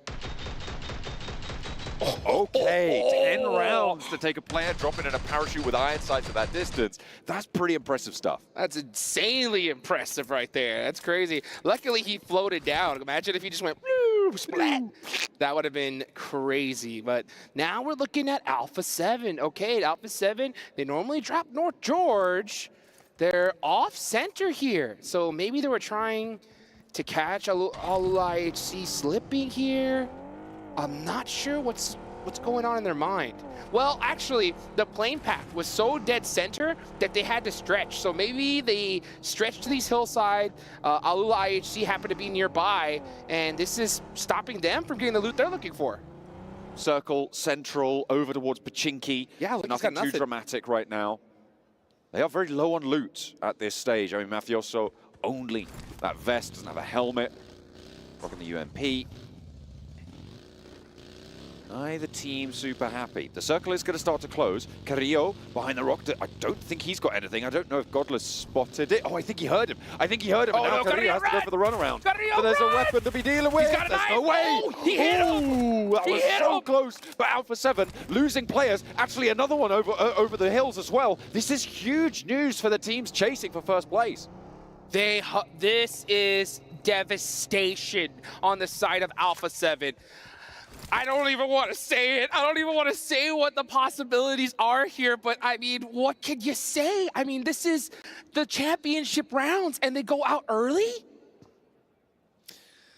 2 players remain for Alpha 7, Revo and Mafioso. Man, you know who I want to be right now? Anyone but Alpha 7? I want to be the manicurist for the Alpha 7 owners here, because I'll tell you what, they're going to be making some money, because if they have any nails after this fight, I would be shocked. They're going to need some real attention, I'll tell you that for free. Revo opens the door. They give away their position, and now potential to circle around this one. Oh, does not have an 8, does have a Molotov. But Godless, top it up with the UMP. Needs to underarm that Molotov through the window. I'm not too sure why he hasn't done that already. There's a shot into the door frame, and there's the crash. No. IHC find Godless for 1. Alpha 7 trying to fight for the hold. They have managed to find the first knock. This tries to cross. Mafioso's down. It's down to the pistol. Alpha 7 are out again, and Reject with the door flung wide open. Talon can come up the inside. It's all to play for now. Oh my goodness. Are you kidding me? Alpha 7 going out first team. You could already see Team Reject on the move. These guys are going to be hunting down points desperately. They had a great opportunity in the last match. They were able to close that gap a little bit, right? But they weren't able to get that finish they were looking for. Now they have another chance. And the problem that this really presents for Alpha 7 is the chaos of the last 2 matches. Because teams at the bottom are going to know there's no way we're going to get 60 points in 2 games, right?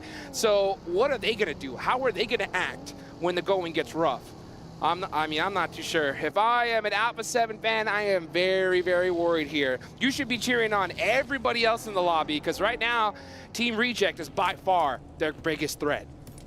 Oh, it's not even close, right? These guys are right hot on their heels, able to put a dent in it last match, and now 19 points to go before they can draw level. The thing that Alpha 7, of course, does have going for them is those 5 chicken dinners. I believe at this stage, it's guaranteed that no one's going to be able to surpass them. Oh no, hang on, Reject do have 2 chicken dinners currently on record, which means that if they're able to get 3 more, they would draw level on chicken dinners, right? But if they get 3 chicken dinners, it's not going to matter because it's likely not going to be a tiebreaker. So Alpha 7 primed to win a tiebreak situation.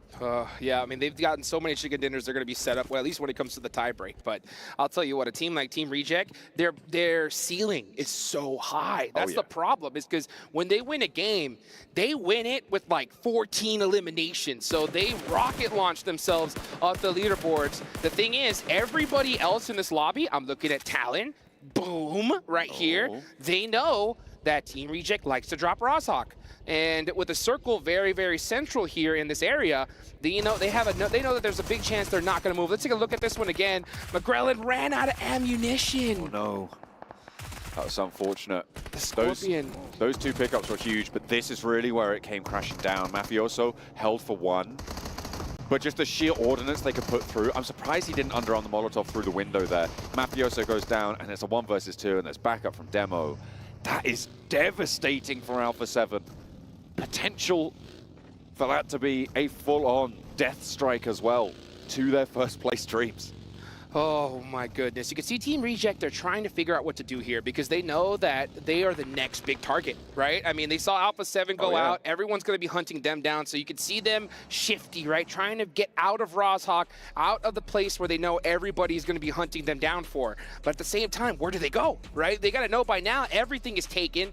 So it's going to be really up to them to hold their composure. This is a hard shift, folks. Practically touching the edge of the blue zone here, so that hardship side is wide open. This is a great shift for a team like Vampire. Yeah, they are going to be able to swing in on that western side, but they need to be quick. Because it's such a hard shift, teams are going to be moving fast now. Looking at those compounds around the foothills of Everest on the western side of this circle, currently very uncontested. That's going to change in the next 20 seconds. You can see DRX potentially looking to move out that way. Vampire, like you said, going to have a good time going up on that western side, and maybe TJB on that north could come through if Twisted Minds don't get there first. Tiamba and Alliance clashing on the southeast side. Alliance lose a player. As Reject now, they're moving past Sunken City. They're going north of the river. They're going to be going down that little island there near Watertown, and that's going to be tough. They're probably going to try to wrap through, maybe catch a way towards Everest. I'm not sure. It's a very risky play. We'll see how they decide to play it out, though. As we look at some of these other teams looking to set up here. You got IWNRX looking to hold down Slaughterhouse right by good old Pachinki. I'm still looking at the map. You can already see there's practically no players on their feet Everyone's in a vehicle right now, on the move, because they know what is at stake here. DRX getting a nice shot onto Ayala. Team Liquid losing a player on rotation. That's the hard part with these hard shifts. You know, you sometimes got to make a sacrifice, and Team Liquid are going to make a big one with Ayala.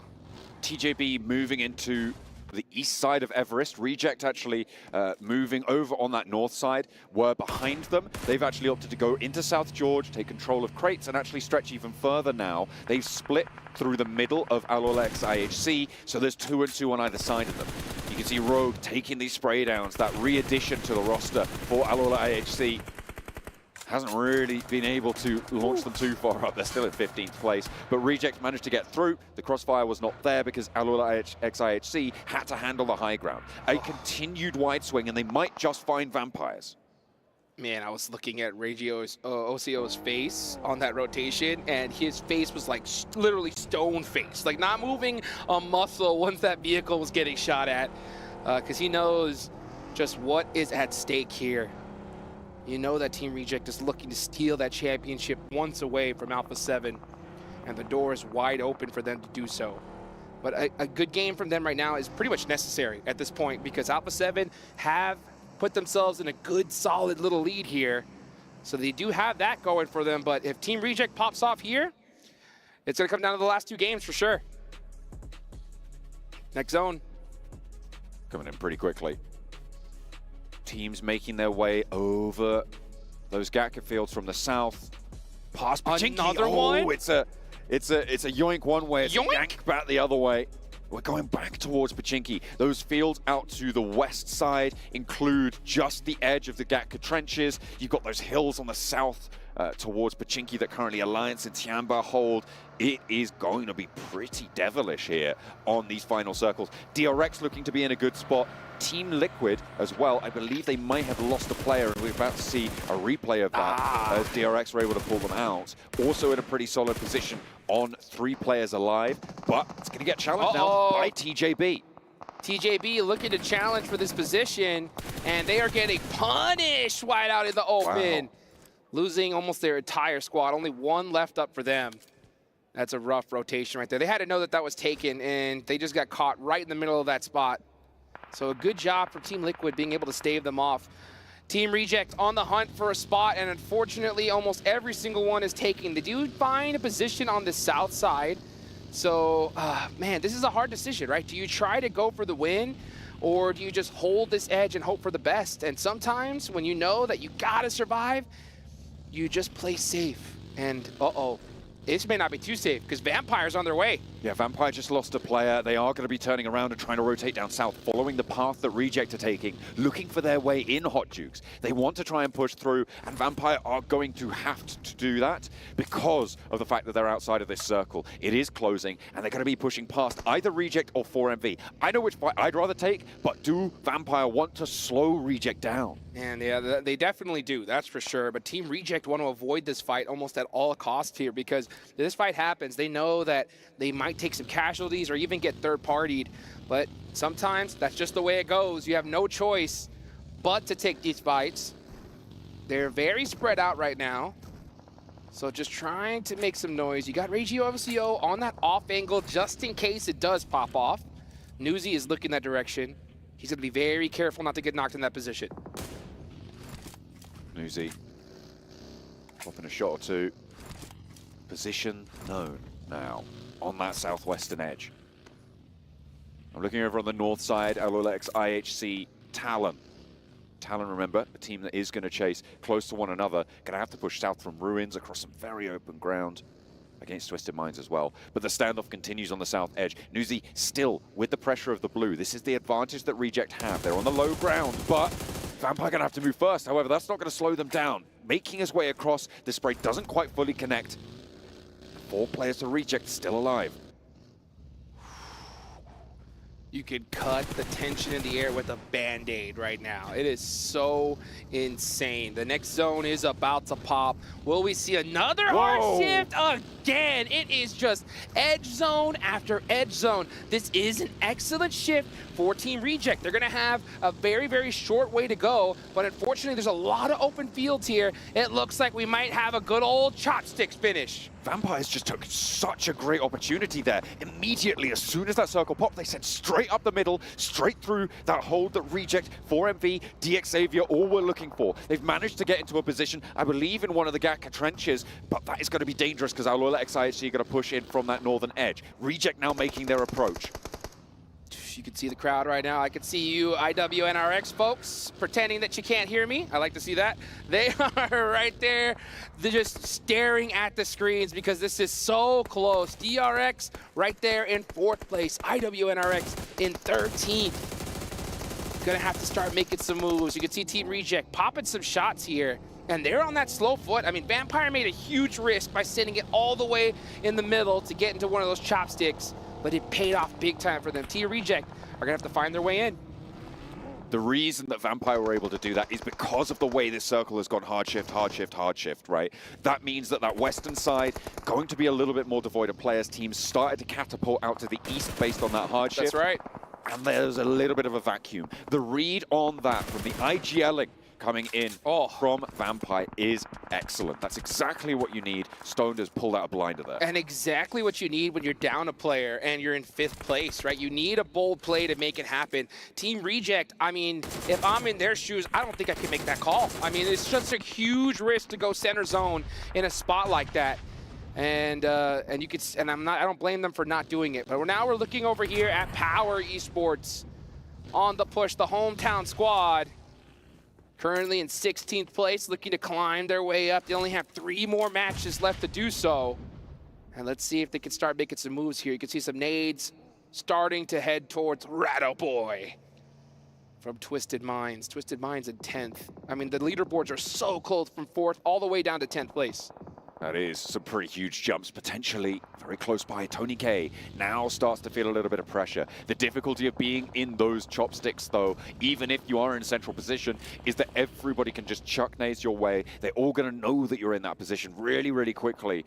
And it's very difficult to maneuver super strongly around it. So we'll see if they can get that res. Talon suffering. Twisted Minds taking shots. 4MV chucking nades in. Doc, the nade surgeon himself. He's going to pull out the M4. There go Talon. 3rd place team down and out now. And that gives Reject just that little bit more leg room, but they're still crunched up on that south edge. Power go out. The zone is starting to close. All these teams on this edge need to get moving. I'm looking at you, IWNRX. They get a great nade on a Twisted Minds. Do they take that fight, though? Looks like they opt not to. Guazao's going to be able to get his teammate into the vehicle and into this next zone.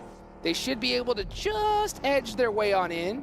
Oh, they actually go in this direction. That's a very bold decision. Okay. Because there's not any cover there. Shan for a Tiamba, trying to go toe-to-toe with Frozen, goes down for it, but ices his opponent back in response. They are just trying to get away from this fight, because the shift out to the east isn't going to go through again. And it's the circle just playing havoc with the minds of these IGLs. IWNRX are going to fall. Twisted Minds have been wreaking havoc, but they're falling as well. Tiamba picking up a lot of points as well. 3 eliminations now, and they want more over towards Boom.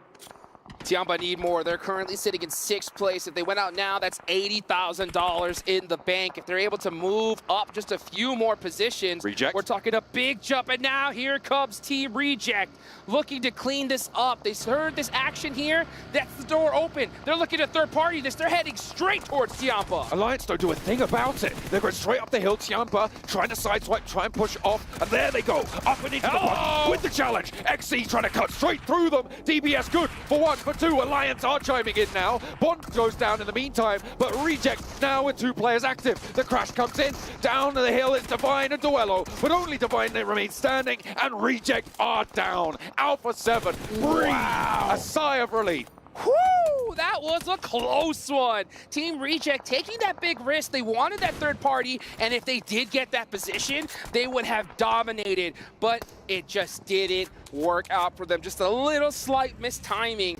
and Tianba was able to shut them down. So now we look at the leaderboards. 5th place, 6th place, 7th place, even all the way down. We could see some major jumps here.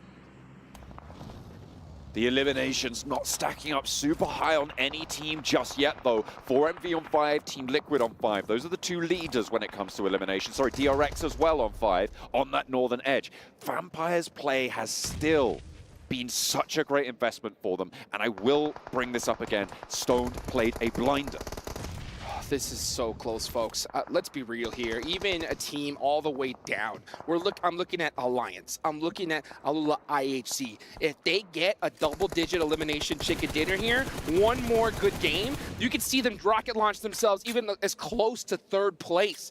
That would be an insane jump, but they need to finish this game strong. 4MV need to as well. You can see them starting to put the pressure onto Vampire, and they are getting the better of them. Tony K lost the side for Vampire. Doc up close and personal. 4MV are flagging a little bit, but it looks like they're enacting those reses. Doc gets the flush onto Stoned, 2 players alive. Nades coming in from LOLX IHC over on that northwest side in the meantime. Tony K going for the res. Over towards Newsy. No, he's launching a nade. He's spending his time, but there's another nade up and down, not quite tagging on. That's a good one. Good, though. It's going to be difficult to get away from this. Tony K able to survive for just a moment longer, but not too much, as the burn comes down from Refus. And Vampire, their investment swept aside. They're in the red. Uh-oh. And you know who started to get in the green? It's 4MV. 8 eliminations here. They are crushing it. They're tired of being the butt of all these jokes here.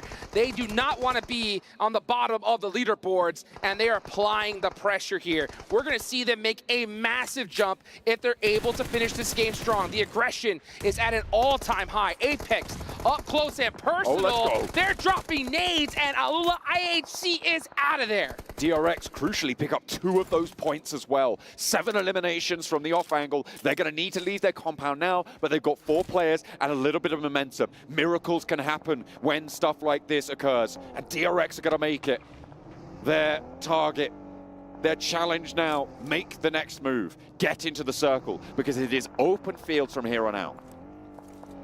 Open fields and big open dreams for a team like 4MV. They've been doing so rough this entire tournament, and on the last day looking to turn things around. 9 eliminations so far, and there's still a lot in this lobby. And when it comes to a squad like 4MV, you know they're going full-fledged aggression. The problem though is this zone is so far away. They have to cross such an open field.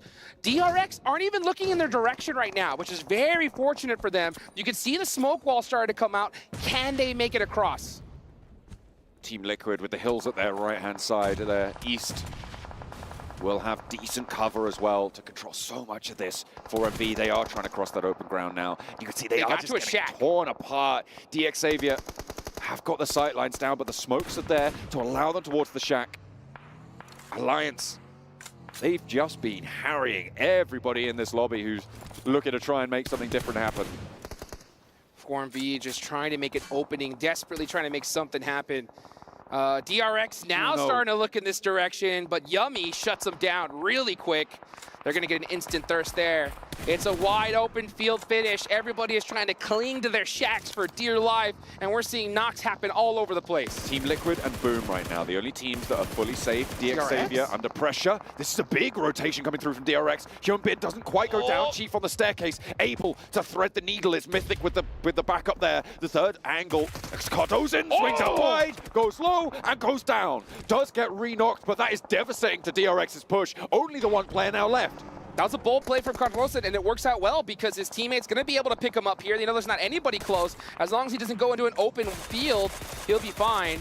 Now you see Yummy with that mini 14 punishing 4MV as they cross into the open, but they actually made it that far. That is insane.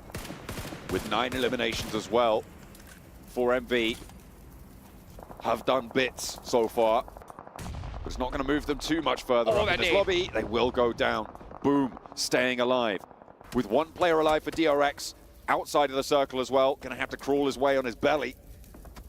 Ooh, that is good news for Boom. Won't even get any too much further. That's great, actually, because Boom pick up the point. They take down the team that's ahead of them. The placement points are going to start to add up, and Boom could have a real shot into the top 3 here. they could do it right here. They can break into that top 3 right here, right now. They are dead center. You can see them blowing up that buggy right there for cover, just in case. They know that they have a huge chance of winning this one. They just got to shoot at everything that moves completely 360 around them. They started the match on 88 points with, I think they're on 5 eliminations now. They're up to 93. Obviously chasing Reject on 123 at this stage. With the 1 elimination they were able to get, would be huge if they can reach that tally, but I don't think that's going to be possible for them. Not this time around. They have to wait just a little bit longer. But these final 2 matches, Hot Jukes, are going to be incredible no matter what happens here. Absolutely. Boom, prior to this game, were in 5th place, okay? That is a $90,000 prize if it ends up them being in 5th place.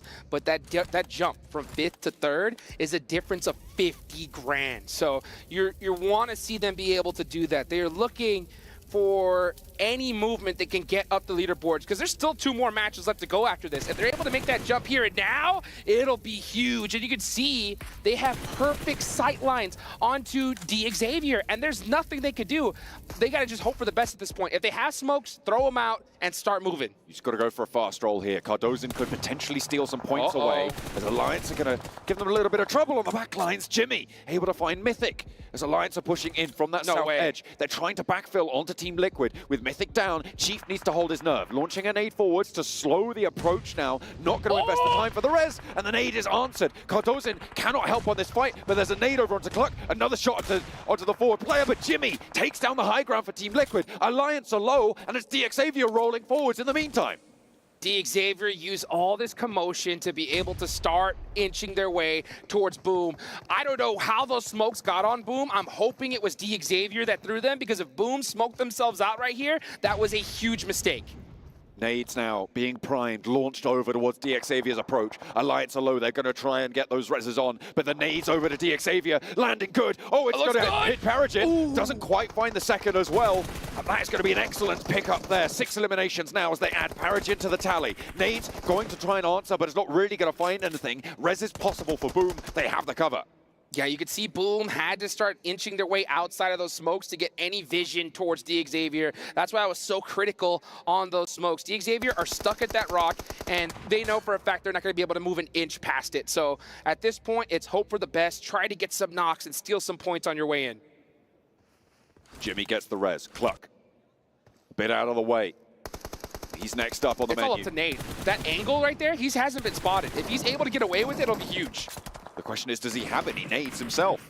Shadows goes down to Xavier with the pressure on the backlines. Oh, there's the shot from Cluck. These points not going to Boom is actually pretty important, though. That nade over to the backlines nearly finds another. They're putting more down range, and this is the time where you want to invest that utility. Spray from Lamborghini finds one onto Razy. And they will get a flush. There is Pompit who's gone down already, and they are now actually putting a lot of pressure onto this position. Shadows taking swings up the hill as well. Alliance feeling the brunt of it. Alliance should win this game in their position right here. Now we're going to start see Leon pushing on down. The only reason why they aren't able to fully send it onto Boom here is because of Xavier, but here comes Papa Blue, and there's not much they're going to be able to do from there. Now Alliance are on the move. They have a chance. Shadows might just go down to the blue here. I think he will. That point, again, goes over to Boom. Now a full 3 versus 3. Descent has occurred for Alliance. They're up to the trees. They're up to the rocks. Boom, kind of tucked in. This is where they need those smokes. They need to start, they need to get some kind of angles going here. Does Alliance have any utility left? If they do, they should be throwing all those smokes onto Boom so they can push out into the open, throw some easy utility in. He has 5 nades and a smoke. Or actually, no smokes left. That's a stun. But you know he's wanting to get in that nade range. But 12 seconds left on the clock, folks. This is the last circle. This zone's about to go all the way into the center. Leon is just a touch closer to the middle. And with Boom all in the same building, these sightlines fully under control. I think they're waiting to use those smokes for the circle to close. I don't actually know if they have too many left. Nade starts to come on through. No one's at that tree. Razy down. Huge shot. Jimmy throwing the long nade. It's going to be short, though. That bounce looks good, though. That's a high bounce. Yummy is down. 1 player left up for Boom. In the building, they get the res. Razy is able to be risen, and now breaking out wide. Alliance make the approach, trying to slow Boom down. The nade is in. Now again, it's just the one player remaining. It's all up to him, and he's got one, he's got two. And Frenzy trying to hold on for Boom to push up towards those top 3 spots. Jimmy at the back lines, he can't get these reses. There's no time. And there is Razy getting picked back up. He's bringing 2v1 to the table. Jimmy needs to be throwing every single bit of utility he has. Big. I mean, if he does not dump everything, yeah, he already did. He threw everything he had, and now he's gonna have to be able to do it with that gut frenzy. No. Almost got onto the roof there, but he's trying to finish this game strong with that BBB zone. Nades back and forth, still there. Frenzy up to the tree. Closer now, closer to Cluck. They're going to know exactly where he is. Does Jimmy have anything to do about it? Does he have a chance here? Back to the blue. A vehicle as cover. 2 players his challenge to ruin Boom's ascension. Towards the top. Dropping the nades towards the back. The stunner behind him. And Jimmy breaks out, goes left, puts the bullets down range, but it's not there. And Boom, take it down in a bombastic fashion from the center, in the shack. They hold that cliff, they hold the Xavier, and they hold their nerve when it matters most. Oh, baby, Boom Esports are gonna move up the leaderboards right when they need to. You can see them excited. They know what's at stake here. 2 more big games from them, anything can happen. Do they know what they've just done? All right. That is so important for them. It is not only a chance for them, it's a threat to Reject. And a threat to Alpha 7 if you want to go that far, but there's only 2 matches that remain. It is going to be a tall order. This is where nerves start to set in. We're done with Erangel for the PMWC. It is not going to be seen anymore. It's time for the heat. It's time for Miramar. The sand dunes beckon. Well, we have been in the beautiful Riyadh, Saudi Arabia for quite a few days now. These players should be used to the heat by now because, oh man, it all comes down to this. And I love the fact that, you know, after talking to so many of these teams, all these high-level squads, adding that, you know, psychologists to their team, you know, to be able to try and help them deal with this type of pressure. But I'll tell you what, you can talk all you want. You don't know what it's like until you're feeling it. They are feeling it right now, that's for sure. I'm feeling it too. Me too. It is getting real tense in here, and Alpha 7 going down early, Reject following suit. All of this is so, so important, right? That is going to be such a great run to watch, but we're going to have to get there first. A short break, but don't go anywhere, because only 2 matches remain. Oh.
You ever wondered how a Hollywood movie is shot? On a Sony. You review it on a Sony. And how do you make that sound epic? You record it on a Sony. Lunch break on a Sony. So why wouldn't you watch it on a Bravia by Sony?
Well, I've heard, ladies and gentlemen, similar to Beetlejuice, if I say this team name 3 times, magically Indo talent appear on our show. So let's see here. We got Boom!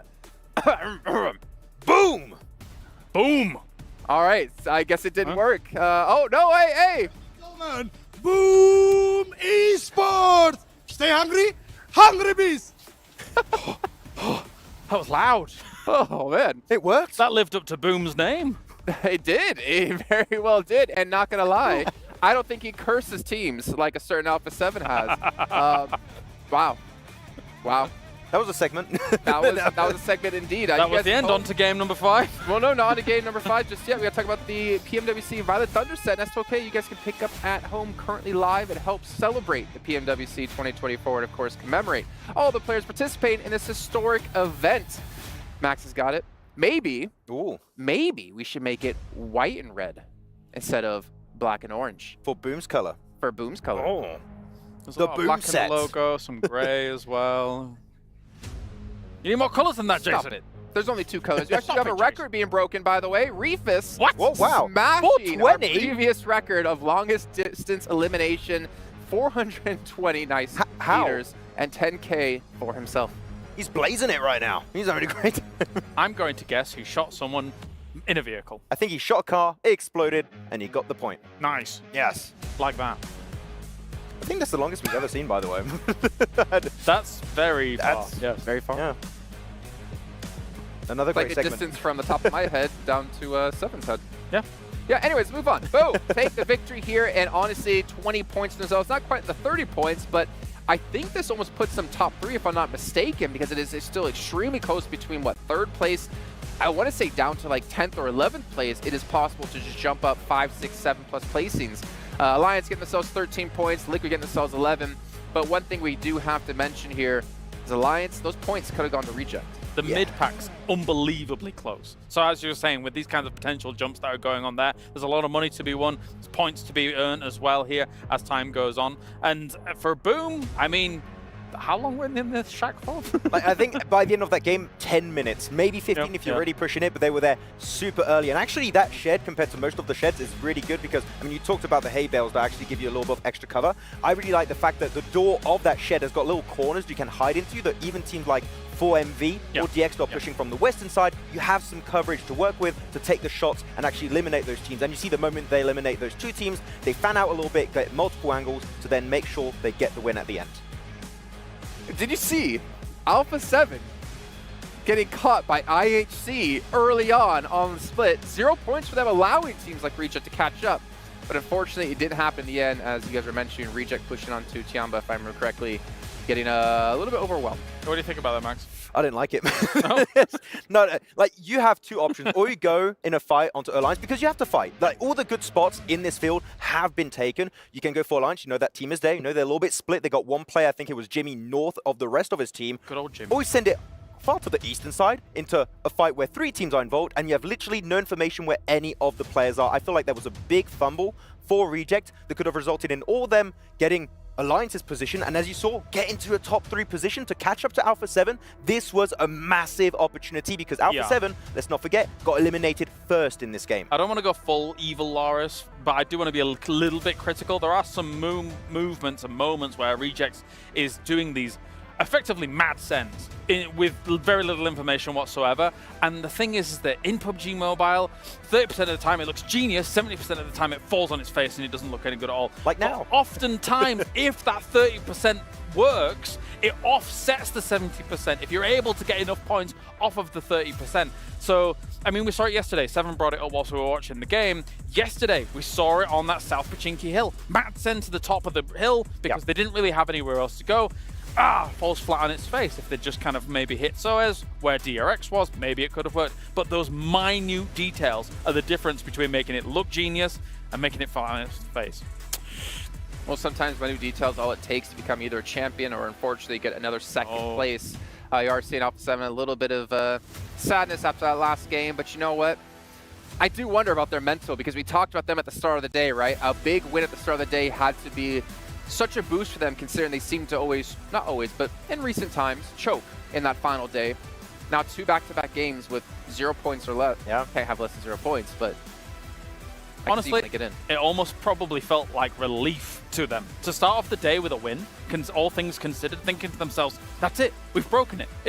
This is our path, our pathway to glory." However, now it's anything but. Now the cards are on the table, and they don't know how they're going to be approaching. 2 more matches left, and there is all the chance in the world they could be encroached on again. This is down to the wire. It's really bad, especially to get eliminated in the first few minutes of a game. Yes. You get in your own head. You get in your own head at the end of these matches. You're just like, what are we going to do? And we just see Reject. They'll get further and further ahead in these matches. Your competition is catching up to you. Like, the amount of stress that they must be feeling right now must be so freaking high. He had no weapon. He had to potentially try and punch him out on the rock. It almost worked out, yeah. It was really close. Well, as you say, it gets in your head a little bit. Going on to Miramar, they need to move away. They need to play so steady here if they want to hold on to number 1. They're a good team on Miramar normally, so yeah. They are, Speaking of holding on to number 1, let's see where they're currently at and how many points ahead. All right, so 18 points. It was 19 before this game. They still have been able to hold on to the lead, but honestly, that last game, as we mentioned, could have been even worse for them. So they get a little bit lucky that Reject does go out early, but Boom, they moved up to 3rd place, and technically, it is kind of possible for Boom to catch up. It is. I mean, for Alpha 7 right now, with the 141 points, I will say one really good game. It's done. Like, for me, if they potentially win this next game, I don't see Reject, I don't see Boom catching up. It's going to be a fight for 2nd place.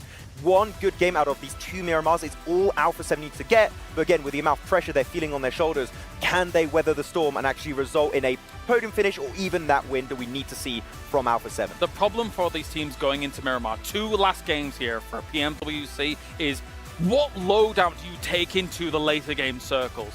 Do you take those mini 14s in, assuming that you're going to have big open swaths of land, hill-to-hill fights and things like that? Or do you suddenly find yourself in the industrial area that we find ourselves in, where you need DBS, you need S12K? So Miramar presents these extreme challenges for teams that if you do not have the right loadout available to you in pivotal moments, you could easily fall out of championship spot. It is difficult to attribute to. You've got to read the first circles, figure things out, maybe change your loadout upon actually rotating and seeing how it goes. Yeah, maybe the first team you clear, you just change your loadout based on where the circle is going to go. Like, phase 1 typically is not very telling. Phase 2, phase 3, you know what kind of finishing scenario you're going to have to play with, so you need to adapt your loadout based on what's going to be happening at the end of these matches. Just to quickly bring it back to overalls, just seeing how close it still is in the middle of the pack that you could shoot up, you know, potentially $50,000 just from one good game alone is kind of intense here and very doable. I mean, you can see 89 points for Vampire, who, you know, was top 4 at one point today, but they have fallen, unfortunately. But separation of being, what, 7 points between 4th and 8th place, like that's actually insane. That's this, as you said before, Max, I believe this is the closest global event I think we've ever had. For sure. Like, it is so close between so many of these teams. Vampire, to be honest, Vampire Esports, what a massive catch-up. Like, they were at the bottom at the start of the main tournament. They're like, we're getting back up there.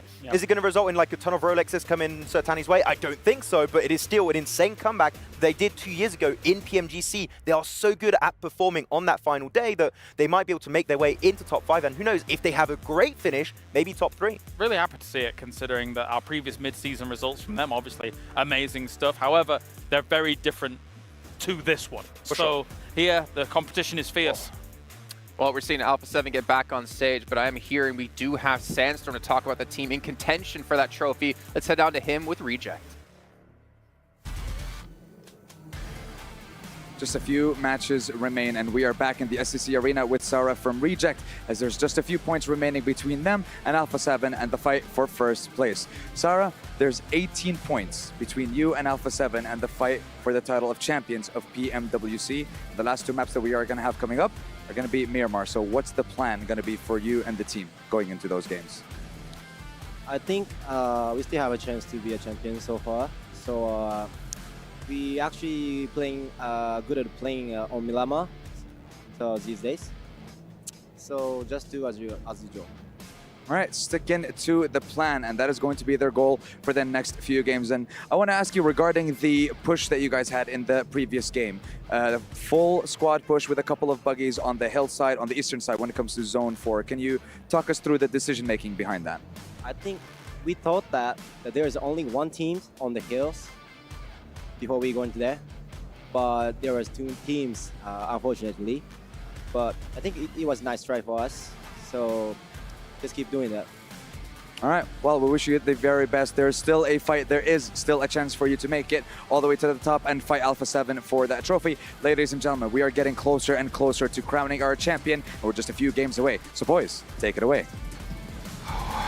2 games away, to be exact. Oh boy, here we go, folks. This is a must win for Team Reject. If they do not catch up to Alpha 7 here, I don't think they're going to be able to do it in the last game. So it is a must win for them, a must win for Alpha 7, and a must win for everybody else on the leaderboards if they want to get a bigger chunk of that prize pool. With a lot of money on the line, you need only the best to outplay the rest. With dual gaming chipsets and 144Hz AMOLED screen, the GT20 Pro will equip teams with up to 120 FPS, which is also the first batch of supported devices, offering esports level performance and visually stunning experiences in the 2024 PMWC. Let's take a look at where will Reject go? Where will Alpha 7 opt to drop? Okay, so Alpha 7, drop El Pozo. That's the place they love to be. This is a perfect line for them, but it's also a typical one, right? They know that there's going to be teams hunting them down. Do they go to their main drop spot? Power Grid is where Team Reject go, and you can see them already out of the plane headed in that direction. There are a lot of teams, though, that could look to possibly get close. Now, Boom Esports, they land usually all the way north up there near Torres, so let's see what they decide to do. Alpha 7 are out, headed towards El Pozo, so then they are not changing their drops at all, and it doesn't look like anybody is looking to chase them down. The circle out to the east side, taking us away from the plane path, doesn't cover a single bit of it. El Pozo will be where Alpha 7 are. Twisted Minds currently on that Los Higos split, down on the South Islands, where we saw pretty crazy turn of events yesterday, but we're definitely not going there. That's guaranteed. There's still an option, though. There's still a potential for an island finish. For sure. Well, this is actually, you see Boom going to their secondary drop spot. They're going to be going all the way towards Impala, so they're going to be able to try to hunt down some vehicles and get on the move. Yeah, if Boom Esports does win this game, they could be definitely in contention for at least second place. I think first is a little too far away at this point, but right now, it is really just up to Alpha 7. The pressure is on them. If they get some good points here, it could be all over.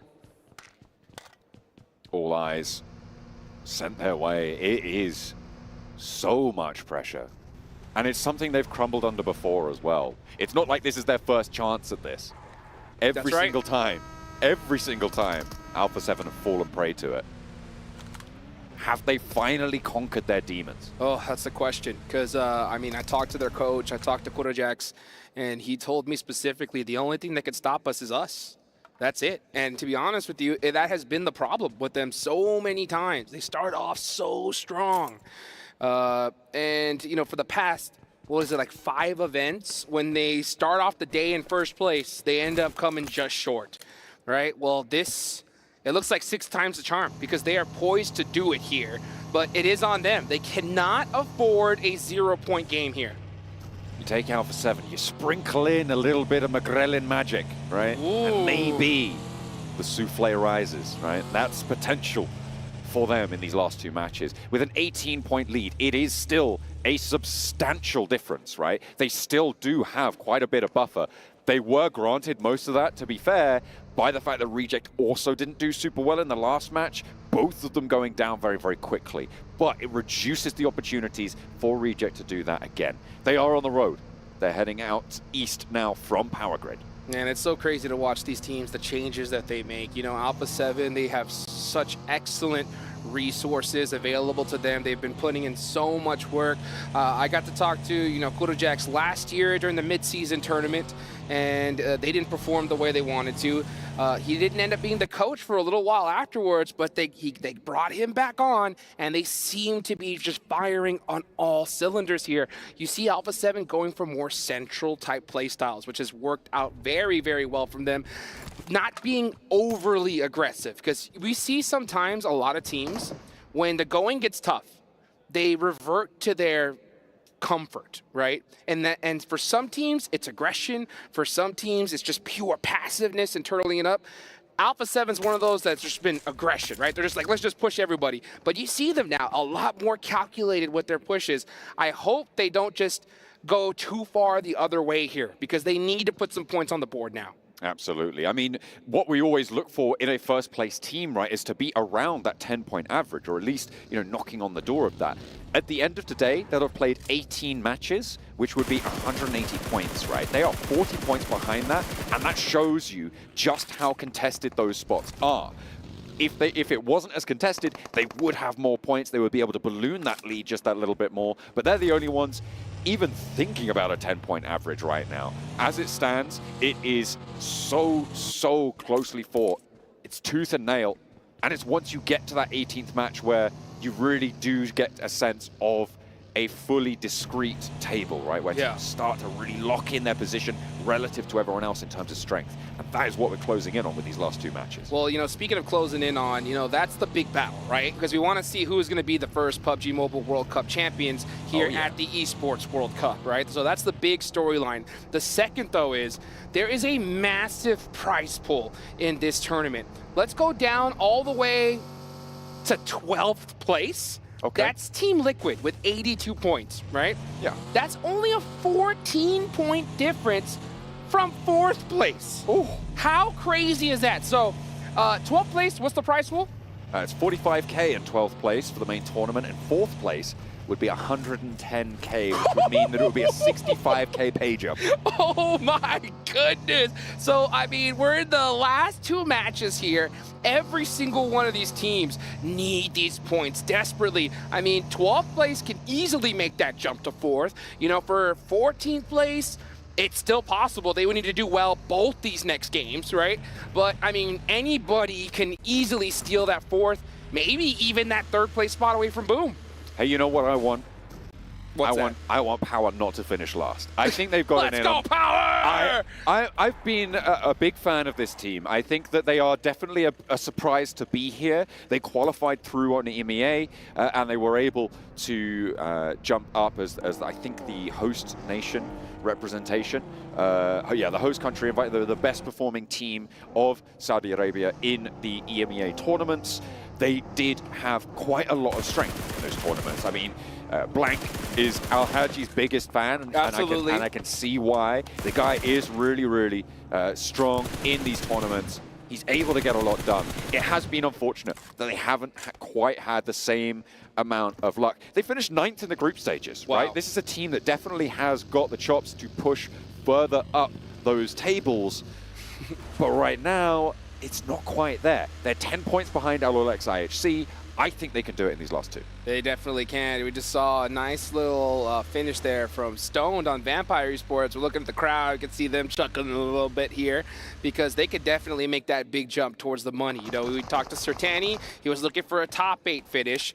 A 3rd place finish would be definitely nice, and it is within reach. So they're starting it off strong with a nice elimination off the rip. And you can see teams on that move.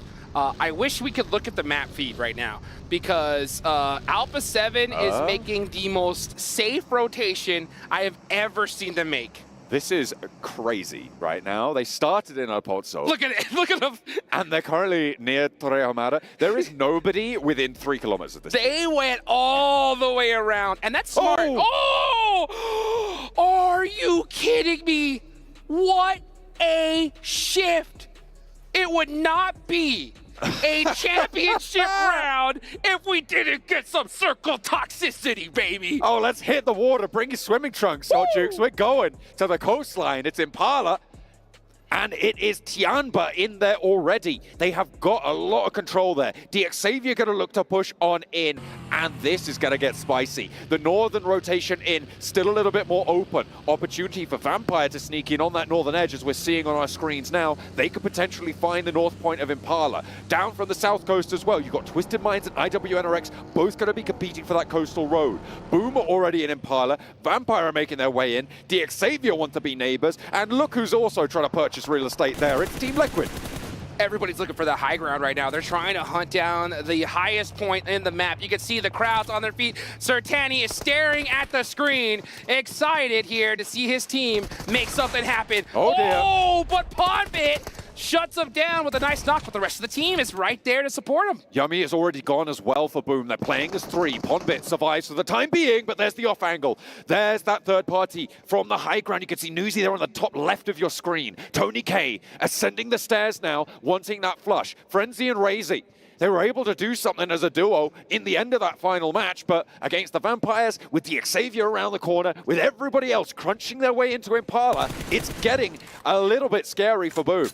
Oh, Tony K getting the finish on the Ponbit. That's 2 players down for Boom. And honestly, if you are Vampire, that's the main squad you want to be able to knock out. And Tiamba, though, from all the way across the map, you're going to see Schweppes throw a smoke out. Oh, almost got the finish there. That was too close for comfort. That door frame just about saving his life. And Vampire can continue as 4. They have buildings, which is really important. Reject have gotten a little bit closer to this circle. They're still on the edge on the northwestern side. They're not getting embroiled in this Impala nonsense. They know they need to bide their time, but Alpha 7, same story. They're now starting to push their way in from that northern edge. Nade's going to be traded between these buildings. I'm assuming that a lot of these teams who are inside Impala now are going to have to figure something out in these next few circles. It's pretty likely that it does finish over towards Impala. I don't think that it's possible to end out on those islands out to the east, which means it's almost certainly a mainland finish. Oh, that would be sick. It would be. But I will tell you what right now, this is the worst case scenario for Boom Esports. They're down 2 players already. They're surrounded by 3 teams that want to take them out more than anything. You got Tianba up on top, who are in 6th place. You got Vampire in 7th right next to them. They're the ones that got those 2 eliminations. And Xavier in 8th right next to them. So these are all 3 squads looking to hunt them down. Power getting a knock on to Xavier. Let's go. Trying to climb their way from the bottom. I think I would like to see it. I want it to happen. Not last place. Not last place. That's a bit mean. That's a bit mean, but I like it. I like it a lot. Vampire still, though, going to be holding on. Things have started to settle down for the teams already in. They've figured out which buildings are theirs, which buildings are not. They've established their zones of control. It's on the teams on the outside to make things happen now. You've got DRX on the west trying to push on in behind Power, actually. So potential for something to pop off there. Alliance and TJB from the southwest also going to have to scrap with one another to approach the south end of Impala. 4MV and Twisted Minds clashing on the road towards the south side, and Alpha 7 have managed to get towards that coastline. Well, folks, get on your feet. 2 seconds left to go, and the circle's starting to close. 4MV need to find their way in there. You can see the big screen letting everybody know that this zone is closing, and where is it going to go? That is going to be the question on everyone's mind. Boom are stuck in between a rock and a hard place here. TJB need to find their way into this next circle, and of course, you got Team Reject right there on the edge. Alpha 7, very quiet, but they found a way to be pretty much dead center of this next circle. Yeah, this is actually huge for Alpha 7 right now. Remember, they don't need massive performances to be able to secure their They need spot. something. They just need something, right? You get 5 to 8 points in a match. That is so impactful towards the top of those tables, because it just means that Reject need huge ultra banger games, right? That's right. That's what they're looking for, and it just is so difficult to make that happen in this sort of a lobby. And with the safety that they've been afforded by this, teams are really not going to be able to push them from the western side. It's Alula XIHC, again, who might ruin their day from the northern flank. Yeah, let's see what happens, because I mean, right now, every single one of these teams desperately need points. They want to be able to get that huge chunk of that prize pool, especially considering Boom is almost down and out here. They're in a really tough spot. If this zone goes anywhere away from Impala, they're not making that alive. So let's see. You can see Frenzy's got that pan locked and loaded. You say, oh, what's that over there? Just in case. DRX making some shots onto Power. And Peregrine, it's up to him to kind of lead the way and find a way out for his teammate. Twisted Minds. Look at where they've gone. They're all the way out on that east island. Look at that. The circle's just about to pop. This is a real hedging of bets from Twisted Minds, right? If it goes to that island, they win the game, right? It's so unlikely to happen. I don't think it's even possible with how the circle's going to work. I think it's going to pop back towards that mainland, but it might still go to the coast and keep 50% in. It's a little bit over there, so we are not going to have something wild. But this is interesting. Are Alpha 7 going to be thinking about Twisted Minds? Are they going to have seen this rotation, and are they going to be caught by surprise by it? Well, let's see what happens. Twisted Minds are going to have to make their way across the water. Alpha 7 getting knocked by Tiamba. Are they going to be able to get that res? That's the question. 4MV could make a miracle run up these leaderboards here. They cannot afford to go out now. The miracle run on the cards, right? But still, with as tightly packed as this circle is, I think their way in is shut. I do not think that they've got a chance of getting through this. You've got Talon to get through, you've got IWNRX to get through, you've got Alliance to get through. There's no way you can go around the edge, but you can't go through the water. I mean, maybe you go for a swim. Just gonna get taken down. Tiamba have had this high ground for a long, long time, but they are starting to get challenged on it. They're pushing out to actually deal with Team Liquid, and I kind of like this. I like that they are continuing to keep that presence on the sidelines. Yeah, they're putting that pressure, they're putting the cranks on Team Liquid right now with these nades. Oh, that bounce looked really good. TJB, we're out of it, so 4MV do win that fight. And yeah, Team Liquid looking very hurt right now. Tiamba, they understand the position they're in. They are in 6th place and gonna absorb every elimination they can get their hands on. The thing I'm still looking at is Alpha 7. Right? Twisted Minds are swimming across an Alola XIHC, who took them down in last match, are looking to potentially do so again. Twisted Minds are still making that swim, so still a potential for a weird backstab coming through from Twisted Minds on the eastern edge. But it's gonna be pretty tricky. And remember, Twisted Minds, another Brazilian team. Could they ruin their countrymen's chance? Well, I would not put it past them right there. Twisted Minds have been looking to make a name for themselves in this one, and they could easily jump up to 3rd place here.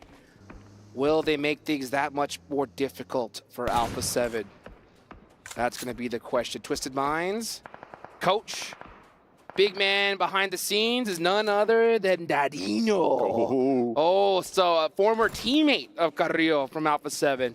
So you know this guy knows what it takes to make it all the way to the top here. Twisted Minds playing this very safely.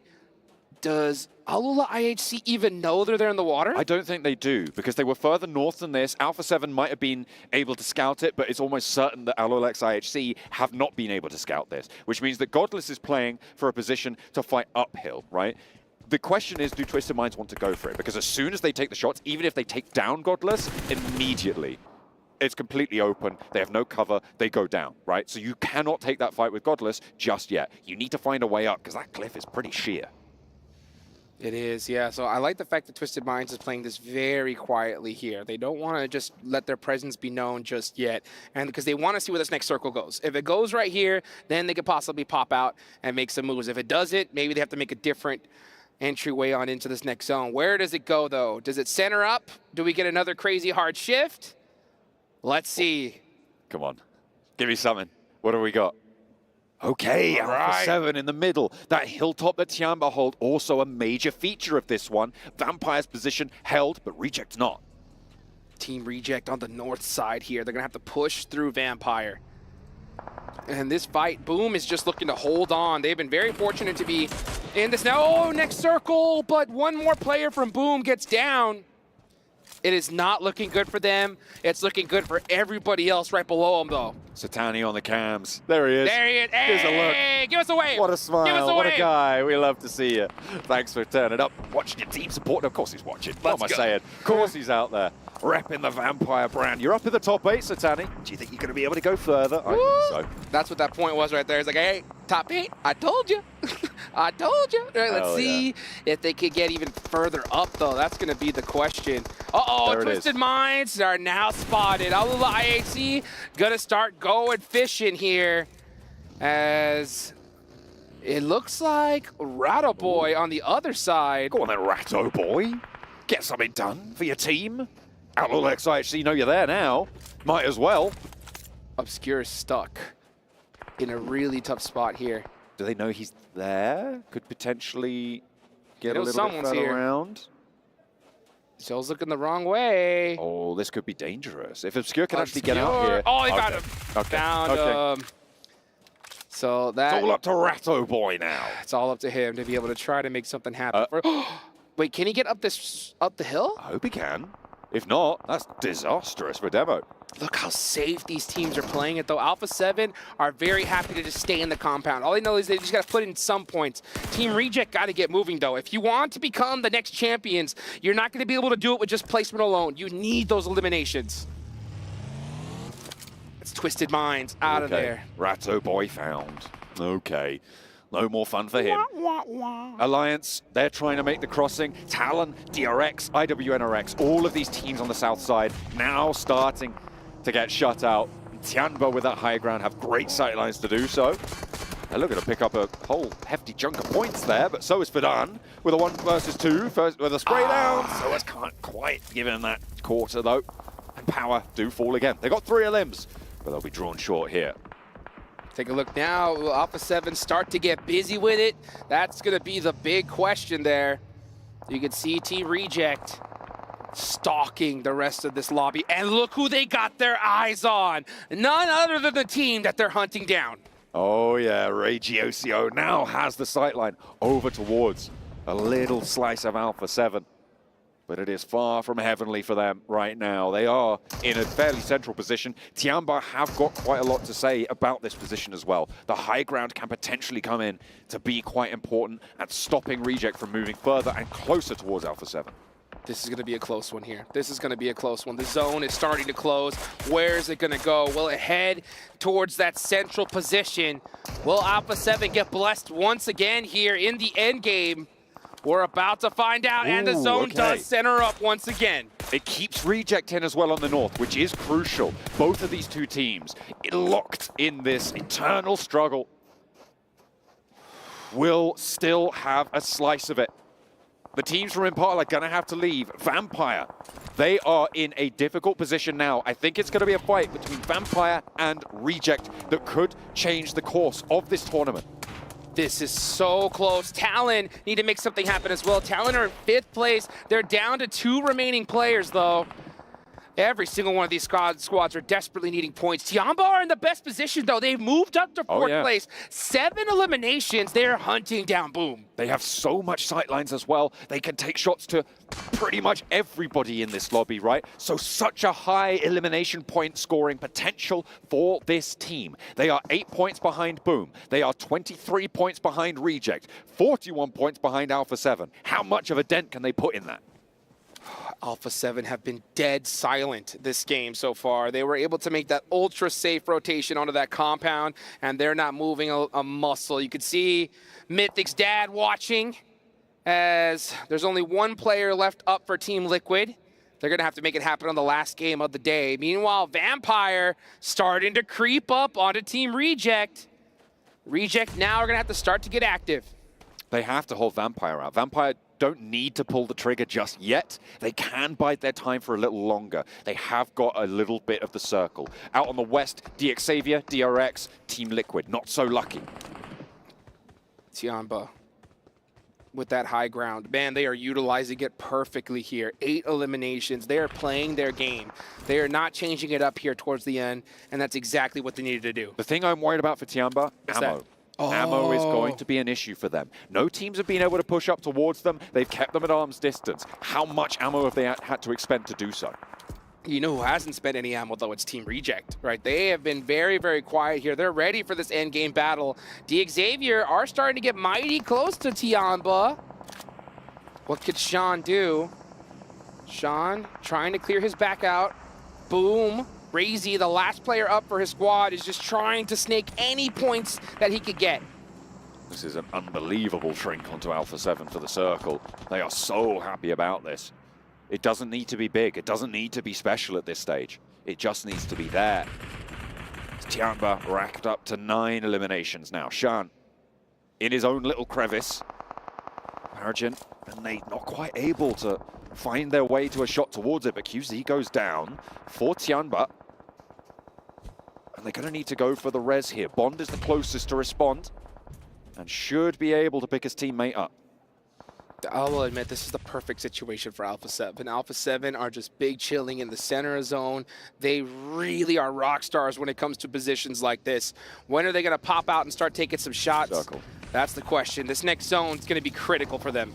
It's going to pop through. Vampire engaging now with Reject. The team from Japan that is catching the breath of every Brazilian fan out there. Have a challenge now from Vampires because the circle goes away from them and slap bang onto Alpha 7. Worst case scenario for Team Reject. They got to start making it happen. They have to push everybody. Which way are they going to go? It looks like they're starting to head away from Vampire and looking to find a way into this next zone.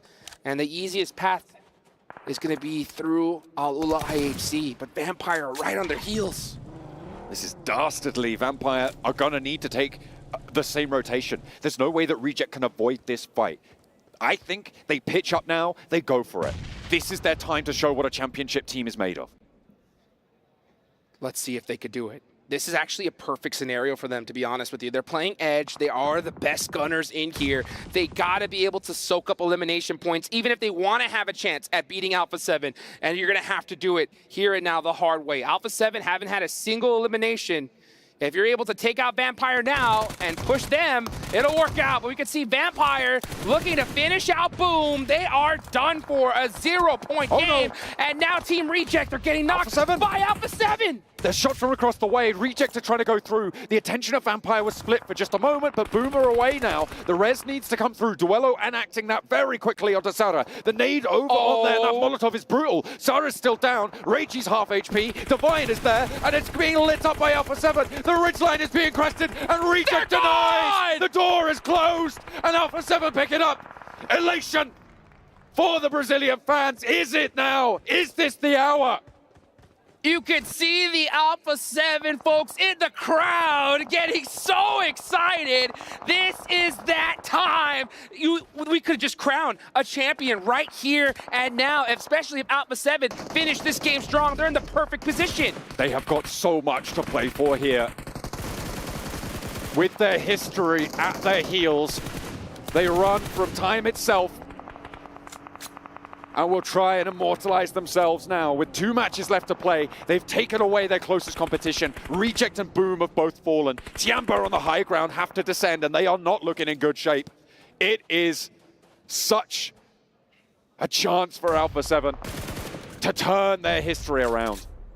Alpha 7 looking to finally break that curse that has been looming over them in half and become our first PUBG Mobile World Cup champions here at the Esports World Cup, live in Riyadh, Saudi Arabia. The only team right now that could definitely be a big problem for them, it's gotta be our last mid-season champion, Vampire Esports. And they are sweeping through on that western side. They're looking pretty good here. Alpha 7 don't need to get a chicken dinner. If they do, it's excellent. It's basically done and dusted. But even with the performance they have now, they're into a top 4. They've got some elimination points. That gap is looking unclosable. But with Vampire putting up numbers, that second place for Reject is in danger. You saw Sertani point at the camera. He's liking what he's seeing right now. Okay. Have I spoken too soon? Zol with a nade onto Schweppes. That can make things difficult. Nade? Smokes are starting to ring out. Will Alpha 7 leave the comfort of that building and start taking action here? This could be a big opportunity for them. Godless gets across, now playing 2-on-2. Ziol with the contact, wants to sweep wide. Demo blasted back down the hill. Hits the reverse stick quickly, but Nuzi goes down. His helmet taken off as well. Ziol wants to capitalize, and Vampire are being slowed down by Alolex IHC. Trying to contest over the top of this ridgeline, and the P-cups are hard because Alpha 7 will have the off angle. Spray down, coming on through, and the nade over to push him back. And here comes Alpha 7. They hear these shots. They know they want to third party this and take this championship here and now. This could be a perfect opportunity. They're going up the top side. Vampire are going to be in a 4v2 situation. This is definitely Alpha 7's game to win. Tony K now with the hold off against Alpha 7. Godless goes down. They're holding their back. There's a flush as well. Schwepp gets knocked in the meantime, and Tony K can't hold. Stoke is out. And now just one player for the Vampires remaining. Can he hold his nerve? Tony K to stop the Alpha 7 in their tracks. but they are still putting so much damage into this lobby. As Vampire go down, third place, Alpha 7, 4 players. Can they get the res on Revo and claim this top spot? The nerves have to be at an all-time high. This is where Alpha 7 struggles the most in history. When it comes to the last game, the last moments, it is so difficult for them. But it looks like they may have just finally crossed that hurdle. And you know what Carrillo said? Revo, take a break, buddy. We're going to win this for you. Let's see if they can do it, though. Uh-oh, Mafioso in the wide open gets knocked. McGrellin with the challenge, but Yo with the off angle. This is perfect play from LOLX IHC against Alpha 7 at such a crucial time. It's up to Carrillo now. Can Yo hold his nerve? A 1 versus 1 for Carrillo to take the chicken dinner and potentially secure the title. No! LOLX IHC deny them that opportunity. 5 chicken dinners is where Alpha 7 will stay, but they've got points on points on points, and Reject get nothing. Oh boy, Alpha 7, I think they could have done it just right then and there, but we got one more game left to go. And we saw down the leaderboards, a lot of points being able to be soaked up from these mid-pack teams. So I'm not gonna be shocked to see these leaderboards shaken up once again. With LOLX IHC getting a huge chicken dinner, by the way. I think they were in the mid-teens of eliminations. To be able to put those points on board, that is going to accelerate them up into that central peloton of teams and into the final match. There's a lot of money that's going to be wobbling about up and down, team to team, but eyes are locked on this squad. These 4 taking on the world, taking on their own legacy. Always the bridesmaid, never the bride. But this time around, I'm hearing wedding bells. Ooh, I'm hearing wedding bells as well. You can see them acting like they've been here before. These guys are so excited because they know they have such a massive lead going into the final match. I'm going to say it right here now. The only way Team Reject stand a chance is you have to hot drop Alpha 7. You have no choice. You have to take them out and then get a record-breaking game to stand a chance of taking that cup away from them. I don't know, man. I don't think that's going to be wise with the number of teams biting it they have no at choice. Their heels for reach. Sure, if they want to take that title, right? Yeah. Another interesting point about that final match just there. Well, not the final match. There's still one more to go, guys. That's right. Don't worry. One more. But about that match is that it was LOLX IHC who beat them back in Istanbul at the end of last year. So again, they've been put in second place by their nemesis that exists. Fortunately for them, they're not going to be competition on the tables into that final match. But Alpha 7, man, they have been so powerful over the course of these finals. Coming into this tournament, I think this was one of the favorite teams. If we're being realistic, it was one of the main predictions coming through, and I am so excited for them to get their crack. Finally, potentially able to find that first place spot. Do not go anywhere, because this is history in the making. That's right.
Fortune favors the brave, and right now Fortune is smiling on Alpha 7 as they are one match away from finally getting themselves an international trophy and being able to call themselves the best in the world. Yes, they're number one in the power rankings, but does that matter when you don't have a trophy to hold? 7, though, out of all people here on the desk, is like, wait. There's a chance still for Reject. There is, man. I don't want to end up cursing this team. It's 27 points the lead that they're currently going to end up having on Reject. And I mean, with the way they've been performing, you would think, yes, Alpha 7 should be able to close this out. But we got to keep in mind, though, what happened with Alpha 7 in the first in 2 matches of the Aaron Goal. They ended up with 0 points. Yes. And the gap is 27 points. Guess what? How many? Take a guess. How many points Reject has scored? 27. Yep. That's right. They've done it twice. Or they've been able to get 17 eliminations. 27 to tie or 27 to beat them, because they're going to lose on the head-to-head. I believe it's going to be 27 to tie, 28. But I mean, the chicken dinner amount is going for Alpha 7, right? So they need 28. But the thing is, Reject has been able to post 2 matches in this tournament, one in group stages and one during the main tournament, with 17 eliminations in a chicken dinner. So it's definitely still a possibility. Alpha and 7, it's Miramar. And they got the funny thing is that it happened in Miramar too. Yeah. Do you really, genuinely, 7, like really, do you expect them, with how much is like on the line on this game, them to get 0 points? Like, do you think they're going to take any risk whatsoever to potentially go out early game? I don't think so. Really, for me. That's the thing. Earlier, when the fight happened with Al-Ula, it wasn't them taking a risk. It's just something that happened within the game. And I have like 2 answers to that. Do I think that Reject can possibly end up passing them? There's like 2 answers to that. My inner Alpha 7 fanboy is like, no, Alpha 7's got this. But then it's also like, okay, but I've been heartbroken before. Your heart is screaming, do Brazil! Yeah, but your brain is screaming like, oh, hold on. Yep. It's not over just yet. Obviously, we're kind of brushing over the fact that IHC did win this match, but they were very low on the leaderboards. And obviously, going into our last match, it's very important to keep an eye on Alpha 7 and Reject. And unfortunately for Reject, the team that eliminated them was Alpha 7. But Max, you were frustrated in that situation because Reject kind of just threw the position. I really believe Reject had an amazing entry point to this circle. Northern side, all of the teams are trying to scramble about in Impala, or the northern side of Impala, trying to get some decent positions in the circle. Northern rotations, there was whoa, what's happening? Remix! IHG had a good entry point, say for Alpha 7, right? And I was expecting them to have so much space to work with that they would easily make into a top 5, top 3 scenario and maybe get a few eliminations here and there. But they just give so much space to Vampire Esports that are leaving Impala, and then they get backstabbed by them, get pushed out into the blue zone, and then Alpha 7 have a perfect angle. I feel like if they really wanted to try and make it to the late game scenario, you go for the final to Vampire, you don't give them that much space, and then, as you saw Vampire do this game, you make into top 3. That was a great opportunity for them, but unfortunately, maybe the pressure got to them. There's also a window where potentially Alpha 7 would have never made it this far into the game, because Alpha 7 going through the clockwise rotation on the very north side here, IHC was right behind them. And if they went any slower, I feel like IHC potentially could have crashed into them, and then Alpha 7 could have been knocked out very early on. I mean, it was IHC at one point. At one point, we kind of looked at each other, was like, wait, are we about to get Alpha 7 versus Reject happening? If one of the teams is slow enough, it could have happened. It didn't end up happening. I am surprised, though, Alpha 7 decided to just coexist for so long with Al-Ula IHC. Usually, they will be willing to take more fights. Obviously, Al-Ula IHC had the upper hand in that fight because Alpha 7 couldn't even see them, right? But I'm surprised that Alpha 7 wasn't even trying to fight them. They were saving, they were waiting. And this is something that you actually called out during the game. A little bit of props there for you, Max, is that Alpha 7 was playing the perfect game right there. All they had to do was just wait. Just like that Wrangle game on the southern side of Pachinki, right? Like, we could go for these big elimination games, potentially get one of the top chicken dinners of this entire tournament. But if we play it safe, we're going to get, double-digit points in terms of placement points, and we're going to be able to create a big enough gap between us and Reject to hopefully get an easy win off PMWC. What they say, though? Hashtag mature team. 151 points for Alpha 7 at the moment. Reject at 124 and Tiamba at 110. I mean, we're talking a lot about the top, but the middle pack here is still insanely close. We see Vampire currently in 5th. Tiamba with that last game able to move up into 3rd place here. We could still have a lot of shifts in our 3rd through 8th place positions. It might look completely different this first page at the end of this next match. Can we talk about the fact that Tiamba, by the way, are in 3rd position with 21 placement points, 0 wins? That consistency in terms of eliminations is insane right now. What's happening? And I do wish, Seven, that we've seen Tiamba play the same playstyle of today, which is central playstyle, in day 1 and day 2. I genuinely believe if they did that, sure, maybe they don't get wins, but they could be maybe competing for 1st place position. Unfortunately, that transition of gameplay from sweeping edge to central took a little bit too long, and now they're not quite in the race. Well, they're not in the race anymore for that 1st place position. I mean, it was one of the reasons why Kalaris had him in the top picks, right? Why he wanted to kind of shift from, well, after Falcons got eliminated, to pick Tiamba, because they were a very consistent team in regards to eliminations. But the big question mark was always, can they possibly get a chicken dinner? It continues to not be the case. And one that we have to kind of point out, Vampire Esports somehow fighting all the way from last place after day 1 to now being in a fight for possibly top 3. That's impressive to me. Yeah, one of the biggest comebacks, and they keep doing it on these global stages time and time again. We talked about the PMGC finals in Jakarta 2 years ago. Last day just pops off. They got the infamous Sir Tanny pep talk, okay, in the back rooms, and they just keep performing really well. And look at their stats of today, man. They have been looking so clean. Like average placements of 4th over today. That is really good consistency when it comes to reaching that late game. So top 3 for Vampire. Maybe it's happening after this game. I want to see it. I want to draw you guys back really quickly to Alpha 7. Just this simple question.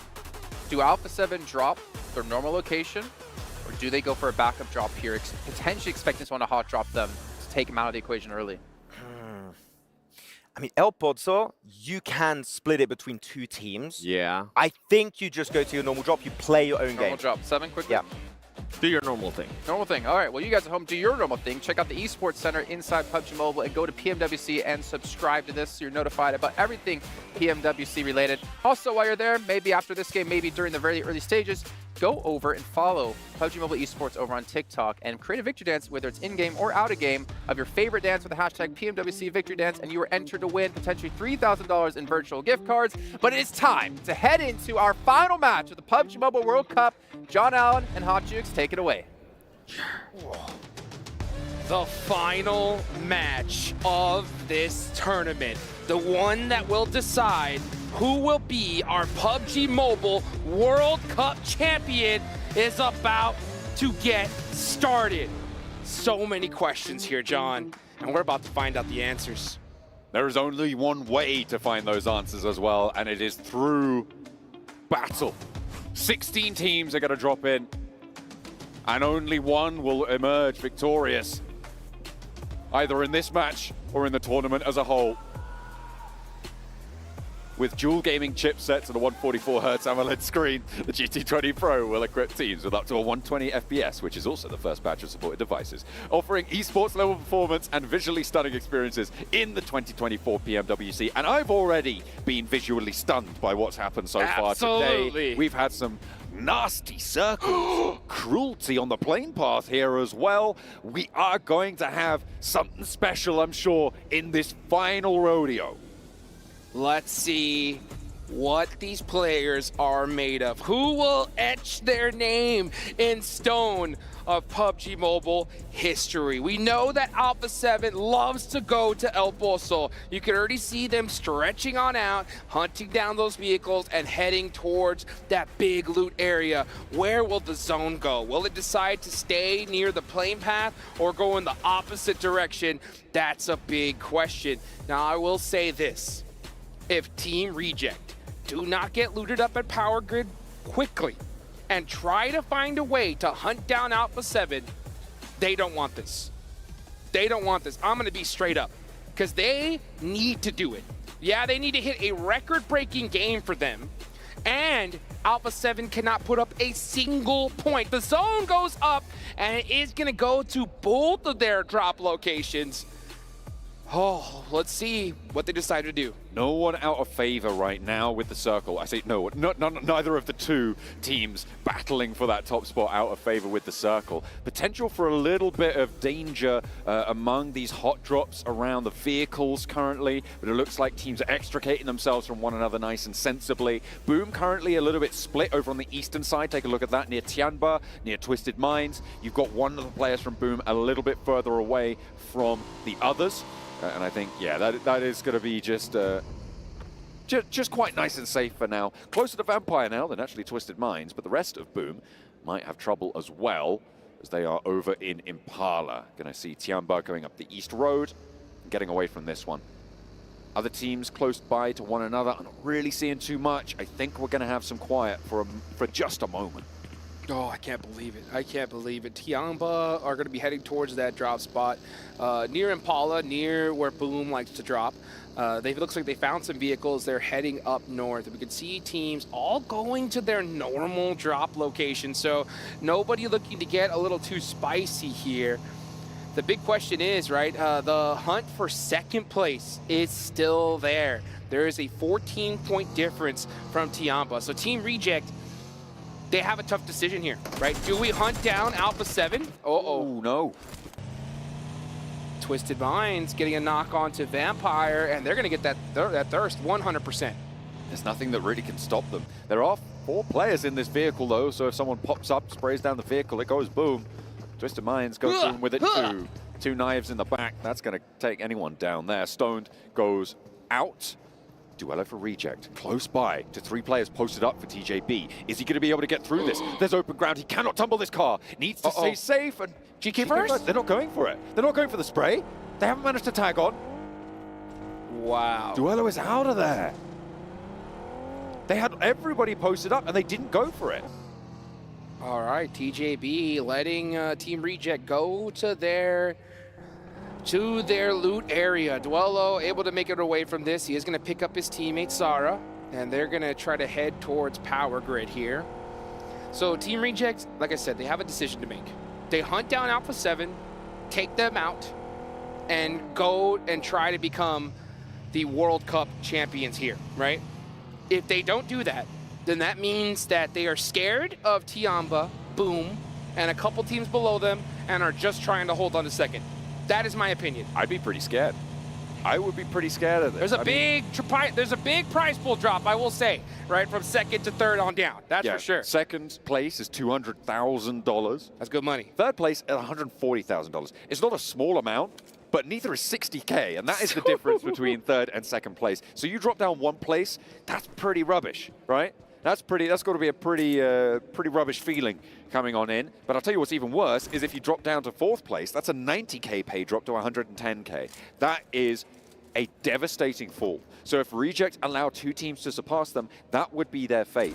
And I don't think that risk, for my money, is worth taking. I'm generally, when it comes to money, I'm fairly low risk, right? So maybe that's just that talking, and that's why I'm not up here amongst these players as some of the best in the world, as the best in the world. They can take those risks and those payouts. Ooh. You know what the saying, John, is? What's the saying? Fortune favors the bold. That's right. And if your Team Reject, you want to have that big back-to-back LAN tournament wins, I think you got to go for it here. You got to go for it. I mean, second place is the first loser in this tournament, right? And you're right there. You're within reach. It's possible, right? Yeah. But you have to stop Alpha 7. So there's no way you could just leave this to fate and let Alpha 7 do their thing here. So let's see. Let's see what they decide to do. I think that they are on the move here, possibly going away. So many questions of what's possible. Tianba is their main threat to pass them up for second place. And they're going to be playing the edge of this circle. Maybe if Team Reject notices that Tianba goes out, then maybe they make the change. I don't know. And then you still got Boom to worry about, right? There's so much that can go wrong. If you want to take that first spot, sure. It is a huge benefit, not only for the money, you double your money from second to first, right? That's a 200K pay jump, but also correct spot into PMGC at the end of the year to be able to defend that international title. I think you got to go for it. Alula IHC looking to rocket launch themselves up the leaderboards here. A good game right here and right now. They need at least 20 points to try and match up Tiamba in third. You could see them starting to get busy with it nice and early.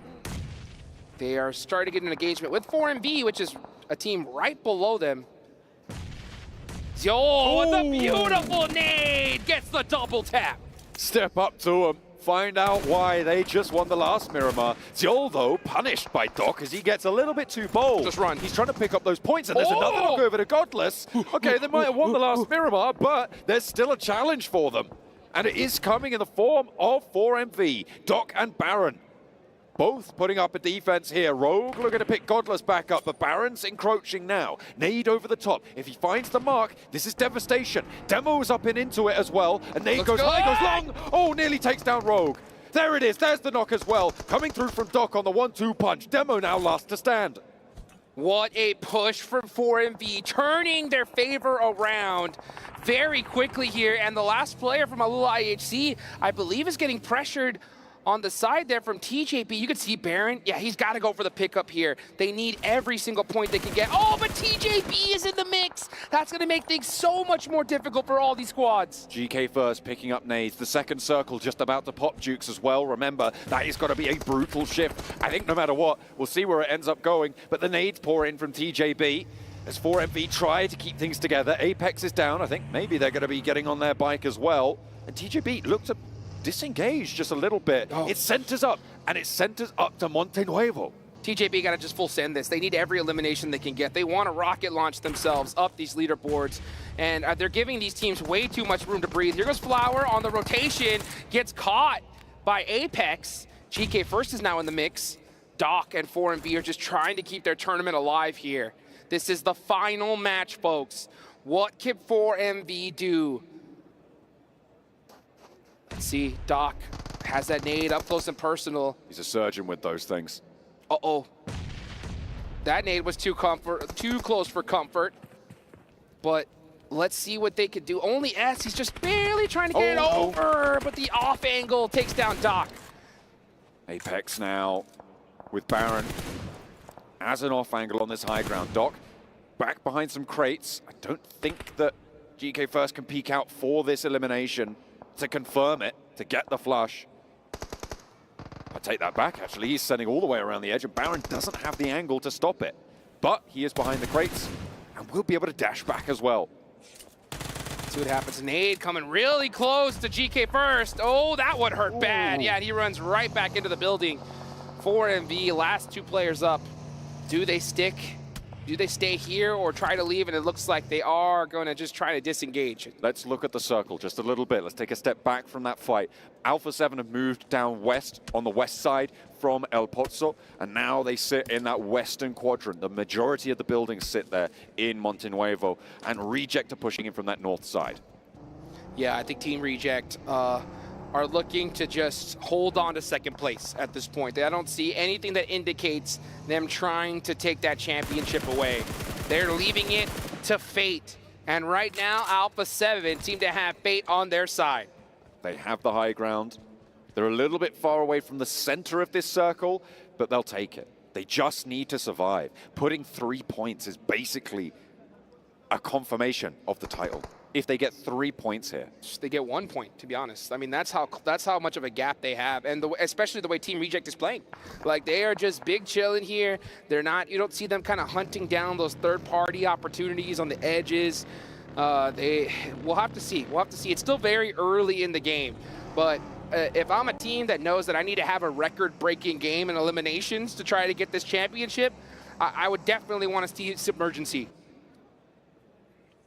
They're getting into it with Twisted Minds. They're very close to them, actually. Okay, Twisted Mind's going to be looking to push in, potentially forced to do so by Tianba further out to the east. Duello will be the first to meet them. It looks like they're hopping out to try and post up Ratto Boy for Twisted Minds. Closest to danger as well on that northern side engagement. The next circle as well, just about to come in, and I think teams are waiting for that. It centers up once more to Montenuevo, and we might have an urban finish here.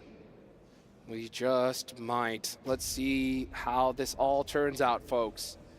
Yeah, Team Reject, like I mentioned, looking to at least hold on to second place. They are going to avoid that engagement. A lot of indecision from them here. You can see them just kind of going back and forth, trying to figure out what to do. But you got to start making those pushes happen. And you have to hope that Alpha 7 does nothing at the same time. Which is very difficult given the Alpha 7 compound that they hold. High ground over all of Monte Nuevo. Picking up shots if they can would be huge. A bit of damage sent to Reiji. But he's okay for now. Will not get knocked. Can look to get some healing done. Yeah, Team Reject are stuck. They are stuck there. They are just holding on for second at this point. It's Alpha 7's tournament to win. They are looking good. At this point, who's hunting down third place? That's where my eyes are starting to look towards. You got Tianba holding it down with 110 points. Alula IHC all the way down there with 90. So we can definitely see these leaderboards still shake up around that higher mid-pack area. Look at that nice knock on that replay. Cardosen getting finished. Team Liquid losing these players early on, and Miramar's got to hurt. Talon and Alliance back and forth. Talon, one of the teams in conversation for that third place that you were talking about, and they've already lost one, but it's traded out on the knocks. Nade being cooked for Misery. There's backup now coming through for Talon. They've been fighting lamely for the last while, but now they're at full force with all of their players in situ. Jimmy behind the tree, looks to hold out for Alliance, can't win the trade. Misery able to win that one, and Olio and King now, Cluck, will stand at the back, but two players descend on them. Talon looking to start making some moves little by little here. You can see Axel in the blue zone, starting to make some pushes. Uh-oh, big shot's gonna have to happen, and then I believe that could be Alliance. Yep, done and dusted. They're gonna go out, and that is their tournament done in 14th place for now. Potential to get leapfrogged by IWNRX or Power. Maybe. Ooh. It's still a little bit far away, though. These boys should be proud of their performance, however. Vampire taking shots over to Boom. This is an interesting engagement now, because Boom have just lost one, getting knocked, potentially getting flushed, but Tianba are picking up the points for it. That's nasty of them. DXavier taking shots over towards Vampire, and I think that might be their tournament, as Vampire down to their last leg. Boom are down on their last leg too. They are stuck in the open. Razy is completely out of position. His vehicle is blown up. It's going to be very difficult to get him out the way. And if you're Tianba, that's the team you want to take out because they're right below you on the leaderboards. That's a big knock. Tianba should do everything in their power to hunt down Boom. They are going to close the trap. Bond close by. Doesn't quite have the angle to get the flush, but that's not going to matter because it's only the one player now left for Boom. The teams beneath Tianba not having a great time. Boom not having a great time. They just got passed up. That is a critical play for Tianba right there. And again, folks, third place, $140,000. Fourth place going to be 110. So that is a big difference. And with Boom with only one player left, that opens the door for teams like Talon, DRX, DXavier, so many of these squads. Could be to jump up pretty high there. Reject though, 14 points ahead of Tianba at the start of this match. That's now shrunk to 12 with the 2 points they've accrued. So Reject definitely not out of the woods to secure that second place and $200,000. You could see the look on these faces right now. DRX leaning forward. The pressure is on because we can see a jump from 7th place all the way up to 3rd here. If DRX can have a solid finish. They're playing a pretty difficult split though right now. They've already taken a knock on their roadside position. They're 3-1 with Soaz on the north edge. With Tianba descending on that edge as well, that is so risky for DRX. So risky indeed. We're looking at where this next circle is going to go, folks. This is the calm before the storm. Oh, the pressure is on. The crowd is going nuts here. Oh, Frenzy from Boom was able to get a knock, but gets taken out. That's Boom Esports done for, and you can see DRX fans rubbing their hands together because this is looking mighty appetizing. They just want to keep going for DRX. Tianba, though, with Soaz on that north side, has got a monumental task. They want to turn things around. Twisted Mind still with the knock. And Tiamba looking to put more of a buffer between them and the teams below.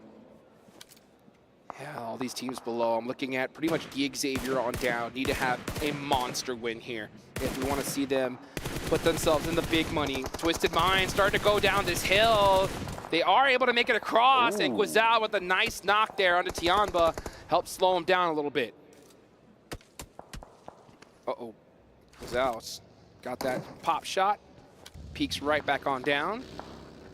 This is definitely the calm before the storm. Oh, Tiamba trying to go for that res there, but I believe that is DRX from the other side applying pressure as well, so both these teams are in big trouble. Let's take a look at Alpha 7 quickly. Their position on the high ground is excellent to not die, but descending from it is going to be tricky. They are slapped on that edge of the circle, right at the edge. They need to go back to those edge play routes and see what they can do. Reject, they're also on that western edge. The next circle is just about to close, but they've got a couple more options when it comes to rotating out. None of them too strong, it has to be said, but maybe better than taking a tumble off a cliff.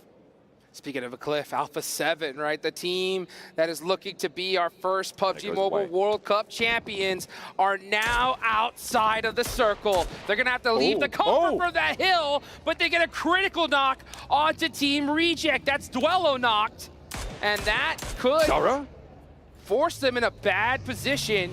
Mafioso, now you see them in the buggies. Where are they looking to go? This is going to slow down Reject's rotation as well. With that knock, they have to spend the time to get the res. They can't start to establish those sight lines until they're back at full force.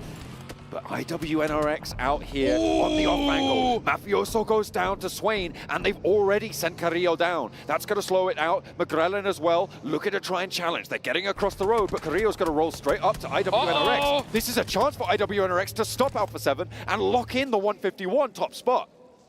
Alpha 7 are in big trouble. They're in the worst position. So many teams are focusing right onto them. We talked about fate being in Alpha 7's favor. This is perfect for Team Reject. They didn't have to do a single thing, and Alpha 7 might just go out. Reject are making their move now as well. They're swinging up north. They're going into open ground. And Apex with a challenge. McGrellin goes down. Revo and Mafioso on the outside. Nade up into the building. Apex goes low, but he's not out. The second one maybe. No, it goes long. Revo with another one. They're putting it towards the backside, and there's the knock onto Apex. Huge! 3 players for Alpha 7 stay alive. Can they get this flush? Put a point on the board. They find it. Revo picks it up, and now it's 152, but Zed Wolf's into the fight. 152 might just be enough. I don't know how anybody is in their seat right now.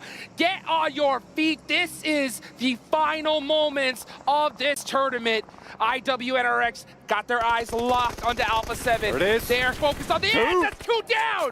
Carrillo now last to go. He's into the buggy. What is he doing? Are they going to take the spray? They have the team shots. It goes low. He takes one, but he's fine. Over towards Baron, who's not got his attention turned his way. A roll down for Carrillo. They get a second point. They get 2 points, but they're down. And there it is. 1-5-3. Reject, are you up to it? What have you got? 1-5-3. That is the number to beat. Can Reject do it? They need to have a record-breaking game here. They are on the edge of the zone of Monte Nuevo. The problem is, though, all of these teams that are left, there's only so many eliminations. Team Reject, how could they be sitting still? At a certain point, you gotta start pushing squads. With the tie-breaking rule, Reject lose. They need 20 eliminations and a chicken dinner. That is tough going for them. That's almost this whole lobby. Misery goes down. Talon out with them. Reiji also will fall. 34 players remain, and 4 of them are Rejects, which means there's only 30 points left in the lobby for them, and those will start to drain away. The longer they sit, the longer their task will seem. The shadow of it towers in front of them, and the longer this goes on, the safer Alpha 7 sit. Alpha 7 are looking really good right now. They got to be very, very happy because Team Reject are in a dire position. But we got a bigger problem, John. Tiamba. Tiamba are right next to Team Reject, and they could look to steal away that second place position. The open ground that sits beneath Tianba is where Reject are gonna need to go. If Reject go down now, they get 0 placement points. 14 points was the difference. It's now 10. Tiamba, very capable of jumping that gap. Absolutely. Tiamba have a good feeling that this team across the road is one they need to take out. And they took out all of Team Reject's vehicles, so they're stuck on foot here. Gonna have to make something happen with the weapons on their back. If they want to be the new champions, they're gonna have to do something special here. And it needs to be now. There is no time. There is no more waiting. Oh! Tiamba spotted. So is the one to do it. Devastating. Devastating play for Tiamba. They got backdoored. They didn't even see DRX. They do end up getting that revenge, but they lose a critical player here. Now they are going to be able to get another elimination point. That gets them a little bit closer to Team Reject. Team Reject stuck, just trying to play this safely. At this point, they know that to try to get this championship is going to be very difficult. But can we at least hold on to second place? That's the challenge. But the nades are coming through. They are cooking them in response, but they are just pouring over towards Reject. Sara in the smoke on the roadside. Launches one towards QZ. Is that good? No, it's short. Spray over to Sara. Down. And Bond finds the knock. Will look for one. Reggie as well. That's two. The next to go down, and Reject are starting to crumble. Two players fall. Divine in the smoke has to push forwards now. You've got to do it. Duello's there. One Divine more. is down, and Duello might just be the last chance. He's out. Reject still with one player left, but it's in the blue zone, and down they go. Japan fall, and Brazil rise. Alpha 7. They've done it! Alpha 7 are gonna be the first ever PUBG Mobile World Cup champions! Out come the hugs, and Brazil are screaming at the top of their lungs! And they know that they've done it! Alpha 7 elation! What a way to do it! Tiamba, though, with the chase. 3 of their players still alive. Can Reject fall further than this? Whoo! $400,000 in the bank, baby. What are they gonna buy first? That's gonna be the question. But the big question is, can Tiamba steal some serious money away from Team Reject? They have 6 eliminations already. 6 teams remaining as well. Those placements are gonna add up. They sit 6 points now behind where Reject are. With those 8 eliminations, they're on 118 to the 124 that Reject have. By the way, DRX are in 7th place. They're still alive here. DRX have 103 total points. They could definitely make some moves up this leaderboards and make some big money. They could easily pass up Boom. There's only 5 more points they need to get to tie with them. Absolutely, and those placements do start to rack up fast. You pick up a point, you pick up 2 elims, something like that. You stay in late because the circle keeps them on. Team Liquid, the opposing force on the northwest flank. Let's see just how many points, how many placements these teams are going to move up. You can see even IWNRX have 7 eliminations here. We can see them put themselves in a really good spot if they're able to finish this game with a chicken dinner. Tiamba, though, creeping closer to Team Reject. 8 eliminations. There's not much left to go for them. Time is of the essence now. Tiamba breaking out to the east. They want to establish control on the open ground. DRX not going to take shots their way just yet. The circle's going to close, and it's going to push IWNRX in. Closer to Team Liquid, and TJB are there. Over the road they go. The crash is incoming now. 4 players roll up. Swain goes low, gets knocked frozen as well. Kind, the third to fall, and IWNRX going straight into the fiery maw that sits before them. Down DRX. they go. DRX with a challenge now. Power wanting to surge up the tables. DRX need to get this fight done. They can push themselves so high up the leaderboard. Here comes Tiamba. They need just a few more points. They're making a hard push, but Team Liquid stiff arms them. DRX, you can see them hoping and praying for this last player to make something magical happen. They need 6 points from here on out, Jukes. That's all they need. But that's such a difficult task. DRX are falling too. DRX cannot go out now. They have to take out Power. They need to get this done. The last player for Tiamba, it's going to be Sean. He has a good open angle onto this side of the map. Let's see what happens as DRX starts up that push. Oh, here comes TJB in the mix on the third party. And it is going to be DRX picking up that first point as well. They've added another to their tally. 2 players for them, holding out against Power. TJB with 3, pushing on in. There's the crash. 1 player down, and it's all up to the player upstairs now. Can he hold the staircase? Can he hold his nerve with 5 teams remaining? DRX already sitting with 105 points. 1 more and they'll tie with Talon. The difference at this stage, folks, is $10,000. We could see 2 eliminations being $10,000 more in the blank for DRX, but they only have 1 player up. Can he do it? He gets a knock. Vidan goes down, the Molotov is in the window, but he's got more still to deal with. And it is going to be pure steel in his heart right now. It needs to be for DRX if they want to jump up. Boom is their next ladder up. And over the top he goes. What is this guy doing? Oh my God. This is PMWC. You can't do that. The jump down, oh, and he goes down at the last second. Was that enough, though, to push them up 2 more placements? That could have been a massive $20,000 plus swing from DRX in that one moment. Here's the thing. Tianba. Tianba, exactly. 6 points is second place. They sit 6 points behind. They need 1 elimination here, or they fall in third. They need to find a point. 1 point from anywhere, but it is on the ropes for Tianba. It is all up to Sean. What can he do for Tianba? Can we see a miracle happen? Tianba push their way up and reject from their second place spot. We know he's gonna get some solid placement points here. Can he hunt down? Oh, he's got to be very, very careful here. A couple shots, and he is done for. 6 placements would draw them even, but they lose the tiebreaker. Tianba lose the tiebreaker to reject in second place, which means second place is not good enough. He needs 1 point and a second place, or to get a couple more eliminations, but that would be such a tall order. Team Liquid are taking them away from him. Oh, a brutal point found. Is it going to him? No. I think that was taken by Team Liquid. 5 seconds on the clock. This zone is about to close, folks, and it's going down all the way to the middle. Team Liquid have their eyes on Sean.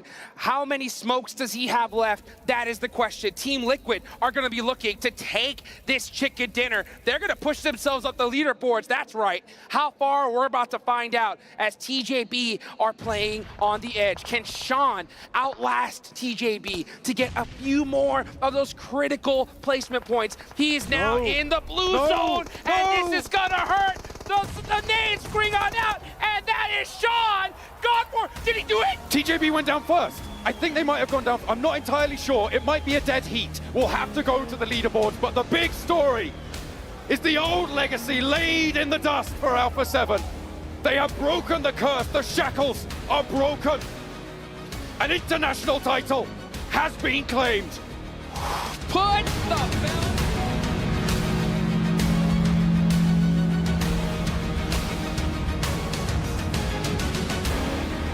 Supporters of PUBG Mobile Esports around the world, we have found your champions. Months of hard work, qualifiers and stages have brought them to this point. Congratulations. But first, we welcome the Keymaster onto the stage to give the team their championship key.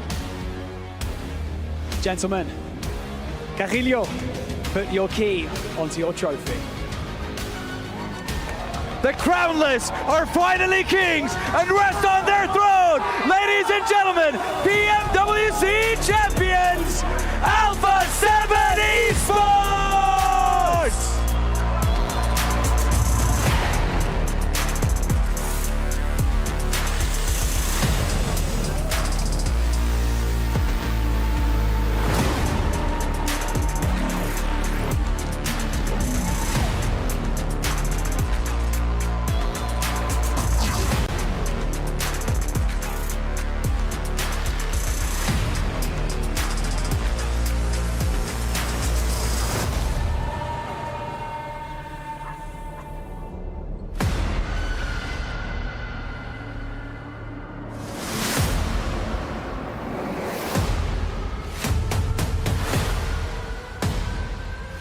Boys, congratulations. Carillo, I'm starting with you. Tell us, how does it feel? You have finally secured your first World Championship, World Cup Championship. How does it feel? Como você se sente? Vamos começar por você. Você finalmente conseguiu seu primeiro campeonato mundial. Como você se sente? Bom, é uma mistura de emoção, muita felicidade. A gente finalmente conseguiu ser campeões. Fazem 4 anos que a gente está tentando e bateu na trave, segundo lugar, terceiro lugar. E todo mundo zoando a gente. E não tinha outra equipe para ser campeão, tinha que ser a gente, porque a gente merece muito. E a gente está muito feliz. It's a mixture of feelings. We've been trying for a long time. It's a lot of emotions. We've been trying second, third place, people making fun of us, but there was no other team. It had to be us. Well, they're not making fun of you, any of you more now. This right here proves you are the best. It's true, it is true. Carillo, I'm going to come to you one more time. We have a very important question to ask you. Which 3 teams' keys are you going to crush to place in the base of your trophy? Quais são as 3 chaves que vocês querem esmagar para colocar na base do troféu de vocês? Bom, nós decidimos juntos e nós vamos colocar a Vampire, a IHC e a Reject. Mas é porque a gente respeita muito esses times, eles são muito fortes. We decided together we're going to do Vampire, Reject, IHC. And IHC, and that's because we respect them very much. They're very good teams. I mean, they're taking a reigning world champion, the 2-time MSC champion, and the team that took away the PMGO from them. There's no sweeter revenge than that. And Carillo, I want to give you this opportunity. Anything that you want to say to the fans, family, supporters that have supported you this entire journey, all this way to becoming the PMWC champion? Vamos te dar essa oportunidade agora. Alguma coisa que você queira dizer para a família, para os fãs, para quem quer que esteja apoiando vocês? Bom, eu só tenho a agradecer a minha família, a toda a torcida da SET que nunca deixou de nos apoiar. Foram longos anos aí tentando e eles sempre apoiando a gente. E o mais importante é agradecer a Deus, porque é por causa dele que a gente está aqui. E esse título é sensacional, é por conta dele. Eu tô nervoso, tô tudo, mas agradecer a Deus, porque ele é muito importante, ele muda a nossa vida. E mandar um beijo para a família aí, que deve estar assistindo lá com certeza no Brasil. Amo vocês. We would like to thank our family, our fans. Years they are with us. A7 always supporting us very much, and to thank God, especially because it's because of God that we're here. We're very nervous, and I would like to say hi and send a big kiss for our families, and thank you very much. Love to hear that. Once again, congratulations, Carillo, Alpha 7, incredible performance. You have proved time and time again that you deserve to be here and you deserve to be the champion, and you have also earned the right to immortalize Alpha 7 and yourselves in the history of the Esports World Cup by placing your key later on into the totem. That is right. So we're going to give you that opportunity one more time to lift that trophy and cement yourselves as the champions. Ladies and gentlemen, make some noise for Alpha 7 Esports!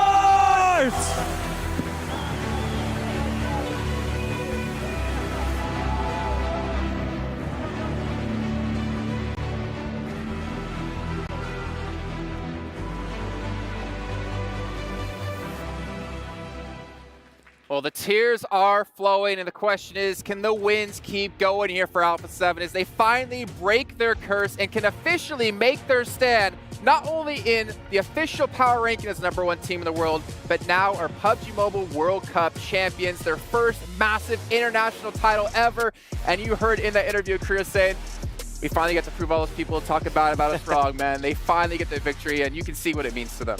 For the people joking around saying second place, we're going to be second place again, Finally, we get Alpha 7 being able to get a global championship, being able to be on top where this team has deserved to be for a very, very long time. And it's good to see that the hard work for many years for this team has finally paid off. We've been saying it like event after event after event. It is eventually going to be Brazil's time to claim one of these trophies, and it's happened right now here at PMWC. And what a great achievement for them, Brandon. So many years of work to make it happen, and this was their time. And Kalaris, I think you said it perfectly when we were watching the games about Alpha 7. Honestly, it's it's actually hard to get the words out a little bit because, as you say, we've been waiting for it for so long. But it's not only the fact that they are the PUBG Mobile World Cup champions here. It's not only the fact that they do it in amazing style. If you think about second place after second place after second place, first place in the power rankings by a country mile, and now crowning themselves here. Honestly, for me right now, I imagine for a lot of you guys as well, they're the current era GOATs. They are undisputed the current era GOATs, and I don't see how anybody can contest with them just yet. Yeah, we need to go back in our ranking that we did for top 10 GOATs of all time and put them at #1, man. This team, phenomenal out of them, and also to be able to settle on a fourth player. I mean, McGrell, we've talked about this a couple of times so far on the show. We're not sure if he's going to be staying with the team. I think from what we have been hearing, he won't be staying with the team, but that is a way to make your name for yourself and also basally have the pick of the litter of what team you want to join in Brazil after Alpha 7. Good for your resume. I feel like, okay, shall we get the PMWC champion on our team? Actually, you know what? Might be worth it, yeah.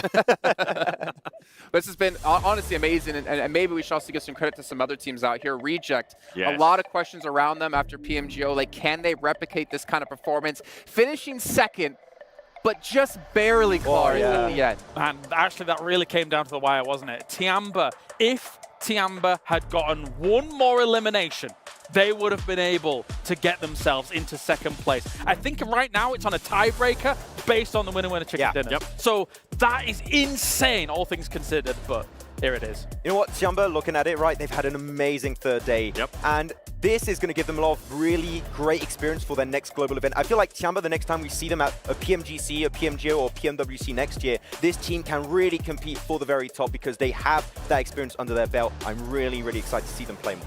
Also, as a little side note here, Brazil's got to be happy in general because they get an extra slot for PMGC because of this, which is huge for the region considering the powerhouse teams we've had. Also, as a little side note here, Alpha 7 finally get to say, yeah, you might have won PMSL Team Liquid, but sit down when you get to global events because we're still going to be the #1. Fantastic to see, but any other teams that really stood out to you over the course of this? I mean, Vampire, we saw them finally have a run and start to get towards the top of the leaderboard. IHC maybe towards the end as well. What do you got, Max? Oh, I mean, for me, I would have to look at DRX. I think they've shown some really significant improvements. Right, man, 4th position. They almost could have made it into the top 3, but DRX had some great moments. And just like Tiamba, I am excited to see them in their next global event. The biggest question mark for Tiamba was those chicken dinners coming into the main tournament. Yes. Because of them not being able to get any chicken dinners, they end up being in 3rd place. But I'm with you. I'm excited to see what this Chinese team is going to be doing in the future. For the longest time, ever since we saw Nova, there really hasn't been a Chinese team that has been dominant or has been able to showcase their skills at a global event. It's good to see that now we're starting to see some more Chinese teams being able to step up. Yeah, obviously looking at how PEL plays things out or whatever, obviously there's been power shifts, power dynamics across the globe. How will PEL actually stack up against all of these other regions? Tiamba's shown that they can truly rival these top spots. Again, if one elimination had gone their way in this last game, if one elimination had gone their way in the other 17 games, they'd have been looking at 2nd place here. But hey, PMGO champions, hold it on. Ayala stole that one elimination we're looking at, thinking that Sean would be able to pull that one off. But I think DRX, as you guys brought up, a major surprise considering group stage. What we saw on this team, well, we didn't really see much of this team. Unfortunate for them. And then they go to survival stage, they make it through, they get here into 4th place. I think that's been one of the biggest upsets so far in this event, minus Team Falcons not qualifying, obviously. Yeah, I would have to agree for that one. But like at the end of the day, we keep saying it, the entirety of this main tournament, right? It was so close between so many teams in the middle of the pack, even towards the top, right? Like pushing up in top 3 for Tiamba, tying up onto that 2nd place. This is one of the most entertaining global tournaments we've had in a long, long time, and gets me even more excited for what PMGC is going to have in store for us at the end of this year. The skill is getting closer and closer. I think that we were saying, what, from 12th downwards all the way up to 4th place. It was like 14 points or so between those teams. So you could have had a situation where somebody in the last game alone went from winning, I don't know, 45 grand or something like that, to rocketing all the way up to trying to challenge for $100,000. That's how close it was in the middle pack at game 18. So it's been a blinder of a tournament.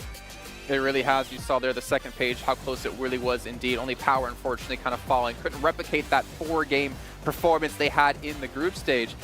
For MV, though, even though, just 4-MV, man, I think for me that's been one of the most disappointing results so far because, Max, we got through the watch parties for CSA. We saw what they could do in their region. but something was massively lacking when we got to the Yeah, I mean, if we bring up 4MV, we have to bring up Falcons too, right? I feel like those are two teams that we expected to already for Falcons make into the main tournament, but just do better in general. But you know what? Sometimes it just doesn't quite work out for them, and hopefully they can go back to the drawing board in the full season of CSA, and if they make it into PMGC, try and perform over there. I mean, that's the thing, right? We're actually only a few weeks away from PMSLs kicking off yet again. Yeah. And we know PMGC's around the corner. We know how teams are going to be qualifying into PMGC. So yeah, you might get some wins here, you might get some good results, but their job's not done. You go home, maybe take a week off, and get straight back into that grind once again. I'm intrigued to see what kind of roster changes we're going to be seeing due to the outcome of this event, right? You guys were talking about maybe McGrellin not continuing with Alpha 7, him being able to pick wherever he might want to go in Brazil, and now Brazil with being the champions out of PMWC, having that extra slot going into PMGC, that's going to be massive. If I'm McGrellin right now, oh man, I'm so excited to see. I know he's going to get picked up by Alpha 7 though. Oh, Ratto boy! Yes!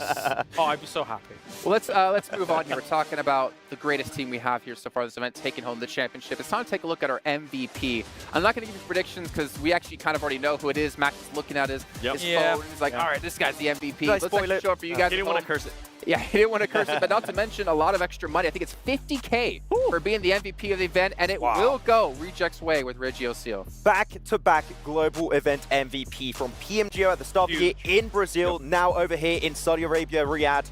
Man, this guy's been on point. The mini 14 god of this lobby. And man, his nades are not to be sniffed at either. No, he's been on point when it comes to his utility play. Like, clearly a standout player for Reject.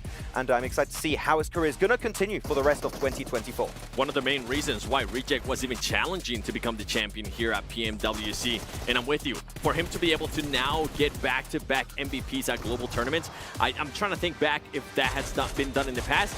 And I don't think it has. Really because when Nova was winning, it was always a different player. It was either Parabor, it was Order, or maybe it was Jimmy as well.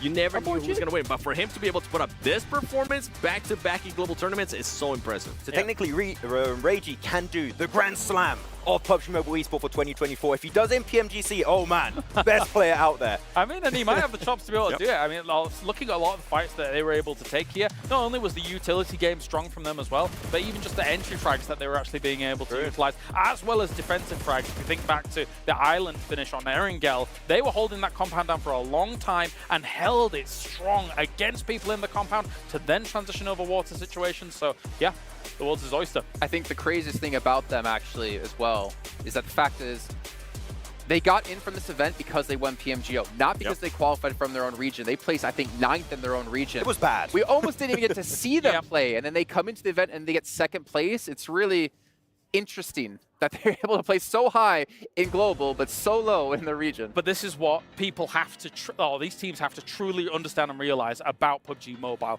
International competition is very different to regional competition. You can't just, I mean, let's take 4MV, for example, and Falcons in this scenario. They look great in their region, but come to international, it's a different ballgame. Not necessarily in terms of how you're going to execute an overall skill, just how the lobby feels, the flow of the lobby. You've really got to feel it out very fast because you have limited time to be able to do so on the international soil. It takes a skill set that's so hard to really train as well because you're so used to your region. Yes. And you don't have to adapt so quickly. But during this event, we did have a couple of records broken. Ooh. One of them, at least, we didn't expect to be broken when it came to longest distance elimination. Let's actually get a check-in here with our results. And we do have Alpha 7, of course, with 5 chicken dinners over the course of this event, getting themselves an extra 25K to the 400K they just won, plus all the money they won in the group stage as well. Are they going to go to the Rolex store after this? Maybe. I mean, that's why they didn't get 6 eliminations. They could have been like, oh no, we're not going to get 6 wins. We're going to make it easy for 2025 PMWC. To beat ourselves again. We're going to beat ourselves again. I can see Refus as well. At least 4MV gets an extra 10K for themselves with the longest elimination. This one we find going to be extremely hard to break in the future as well. Because that is it's a long shot. I want to see that clip. 120. Yeah, where's the clip? Give me the clip. Get us the clip. Yes. Dang. Yeah, nobody's breaking that. 421. Even like Tony K, right? Most eliminations in an event. 53? I actually am curious, like, what did Regiocio get at the end of this? Because 53 is insane. I don't think 33, anyone's beating that ever. Yeah. Are they going to this slowly season like tournament. reduce it by like a certain percentage every year until someone can break it It again? slowly decays over time. Yeah, okay. Or you add the total that you get from it every year. I mean, beating a record from an invitation-based tournament into a qualification-based one is tough. Like the transition from those two events is really hard. So, And then as time it might goes take on- a few years to like beat that record set by Tony K. As time goes on, the skill gets closer and closer between all the regions as well, so it gets harder and harder to be that absolute insane. Yeah, it's going to be very difficult. We saw it perfectly with this tournament. I think it was Reggie also ended up with 33 LM, so not even close. 20 behind. That's ridiculous. You'd have to Not even absolutely close. stomp PMWC to be able to pull that one off, and that we don't see that happening anytime soon. And also, interesting thing here, our Infinix Dream Squad. I'm actually curious to see who this is going to be. It's our top 4 when it comes to our MVP. So we know Reggie OCO is going to be there. We know Mafioso is probably going to be there. I wonder, is it going to be 3 Alpha 7 members and Reggie OCO? Are we going to see the Enigma Galaxy for Alpha 7? Juicy Z. Okay. I'm happy with this.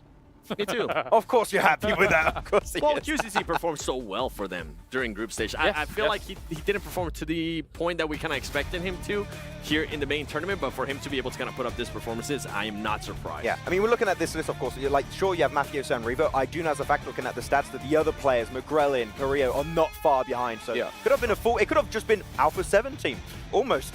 Well, they show out that they are the best players here when it comes to PMWC, and they also win themselves an Infinix GT20 Pro World Cup Edition phone as well that they get to use for themselves and take home. So hey, some extra prizes going for themselves, man. I'm jealous. We got one. Yeah, we did, but is it World Cup Edition? Look, I'm jealous. Yeah. Okay. I mean, they're jealous. Be satisfied with what you have, boys. Okay. I want more. Yeah. Let's also take a look at our Arcadia play of the day as well here. I don't know what it's going to be, to be honest, because we've had. Yeah, to be fair, That's it could be a good one. Yoru. Oh, we got some special words here. Actually, okay, so you got Gunslinger for Gunslinger. Mafioso, Grenade Master for Revo, Frenzy for Field Medic. All right. He rezzed his teammates in their win earlier today, like so much. He was keeping, I think it was Yummy alive just the entirety of the time, then taking that win versus Alliance. So he was the real medic.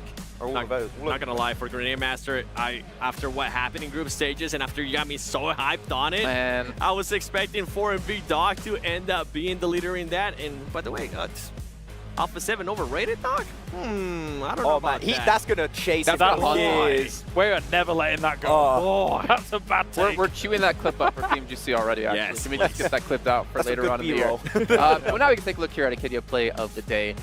I think Come Yoru on, is a good Yoru. shout as well, because Come that on, Yoru. kept Reject in reach. Yeah. Up to top 7. Brilliant.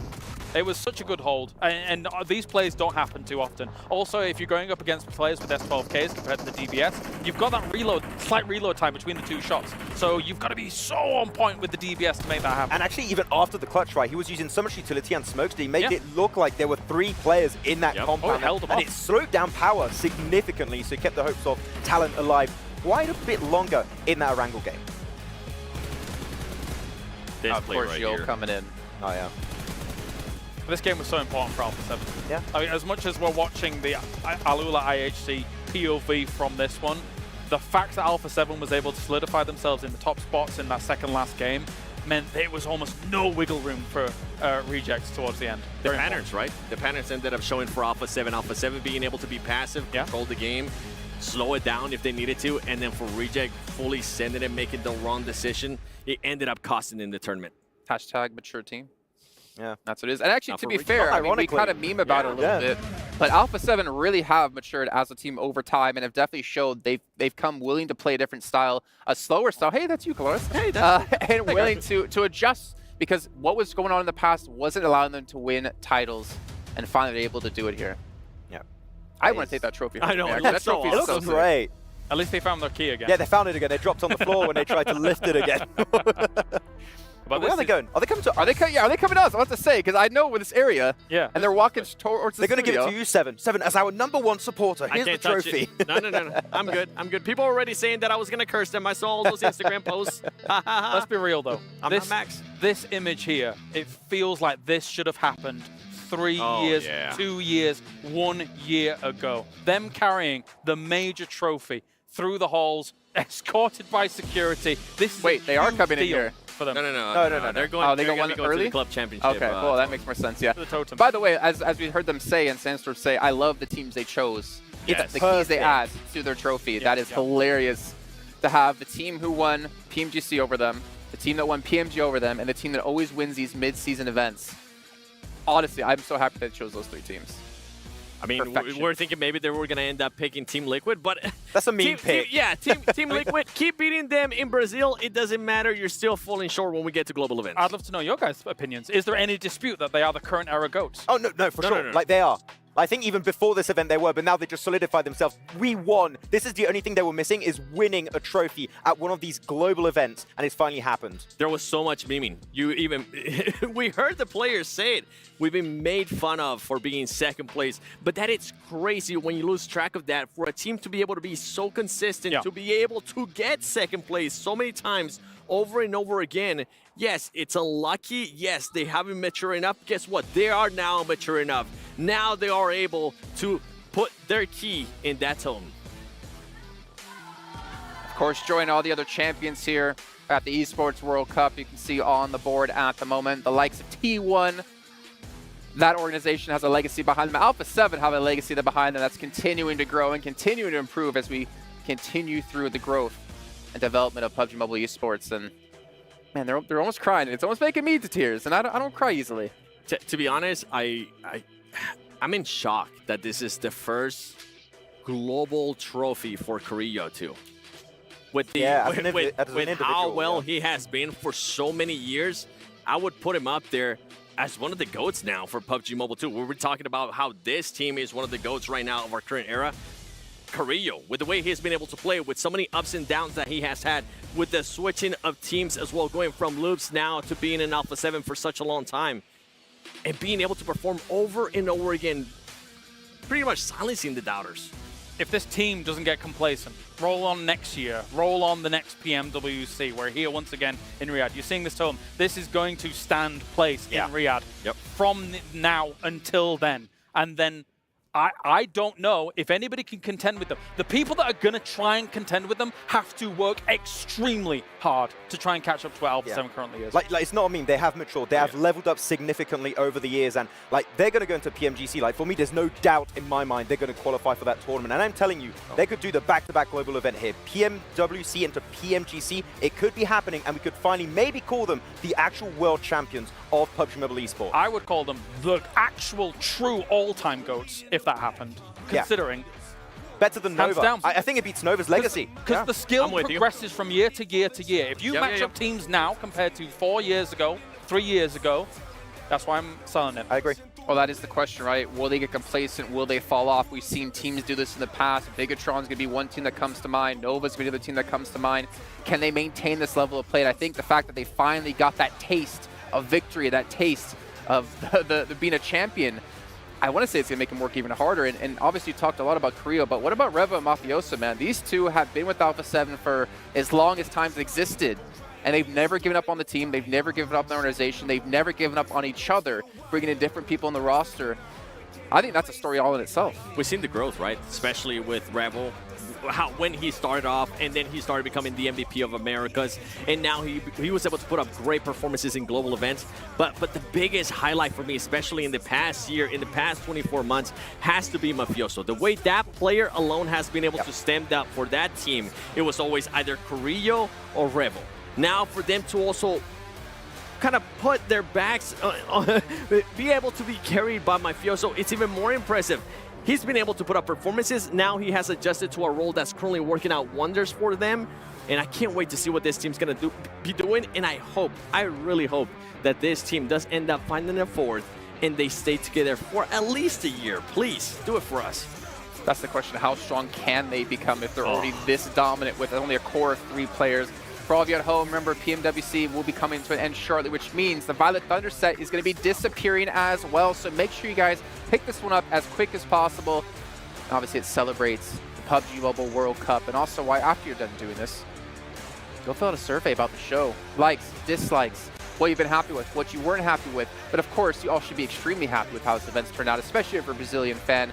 Before we do end out the show here, gentlemen, I want to give you a chance each for some closing thoughts, as we're coming to a close on the first half of the year. PMSLs, PMGCs right around the corner.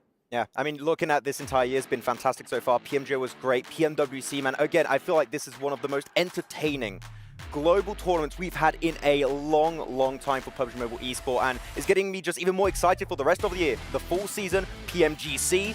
Who's going to be taking the trophy there? Can Alpha 7 make it happen again? I am ecstatic with how things have been going so far, and I'm really looking towards the future and how things are going to go down.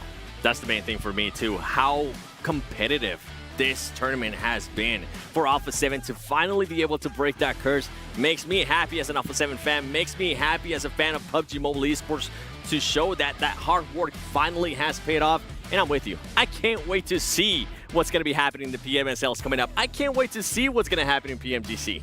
Been here 3 years in a row doing this. I love that we get to see the trials and tribulations of a star-studded roster finally pay off, finally come to fruition, finally claiming the World Cup here for Alpha 7. I have adored watching them take #1 spot. Yeah, and I agree with everything you guys have said, and all I'm left to really say is a big shout out to, well, honestly, all the production crew have been here to PUBG Mobile and making these esports happen for us. And of course, all the different casters and people involved around the world, whether you were here in the Kingdom of Saudi Arabia or at home and doing the stream from there. A big shout out to you guys. But that's going to wrap up our PUBG Mobile World Cup 2024. But remember, PMSLs around the corner, PMGC at the end of the year over in the UK. You're not going to want to miss out what PUBG Mobile Esports has in store for you for the remainder of this year. Thank you again for tuning in, and of course, we'll be back like always for some more PUBG Mobile action.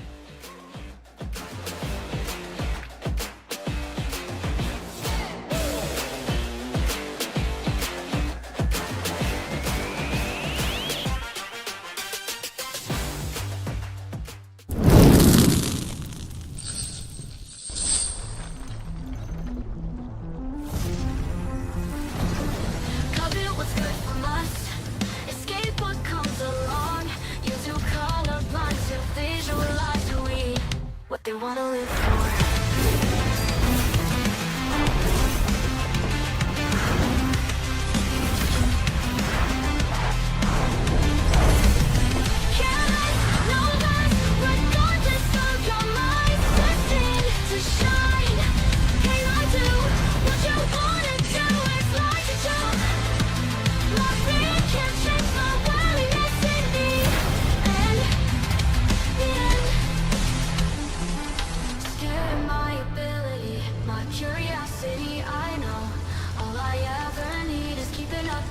Why'd you prison me instead?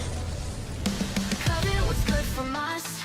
Escape what comes along. You're too colorblind to visualize who we are. Light, careless, no less. Regardless of your mind, destined to shine. Can I do what you wanna do? It's like a joke. My fear can't change my worldliness in me.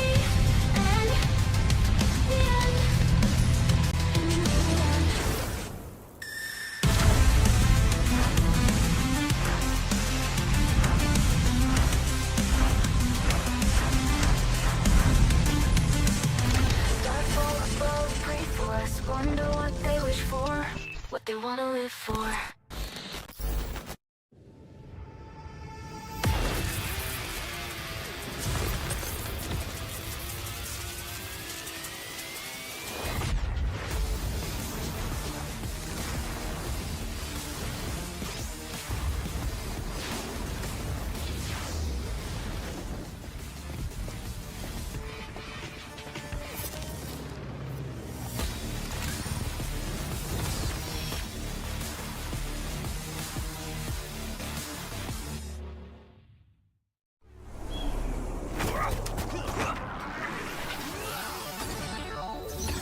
Ready, set, go.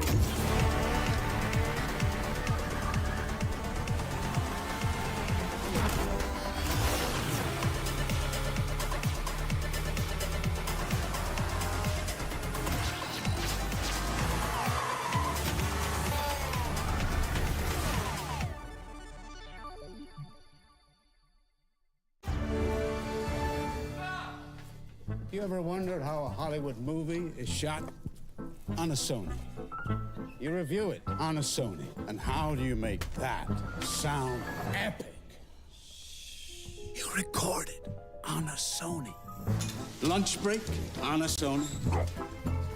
So why wouldn't you watch it on a bravia. I son. لحظات البداية عاشت معنا. كنا نحسبها وقت للتسلية بس. نحسبها بس ذكريات. عبود أعطي أختك اليد يا ولد. ابتكرنا فيها ابتكارات، وإذا بغينا قلبناها خرافات. كنا نحسبها بس لمة وصحبة وسهرات. انتبه نوب ترى نوب. لكن كنا نشوف عالم ما حد يشوفه. ليت يشغل وقته بشيء يفيده. الله عليك على الهيدشوت. عالم كبر وعاش فينا. عالم الحماس فيه يوصلك كل مرة لحلم أصعب، بس ما يصعب عليك. بارد معك وين ما تروح.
The left